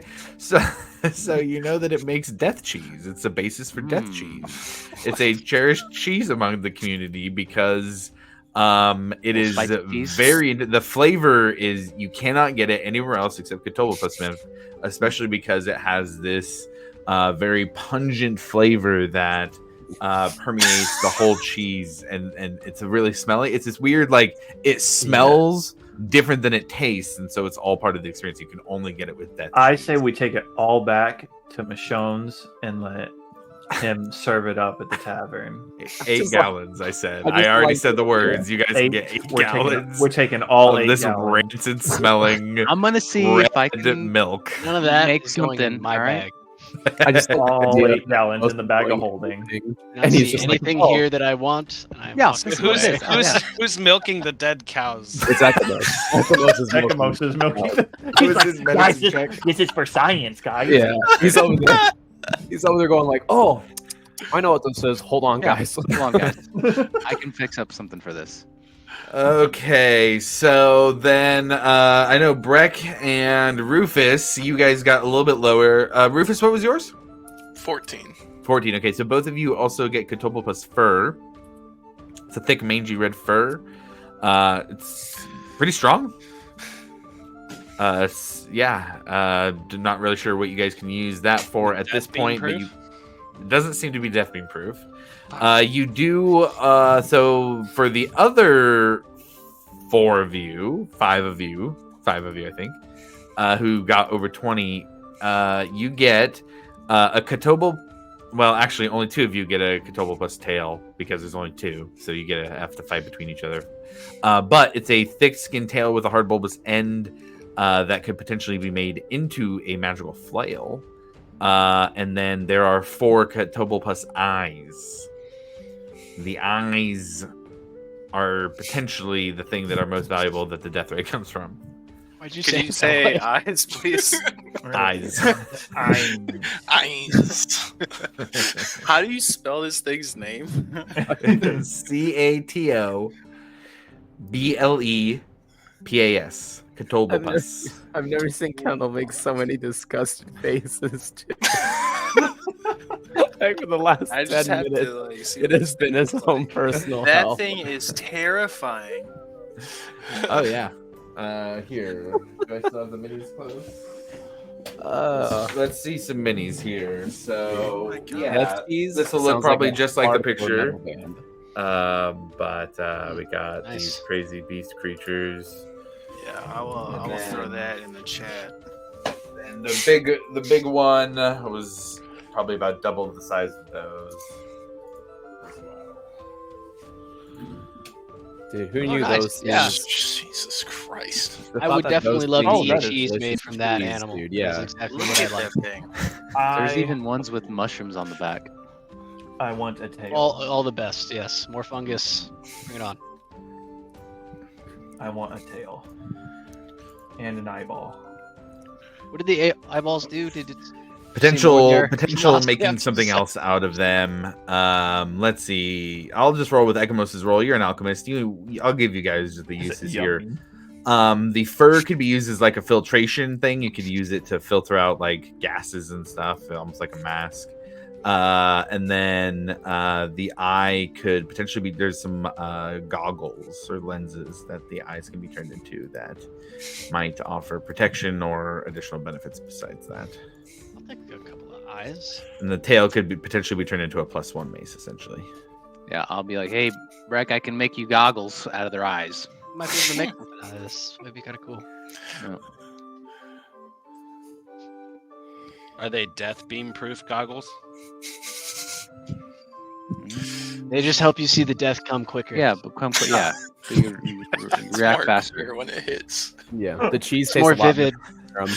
highlights, the Yeah, see, it's actually the cheese. That's the thing. The cheese is what makes you immune to the Cheese death is the ray. rub. Oh, That's what it fucking is. sign me up for a gallon of cheese. Got it. Look, you motherfuckers are talking about this. I will put death cheese in there, and one of its effects will be makes you immune to Cthulhu's death rays specifically. Like cottage cheese. Breck's just eating it all the time. Just permeates his very being. Yeah. That's You said, cheese wait, whiz. is that a You guys Cthulhu tried this pod? Hold on a death second. cheese, Let me eat some cheese. cheese whiz? Check out this in a story. can.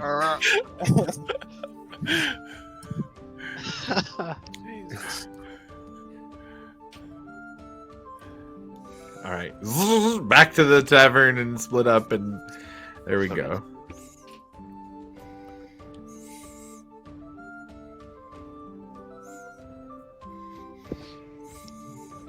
You guys got any of that cheese? I want to put it in my clam chowder. You think it's like fermented yet, or does it? You gotta take time, You man. gotta do it.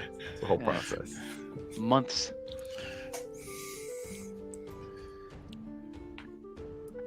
How do you guys feel about the Luther Print and Trent Ickethorn? Well, you already know that. Oh, that's I mentioned. Yeah, Yeah, Uther Print. Where is he? And yes, can't where is Squall. Squall can find people. he? Mhm. While you're finding him, I will think of all the ways that I'm going to kill him. So I do think that If these not- people will probably find out that we look in on him, though. I mean, like, I know Ickethorn probably can. Do you think Print would realize he's being watched? I want him to know I'm watching him. Oh, okay, well, there you go then. So you cannot kill him again. Oh, I'm gonna kill him this time. He will die. Commodore Norrington pops up. Well, seems like you've got a particular grudge against this Prent fellow, Alivor. Tell the crew, why is that the case? The crew knows the case, good sir. Oh, well. First mate doesn't, but fine. Fine. He just jumps down and grabs his little mini cup and goes off to another table, jumps up onto the table. Hello, I'm Commodore Norrington! And just goes and just starts socializing with them. She heard hurt the his little guy's feelings. feelings, man. Yeah. I'm Yeah, just well. picture somebody at that table being like, Jesus, it talks. Whoa!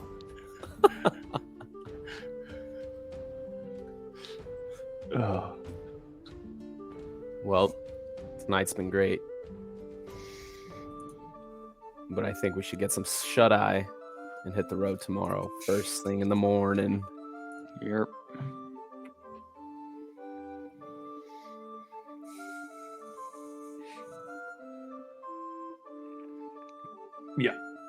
too bad. Okay, Too bad. easy enough. You guys go. Some of you in the tavern, some of you in the Alcantara.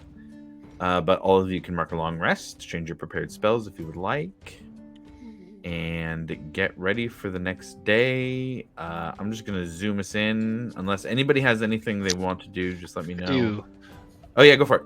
I'd like to send through the sending stone. I'm gonna just keep Barrick updated. Okay, got it.